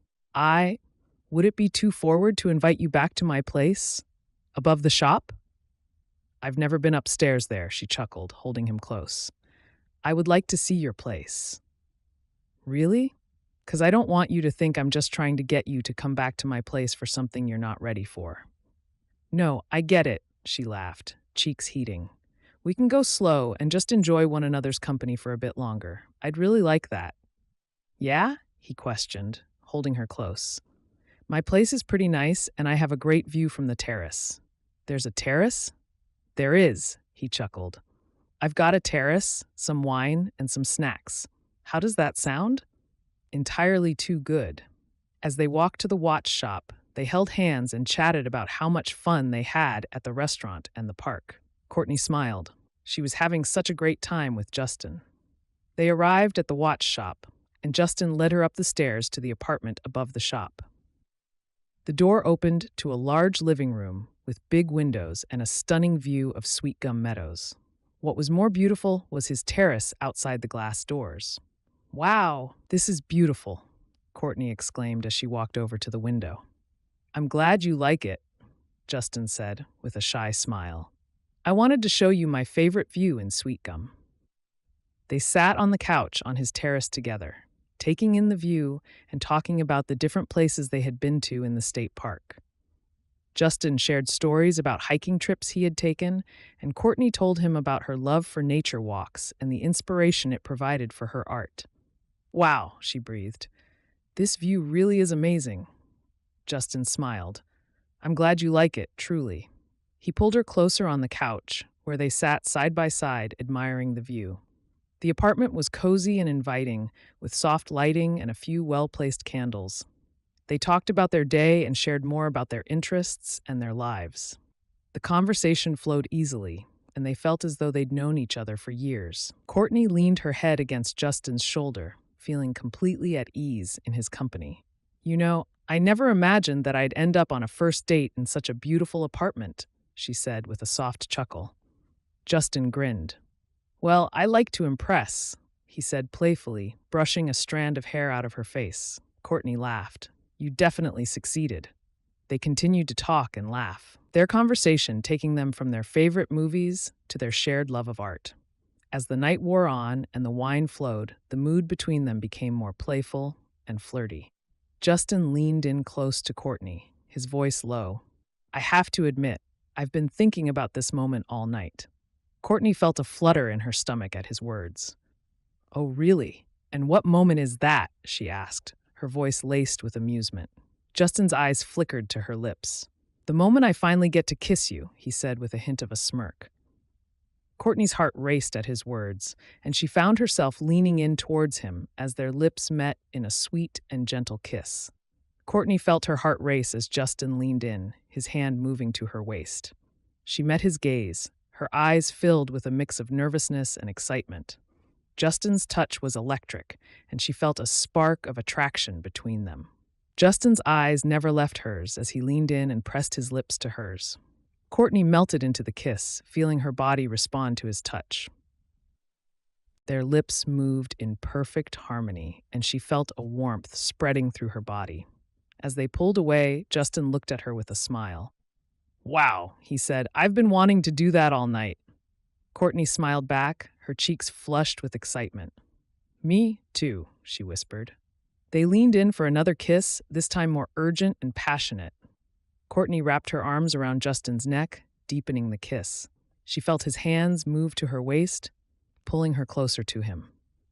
As they finally pulled away, they were both breathing heavily, their eyes locked in a silent conversation as it seemed he struggled to keep his passions in check. She wouldn't force him. She knew he wanted to take things slow. Courtney knew at that moment that she wanted to spend every moment with Justin. They sat in comfortable silence for a few moments, lost in their thoughts and the beauty of the view. The stars shone brightly in the sky, and the sound of crickets filled the air. As the night wore on, they continued to talk and kiss, reveling in the connection they had found. They knew that they had something special, and they didn't want to let it go. It was almost midnight by the time they had stopped kissing, the cool night air cooling them both. "I should go," Courtney whispered, hoping he'd invite her to stay. "Let me make sure you get home," he said, standing. "It's safe," she giggled, motioning to the town around them from the terrace. "But I appreciate that." "At least let me walk you down the block," he whispered, kissing her neck. "All right?" She sighed, kissing his lips gently before pulling away. Courtney arrived back at her home 20 minutes later, feeling on top of the world. She smiled as she thought about the evening they had just shared. She immediately texted Joanne, who she knew was still awake, eager to share the details of her date with her best friends. As she locked her front door, her phone rang, and she answered to hear Joanne's voice on the other end. Brandy and Nevaeh were also on the call, making it a full-blown group chat. Courtney quickly got undressed and changed into her pajamas as she talked to her friends about the amazing night she had just had. "So, how was the date?" Joanne asked, excitement evident in her voice. "It was amazing," Courtney replied, a huge smile spreading across her face. "We went to this Italian restaurant, and the food was to die for. And then we went for a walk in the park and just talked and laughed, and it was so romantic." Her friends were eager to hear more, asking her questions and making comments about how sweet Justin seemed. They also discussed what they thought might happen next and what they thought about Justin as a potential partner for Courtney. "I can tell he really likes you," Brandy said. "He sounds so sweet and romantic." "I know," Courtney replied, still beaming. "I really like him too." The conversation continued for a while longer, with the girls chatting and laughing. As Courtney talked with her friends about her date with Justin, she could hear the excitement in their voices. Joanne, Brandy, and Nevaeh were all curious about why she hadn't stayed the night with Justin after their date. Courtney explained to them that she and Justin wanted things to be natural and that they didn't want to rush into anything too quickly. "I just think it's important to take things slow, you know?" Courtney said, settling back into her bed. "We both have been through a lot in our past relationships, and we don't want to repeat those mistakes." Her friends nodded in agreement and asked about the next date. Courtney beamed as she told them about their upcoming date, which was in 2 nights. She was excited to see Justin again and to spend more time with him. "And the best part is, I get to see him tomorrow at the watch shop," she exclaimed. "I can't wait." Brandy and Vea squealed with excitement, while Joanne chuckled. "Well, we can't wait to hear all about it, Court. Have a great time on your next date." Courtney thanked her friends for their support and for always being there for her.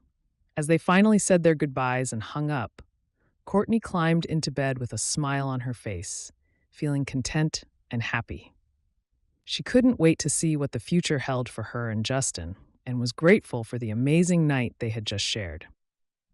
Chapter 20. Soft yellow string lights wrapped the wooden railings.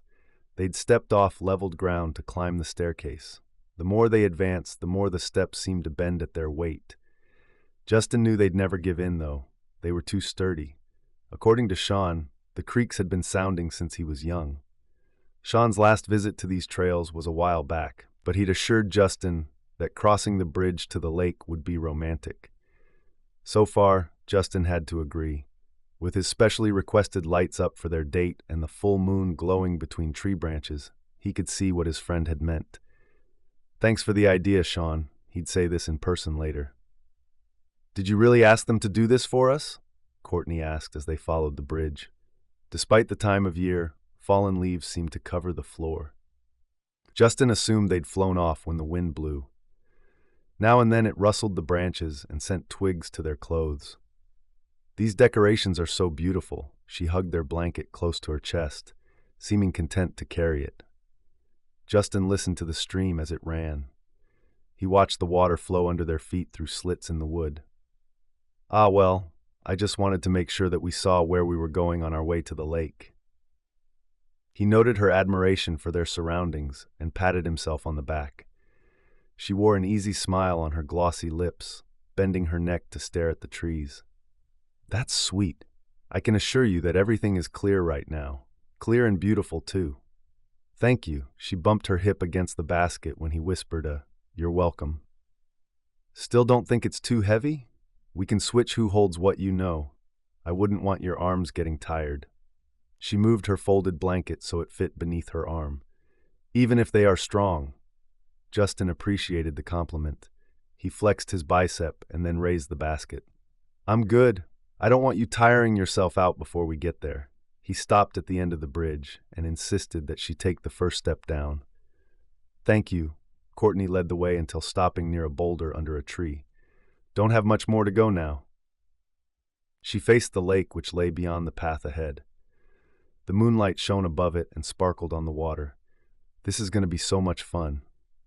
Justin caught up to her and whistled at the view. They'd have to walk down a grassy incline to get there. "Well, I hope it is. Oh, and I also hope that you like my special sauce." She'd laughed when he brought it up before, ensuring her relaxation and happiness had become important to him. She was great. So different from the last woman he'd fallen for, but he wasn't here to make comparisons. "Oh, I know I will. What did you say was in it again?" Courtney made room for him beside her while strolling ahead. Justin gladly took the cue. "It's a secret," he chirped, "but we'll see if you can guess once you've had a bite of the chicken sandwich." "Okay, adding a bit of mystery to this. I like it." She folded her arms over the blanket. "And maybe if your taste buds are sharp, you can figure out what makes my shepherd's pie so creamy. Think you can handle that?" She leaned in on him with a sultry expression. Justin liked this. He liked this a lot. "So, it's turning into some kind of taste bud contest now?" He got lost in her eyes of mischief, loving the way they reflected the light. Being alone on this trail gave him this surreal sense of solitude, like he and Courtney had the earth to themselves. The hypnotic silence of the woods was heavenly, and their voices, footsteps, and casual conversation set the mood for tranquility. "If you're up for the challenge," Courtney swayed innocently before humming a tune. "Oh, wait. Is it really not that heavy to you?" She gestured to the basket. "What? This?" Justin loved her concern, but he really was okay. "Court, it's just sandwiches, pies, and drinks in here. We haven't even been walking that long. I'm okay. Really." He raised it like a weight in the gym. "I've lifted pillows heavier than this thing." He might as well show off while they were on the topic. Courtney drew out a "really," then jogged ahead of him. She walked backward with their blanket to her chest. "Does that mean you can hold your own in a race to the lake right now?" She seemed shy about asking, shifting her eyeballs from his face to the ground. What a delightful surprise. Playfulness meant comfort. She'd been a little tense on their last date from what he recalled, but tonight she was loose as a string. Had the fancy restaurant been intimidating? They'd had a good time in the end, so her tension must have stemmed from the pressure of a first date. He'd hidden it well, but Justin had been nervous too. "Of course, my legs are longer. I think I'd win, no problem." She showed her doubt in an arched left eyebrow. "Is that so? Well, let's see." She dashed off like an excited little kid. "Hey!" Justin raced after her with the basket jerking. "You cheat," he caught up in seconds, then passed her with ease. "See what I mean? Long legs." He hollered over his shoulder. Courtney ran faster but struggled to reach him. She eventually stopped to catch her breath. Justin slowed down before changing course, running to her instead of away. "You okay?" he said while panting. "I hope nothing spilled in here." He gently shook their basket. Courtney held both knees with her head pointing downward. "I'm sure everything's okay. I just needed to take the lead real quick." She left him in the dust with her speed. Justin couldn't believe she tricked him a second time. "Oh, Courtney," he wondered what summoned this friskiness. Even with a second head start, "I'll win," he would give chase, but it was in their food's best interest that he didn't. "Run like the wind, Court." He blew out a laugh as he walked behind her. They got to the lake at long last. He'd helped her with spreading their blanket over the grassy hillside before setting down the basket. She'd taken a seat in the middle of the blanket and patted beside her to indicate his place, crossing her legs after doing so. Justin settled to her left like she wanted and dragged the basket to his lap. "Let's see if anything's spilled in here." He flipped open the lid and pulled out their drinks. "These held up pretty well, didn't they?" He put down the bottled orange juice, then removed a bowl of strawberries. Courtney retrieved his wrapped sandwiches while he steadied the bowl. Next, she dipped her hand in for her container of pie. "The stars are amazing tonight," she commented. Justin flashed them a look and agreed. "Feels like everything's working with us, doesn't it?" He set aside their basket when all the food was out. "That means we should make the best of this, because we don't know when we'll get another perfect evening like this one." He took both her hands to hold between his. You're right, she seemed mesmerized by him, and he truly felt the same, but with her. It elated him to know that she shared his excitement about this. He wasn't in love alone like he'd been in the past. They were about to have a picnic that they'd planned together and would both have fun with. What more could he ask for? 20 minutes later, caught him guessing. Courtney had figured out the elements of his sauce pretty quickly, but her shepherd's pie posed a challenge to him. Is it mayonnaise? It's so good I can't get enough of it." He used his plastic spoon to scoop up some more. The plastic wrapping of their sandwiches had been disposed of in the nearby trash can. Neither he nor Courtney intended on sullying the beautiful trails with their debris. A few rangers had walked by to remind them of nearby bins. "Nope." Courtney took a sip of her juice. They'd poured them into disposable cups. "I couldn't heat it up in the microwave with mayonnaise in it, could I? Remember I said I'd heated it?" She played with the collar of her electric blue blouse. It was hidden under her denim jacket. Though summer nights tended to be warm, cool winds weren't unheard of. Justin wore a jacket of his own for that reason. It covered his black polo. "Oh yeah." He ate the rest and praised her culinary skills. "I don't know what you put in that, but it's good." He wiped his mouth with a napkin while she clapped in hysterics. "What?" Courtney dusted something away from his face, then sat closer. "I just find it endearing how you gave up but kept eating anyway. Not that I'd expected you to throw it out because you couldn't guess, but it's just the combination of things." She had a hand on his lap. Justin melted under her touch. Her palm felt warm, and her smile soothed him. He put his own hand on top of hers and traced a thumb over her knuckles. "You know, while I've grown to trust you and learn how honest you are on top of being caring, there's still this annoying voice in the back of my head that says this is all fake and that what happened last time will happen with you." He heard distant discussions from rangers on the trails. The leaves separated when threads of breeze traveled through them. Near the lake, trees were absent, but they stood in abundance on the hill above it. Courtney fit her hand in his and held on tightly.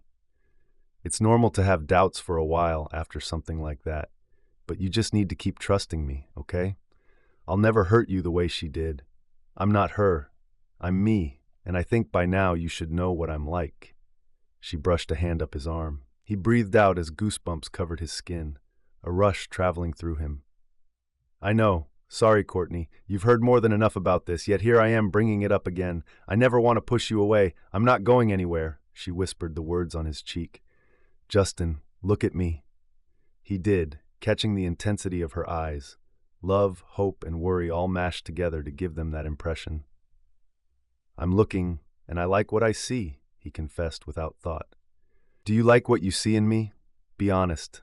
He held on tightly, probably cutting off circulation in her fingers. I'm sorry to down the mood, but it's just nagging. No one deserves to be cheated on or made to feel unworthy, like what happened to you. I understand why it keeps bothering you, so don't apologize. She tugged their hands to her lap. I haven't gone through what you have, but a few horrible partners of mine in the past have done some pretty awful things. Not to the same degree since we weren't married, but I remember how it made me feel. She leaned away. This sparked his interest and also annoyed him. What? Did someone cheat on you? Perfect Courtney? He cracked his neck. Where is he? Courtney pushed him lightly in a joking manner. Nothing like what you've been through. A couple of guys have treated me badly in the past. Like this guy from high school who I dated for about a month until my friends caught him making out with someone under the bleachers. She untangled her hand from his to hold up a finger. Justin put down a palm behind him for support. Really? Why would he do that? Was he some kind of player or a complete idiot?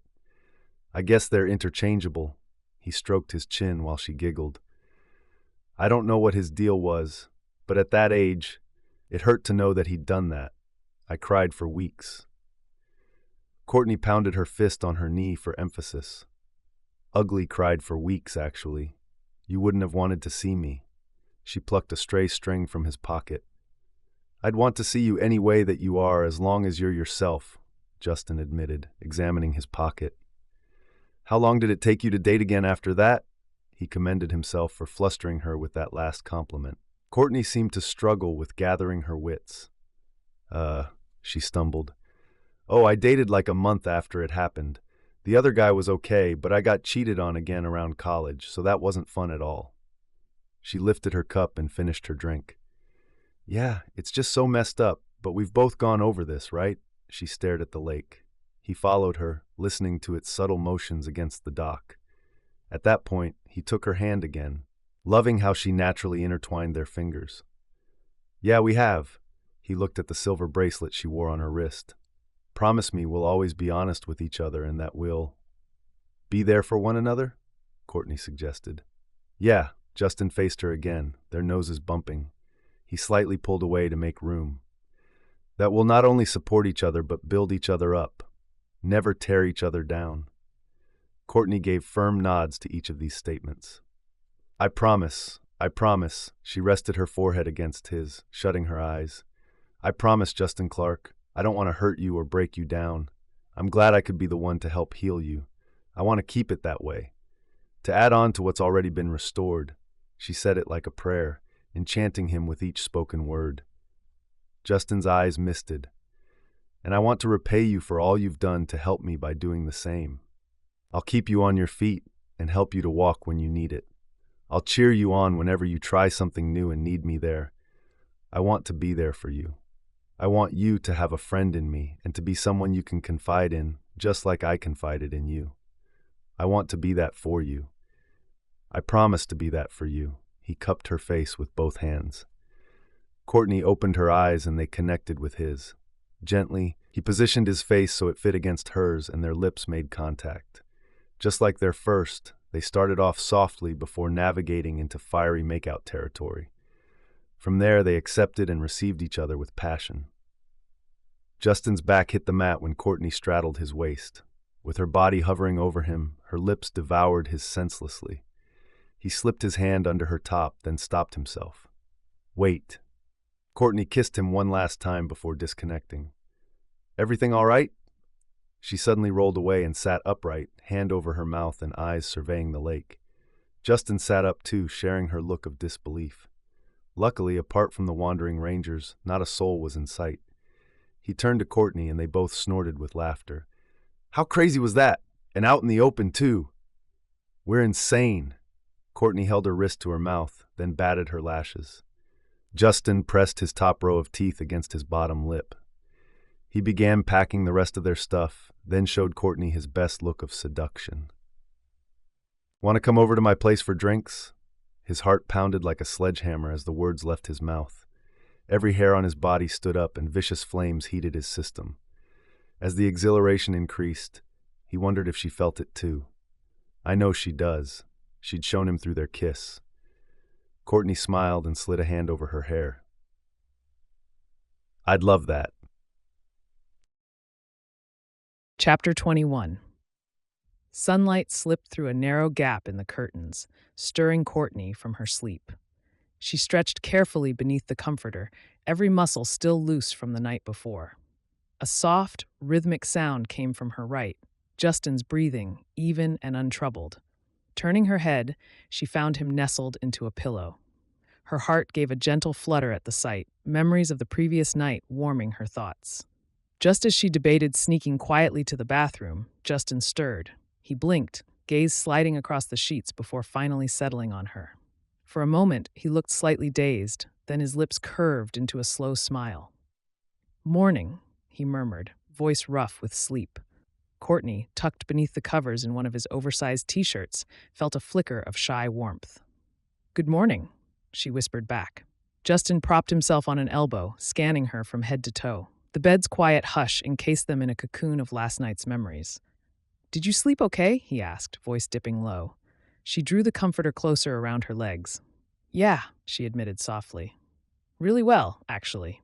He mirrored her small smile. "Me too. You make for good company," he teased, his free hand seeking hers under the sheets. She slid her fingers into his, aware of the pleasant jolt it sent up her arm. "I think the same about you." They lingered like that for a minute, hands joined, eyes warm, until Courtney's tummy rumbled softly. She let out an embarrassed chuckle. "Okay, that's my cue to think about breakfast." "Let me do it," Justin insisted, shifting to sit upright. "I wanted to wake up first and surprise you." Courtney shook her head, lips curving in a gentle smile. "But I was the one who insisted on making breakfast. Remember?" She gingerly slid out of bed, feet landing on the carpet. Tugging down the hem of his shirt, she shot him a self-conscious look over her shoulder. "Mind if I borrow this for now?" He bit back a grin. "By all means, you look better in my shirt than I ever did." His playful words, combined with the way he let his gaze linger, made her heart flutter. She moved toward the bedroom door, glancing back. "I'm going to freshen up first, and then could use an extra set of hands in the kitchen, if you're awake enough." Justin swung his legs over the side of the bed, rubbing the last traces of sleep from his eyes. "I'm awake," he said, stretching, "and I'm definitely down to help. I'll freshen up right after you." Courtney nodded, feeling a lightness in her chest as she turned toward the hallway. The softness of the morning air brushed her skin, reminding her how exposed she was in just his t-shirt. Yet she felt oddly comfortable, safe even, knowing Justin's presence was only steps away. By the time Justin emerged from the bathroom, Courtney was pulling out turkey bacon and eggs from his refrigerator. She stood on tiptoe to check a cabinet for seasonings, the borrowed t-shirt riding a bit higher than she realized. Justin paused in the doorway, amused. "I can get that for you," he said, voice brimming with affection. She glanced over. "I think I see the salt here, some pepper there." His hand found her hip, steadying her as he reached up to grab the spices. There was something deeply reassuring in that small touch, making her feel protected in ways that warmed her chest. "Thank you," she said, a little more timidly than she intended. He handed the pepper over, then brushed a soft kiss to the side of her head. "No, thank you. I'm just sorry I didn't wake sooner to do this." Courtney gave a gentle laugh, turning on the stove. "You've done more than enough. Trust me." Justin grabbed a pan and added it to the burner. "All right, at least let me fry up the bacon," he insisted. "You handle the eggs." "Deal," Courtney replied. They moved around each other easily, sharing the tight kitchen space with surprising grace. Whenever she stepped aside, he brushed her back gently, guiding her without crowding. She could practically feel his concern and care in every casual touch. Soon enough, the aroma of sizzling bacon and scrambled eggs filled the air, accompanied by the drip of fresh coffee. They set plates on the small table, and Justin pulled out a chair. "For you," he said, gesturing with a flourish. "And don't argue," he added when she hesitated. She couldn't help a small private smile. "I won't. Promise." Carefully, she smoothed his t-shirt over her thighs and took a seat. Justin settled across from her, a mug of coffee at each place. I feel like I'm hogging you all to myself this morning, he said, half joking. But I'm not complaining. Courtney shrugged gently. I don't mind, though I will have to head home eventually. His lips twitched, eyes skimming over her in that t-shirt. Don't remind me. They dug into their food, exchanging a few words between bites. The moment felt so natural, like they'd been waking up this way for years. Every so often, he'd rest a hand on the table near hers, and she'd shift her fingers until they grazed his. You look so at ease, he observed after a while, chewing thoughtfully. I love that. She glanced down, feeling a faint wave of shyness. I guess I am. It's nice here. Justin reached for her hand and laced their fingers together, his thumb brushing gentle circles. Anytime you want to stay over, you don't even have to ask. A light flush of warmth filled her body. She gave his hand a grateful squeeze. I'll keep that in mind. After breakfast, they stood in the kitchen side by side, washing and drying the dishes. At one point, Courtney tried to grab a plate he was already rinsing. Their fingers bumped, sending soapy water splashing onto the counter. She let out a small yelp. Justin laughed, snaking an arm around her waist to steady her. Whoa, careful, Miss Matthews. We don't want you sliding across the floor. She shook her head in amusement. I'm sure my morning hair is chaotic enough without me busting a hip on top of it. He dipped his chin close to her ear. Your hair's perfect, he murmured, voice low. And the rest of you is too. A pleasant shiver ran down her spine. She found herself leaning into his embrace, appreciating the warmth of his arm around her middle. You make me feel so safe, she whispered. Justin kissed the top of her head in reply, letting his lips linger there. I'm glad. Eventually, she broke away to gather her clothes from the previous night, scattered near the couch and armchair. Though shy about dressing in front of him, Courtney changed in the bedroom as he tidied up the living room. When she reappeared, fully clothed, he turned and let out a low hum of approval. You look beautiful any way you come, he said, stepping close. But I'll admit I'll miss you wearing my shirt. She laughed quietly, pressing her palms to his chest. I bet you will. He walked her to the door, keys in hand. You sure you don't want me to drive you? Courtney reached for the doorknob, then paused to rest a hand on his cheek. I'm sure, she said, a gentle smile lighting her features. I want some time to think, reflect on everything. Justin's voice softened. I get it, but call me the minute you get home. I need to know you're safe. She leaned up, placing a tender kiss at the corner of his mouth. I promise, she murmured. Then she slipped out into the morning, the air fresh against her cheeks. Outside, the sky felt brighter than usual, the neighborhood more alive. Courtney inhaled deeply, remembering how Justin had gazed at her so reverently when she first woke up.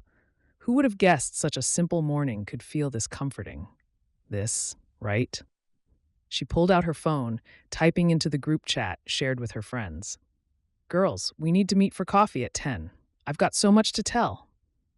Their replies arrived in a flurry, teasing her about the mysterious watchmaker keeping her from them.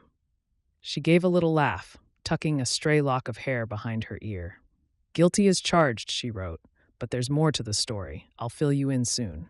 As she walked, the memory of Justin's lingering touch and the warmth in his smile buoyed her steps. Everything, from the sunlit trees to the neighbor waving a watering can, seemed to glow. And Courtney couldn't help but think that, whatever came next, she wanted to greet it with the same softness and strength she felt in his arms that morning. Her reflection seemed to glow as she slipped into fresh clothes. She found herself in front of the mirror, smoothing out her hair, loosely pinned in a twist to keep things quick. Even the simplest motions made her replay the night's sensations. The way Justin's laughter filled his living room, how his hands trembled slightly at first when he touched her waist, the quiet moment they'd shared in between when they'd simply breathed together. The warmth of those hours still pulsed through her veins, and she found herself smiling at nothing in particular. Time ticked on, though. She couldn't linger forever, reminiscing in her bedroom. Her friends were waiting, and she needed their ears and advice. Snatching up her handbag, Courtney hurried out her door, determined to arrive at Joanne's cafe by 10. Courtney paused just inside Joanne's cafe, scanning the bustling tables. Even with the chatter of patrons and the hum of the espresso machine, she immediately spotted Nevea's wide grin beckoning her over. The delicious scent of fresh pastries hit her nose, and her spirits lifted even higher. This is going to be fun, she thought, stepping toward their usual corner. Hey, she's here, Brandy called, rising halfway from her seat. She tugged Courtney into a quick hug, swaying dramatically side to side. Look at you, sis. Did you get dipped in sunshine on your way here? Courtney chuckled, easing out of Brandy's embrace. If I did, it's Justin's fault, she teased, lowering her voice conspiratorially. Nevea, already perched at the table, slowly swiveled her gaze from Courtney's face to her hair and back again. You've got that glow going on, she mused, wiggling her eyebrows. Something tells me last night was eventful. Courtney tried to school her expression, but the corners of her mouth betrayed her excitement. You might say that, she admitted, clearing her throat. She slid into the seat across from Joanne, who offered a warm smile while balancing a pen against her palm. Scone, hazelnut coffee.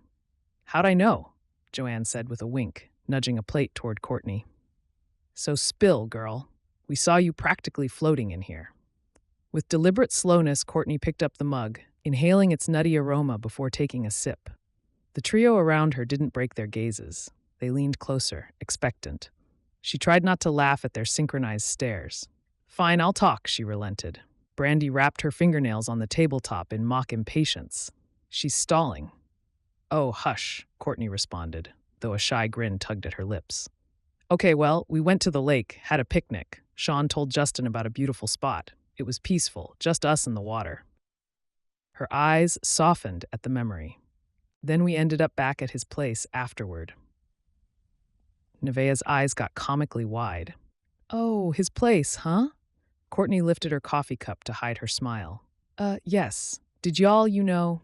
Brandy made a vague gesture with her hand, then covered her mouth to stifle a giggle. Sorry, I'm nosy, but I'm also real proud right now. Courtney set her coffee down, tapping the cup's rim. Let's just say it wasn't a casual night. She paused, feeling a small wave of self-consciousness at their intense focus. He was so gentle, so sweet. We shared more than just conversation. For a split second, all three friends stared. Then Nevea let out a whoop, covering her mouth when she realized how loud it was. Shut up, really? She squeaked, leaning forward. When we said we wanted you two to get closer, we didn't know you'd take it literally. Courtney tried to wave off their squeals, but her own smile grew. Y'all stop. You're making me sound like I was planning it all along. Girl, we're just happy for you, Brandy assured, eyes shining, and maybe a little shocked that it took you this long. But wait, so how do you feel? Courtney inhaled, remembering Justin's touch and the quiet promise in his eyes. Honestly, like I'm stepping into something real. I mean, I've felt it building for a while. Now it's like there's no denying what we have. A nervous laugh escaped her. I'm in love with him. Brandy clapped both hands over her chest in an exaggerated show of emotion, while Nevea gasped again for effect. Joanne slid into the seat she'd vacated to help a customer, shaking her head in delighted disbelief. You sure about that, sis? Joanne asked gently. Her grin said she already knew the answer. Courtney nodded. Never been more sure. I haven't told him yet, though. I'm going to wait for the right time. She tilted her head, letting out a light sigh. But I wanted you three to know first. Brandy snatched up a paper napkin and waved it like a flag. Don't have me crying before noon, she joked, dabbing pretend tears. We love you so much. Yes, and we love that you're happy, Nevea added, leaning over to squeeze Courtney's hand. You deserve this, and Justin is obviously head over heels too. We could see it from day one. Courtney's shoulders relaxed, relief and excitement mingling in her chest. She bit into the scone Joanne had brought, savoring the flaky crust. Thank you, guys. Really. I feel like everything's changing for the better, and I'm glad I can share it with you. Joanne slipped a fresh pastry onto the table, nodding toward Courtney's near-empty coffee. Want a refill? On the house. We need our girl fueled up for these big revelations. Courtney laughed, adjusting a stray curl that had escaped her bun. I'd love that, thanks. As Joanne headed back to the counter, Nevea and Brandy exchanged knowing smiles. We expect more details, Brandy teased. Don't think you can drop a bomb like I spent the night and keep it moving. Courtney pressed her lips together, fighting her own bashful grin. Yes, you'll get details, eventually, she promised, looking from one friend to the other. But for now, let's just say I'm the happiest I've been in, well, forever. The three women erupted into shared laughter, their voices blending into the cafe's warm atmosphere. Courtney closed her eyes for a brief moment, soaking in the coffee's aroma, the sugary tang of pastries, and most of all, the unwavering support flowing around her. She couldn't help but think of Justin, picturing his gentle smile and how safe she felt in his arms. Yes, she thought, this is how life should be. And with that sense of hope and sisterhood, Courtney knew she stood at the start of a beautiful new chapter, one she'd savor every step of the way. Chapter 22. Justin's gaze flicked to the clock on the wall, 5 minutes until closing. Yet Courtney was still fielding calls, her voice calm and assured as she jotted notes. On the day she did this, he couldn't resist admiration. She's amazing. Since she joined him, they'd gained several overseas clients, a direct result of her warm charisma and razor-sharp negotiating skills. If someone had told Justin 6 months ago that he'd be running a thriving business hand in hand with an incredible woman, he might have laughed. Now he couldn't imagine life any other way. He shook himself back to reality and rose from his office chair. With a quick glance at Courtney, he crossed the small walkway between their desks. He found her leaning forward, pen poised as she wrapped up another phone conversation. The overhead light cast a gleam on her braided twists, and the subtle arch of her brow, deep in focus, made his chest tighten with affection. "Courtney," he began softly, resting his forearms atop her smooth wooden desk. She hung up, a pleasant smile illuminating her face. "Sorry, what did you say?" she asked, clicking the pen to sign a form. He took a breath, feeling the warmth of her presence. "I said I'm going to lock up. The sun's going down, and didn't we plan to get ice cream before they close?" A spark lit her eyes. "Oh, right. The parlor closes by 8. We can still catch it," she said, though her voice wavered thoughtfully. "If it's too busy, we could always find the ice cream truck that roams around town." Justin grinned, pulse thrumming as she grazed her finger along his knuckles. The light pressure zinged through him, a reminder of how simple touches from her could unravel his self-control. He caught her hand in his and lifted it to his lips, pressing a brief, reverent kiss there. "As long as I'm having ice cream with you, I'm satisfied." Her eyes flashed with a softer glow, and she returned the kiss to his hand, an affectionate mirror of his gesture. "Well, in that case, you'd better hurry and lock up. I'll pack my files." "On it," he murmured, reluctance creeping in as he slid his hand from hers. The moment his fingers lost contact, he felt a subtle pull to return. Within a minute, he flipped the sign to closed, turned the deadbolt, and met Courtney by the door. The afternoon light outside had dimmed to shades of gold and orange. A gentle breeze tugged at the ends of her twists as she looped her arm through his. Together they stepped into the flow of sidewalk traffic. Cars rolled by in clusters, and occasional onlookers cast curious glances their way, perhaps caught by how close they walked, or the easy connection between them. Justin paid them little mind. Courtney was the only person in his world right now, her warmth at his side giving him a sense of calm he'd never thought possible. They chatted about potential flavors, and he teased her about her steadfast love of cookie dough ice cream. "Come on, Court," he said, softly brushing a loose twist away from her face. "You'll never discover new favorites if you don't venture out." She rolled her eyes playfully, but settled that sweet smile on him. "Fine, you pick tonight's flavor, but if it's gross, I'm blaming you," she teased, tucking her hand more securely through his arm. His heart swelled. Deal. They ended up at Scoop There It Is ice cream parlor, which was packed with giggling children and patient parents. Yet the noise felt more energizing than stifling. Courtney sidled up to the display, letting Justin choose for her as promised. He grinned, selecting bubblegum flavor for her and pistachio for himself. The instant her spoon scooped up that bright pink ice cream, Courtney's eyes widened with delight. "This is better than I expected," she confessed between eager bites. He watched her reaction, a fond ache growing in his chest. She's so genuine, he thought, grateful for the simple pleasure of witnessing her happiness. On their way out, they bumped into a friend of Courtney's, Joanne from the coffee shop. Justin recognized her from prior visits and offered a brief wave while Courtney gave her a quick hug. They chatted for a moment, then Courtney rejoined him, slipping her fingers through his with a contented sigh. "Ready to see my secret spot?" she asked, lifting her chin toward Main Street's gazebo in the distance. He nodded, excitement flickering through him. "Lead the way." She explained how the sunset looked magical from the gazebo, even if the sun had mostly dipped below the horizon by now. Justin chuckled and suggested a friendly race, together. She grabbed hold of his hand, and they counted down from 3 before taking off, weaving past a few lingering pedestrians. The bright adrenaline pumping in his veins felt almost childlike. "She brings this out in me. I'd chase her anywhere." They skidded to a stop at the gazebo, breathing lightly and laughing. The octagonal structure stood charming against the softly darkening sky, faint gold lights flickering in the distance. Elbows on the wooden railing, they leaned side by side, shoulders brushing in an effortless closeness.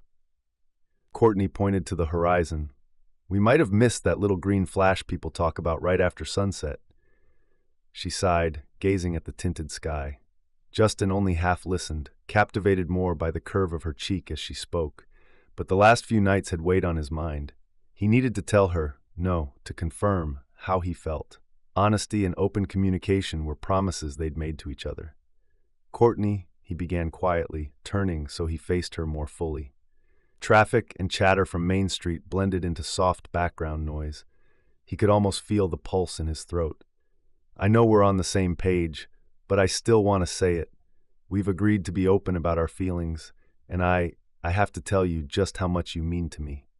She straightened up, eyes sparkling with anticipation. "I'm listening," she said, hands tightening around her half-empty cup. Justin swallowed the hint of nerves. He set his own cup on the railing, gently capturing her hands. "You've been so patient, so caring. You never once made me feel like my past was too heavy for you. I've been carrying a lot, and you showed me I don't have to carry it alone." His throat constricted, seeing her eyes grow misty. He reached to brush away a single tear. "I'm sorry," he breathed. "I didn't mean to make you cry." She shook her head, a trembling smile on her lips. "Don't apologize. This is really sweet. Please keep going." He exhaled softly, letting his forehead touch hers. "You helped me heal in ways I didn't think were possible, and somewhere along the line, I fell in love with you, completely. You aren't just talented or beautiful, you're genuine, and I want you to know I'm all in." A rush of warmth lit her features as she sniffled, setting her cup aside. "I'm all in too," she whispered, voice thick with emotion. "I've been waiting for us to say it out loud." His chest flooded with relief, a giddy buoyancy taking root inside him. "I know this is a bit old-fashioned, but in that case, would you be mine? Officially? My girlfriend?" He lifted her hands, hoping with everything in him she wanted the same. She nodded, eyes shining like stars. "Yes, Justin, absolutely." Before he could gather himself, she threw her arms around him in a tight embrace, almost knocking him off balance. He chuckled, sliding his arms around her waist, pleased that she clung to him so fiercely. "Easy there," he teased, though his own voice came out unsteady with emotion. "We've got to watch our step, Miss Matthews." She laughed, leaning back just enough to grin up at him. "You make me feel so giddy." She tapped his nose playfully. "Can't help it." Justin's lips curved into a wide smile that reached his eyes. "I love that about you." Courtney cradled his elbow, glancing at him from beneath her lashes. "I should say how I feel, right?" "That's our promise. Honesty and openness." His heart soared, and he brushed his thumbs across her knuckles. "Whenever you're ready." She drew a steady breath. "Justin, I think I loved you before we even had our first date." Her laugh bubbled up, light and sweet. "I wanted us to be official for a while now, so yes, I'm beyond happy." He felt that familiar warmth rush all through him, relief and excitement merging in a single powerful wave. "We're on the same page then," he murmured, laying his hands on her shoulders. Courtney pulled him closer, her hands traveling up to cup the back of his neck. "Definitely. We can seal it with a kiss, unless you're shy." She cast a mischievous glance toward the bustle behind them. People, pets, and a yoga class starting in the park. Justin let out a soft laugh. "I stopped caring about an audience the moment I met you," he he said. He slid one hand around her waist, then dipped her gently, the wooden gazebo floor steady beneath his feet. Lowering his head, he pressed his lips to hers in a sweet, lingering kiss.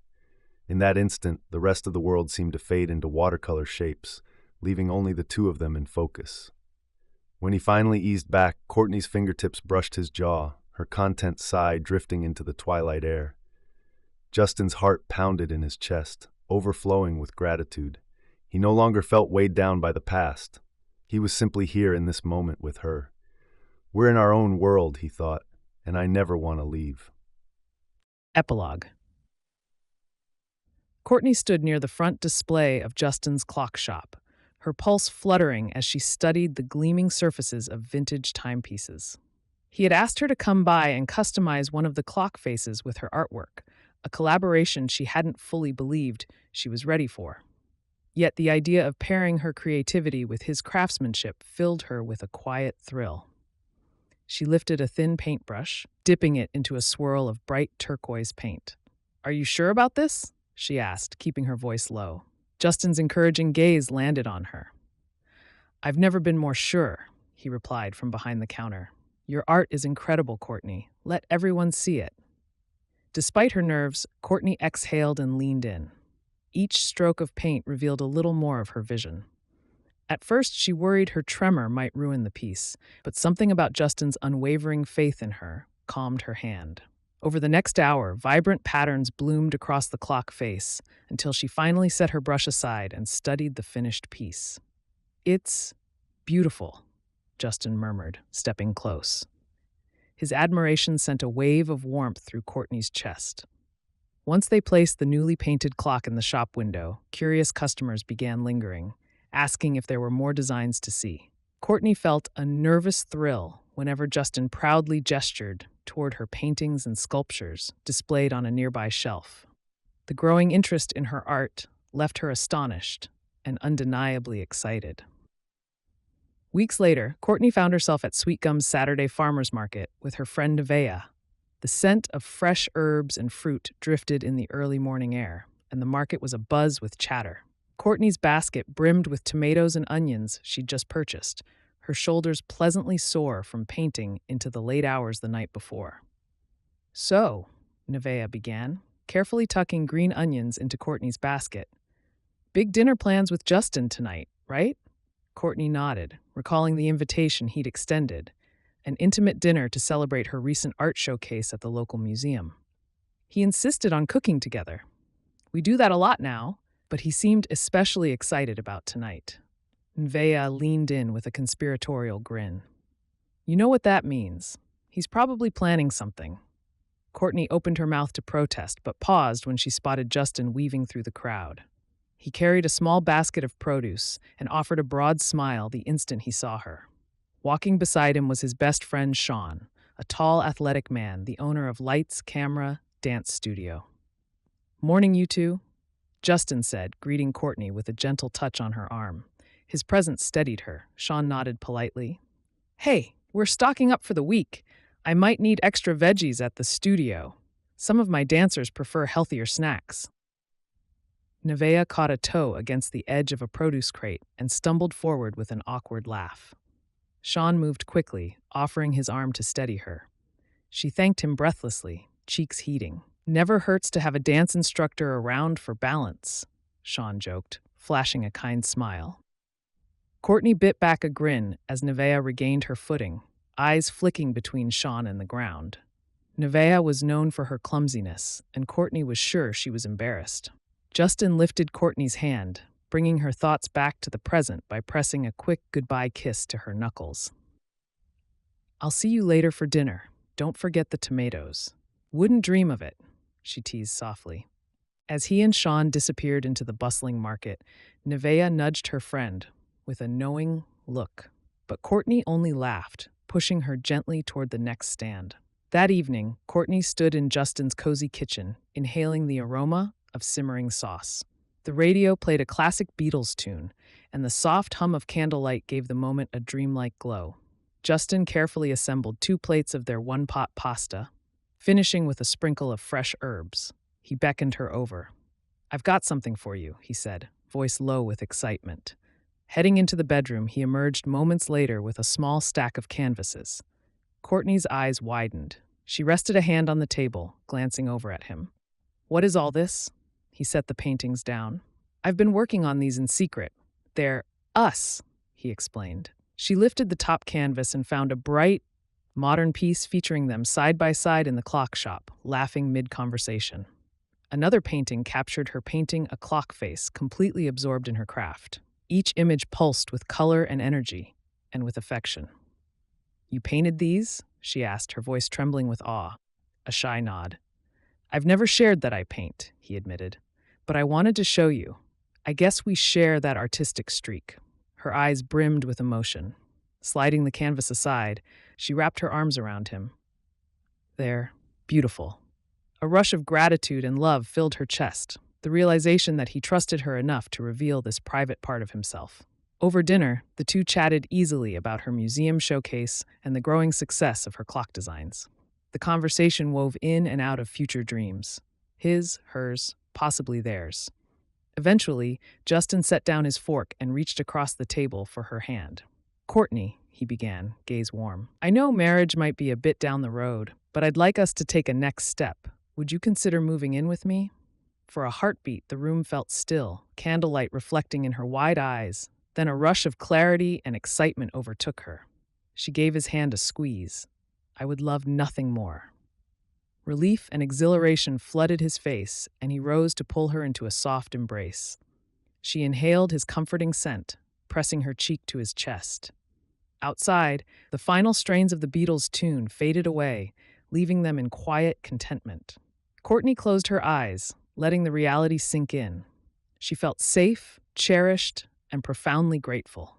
As she pictured the days ahead, her artwork, his secret paintings, their future home, Courtney understood one truth above all. This was the start of the life she had only dared to imagine, and she couldn't wait to see what came next. This concludes Infinite Kiss, an African-American sweet romance written by Imani Price, narrated by Shatrice Williams and Michael Evans. Thank you so much for listening. To keep up with Imani's upcoming books, please subscribe to this YouTube channel and join her mailing list at imaniprice.com.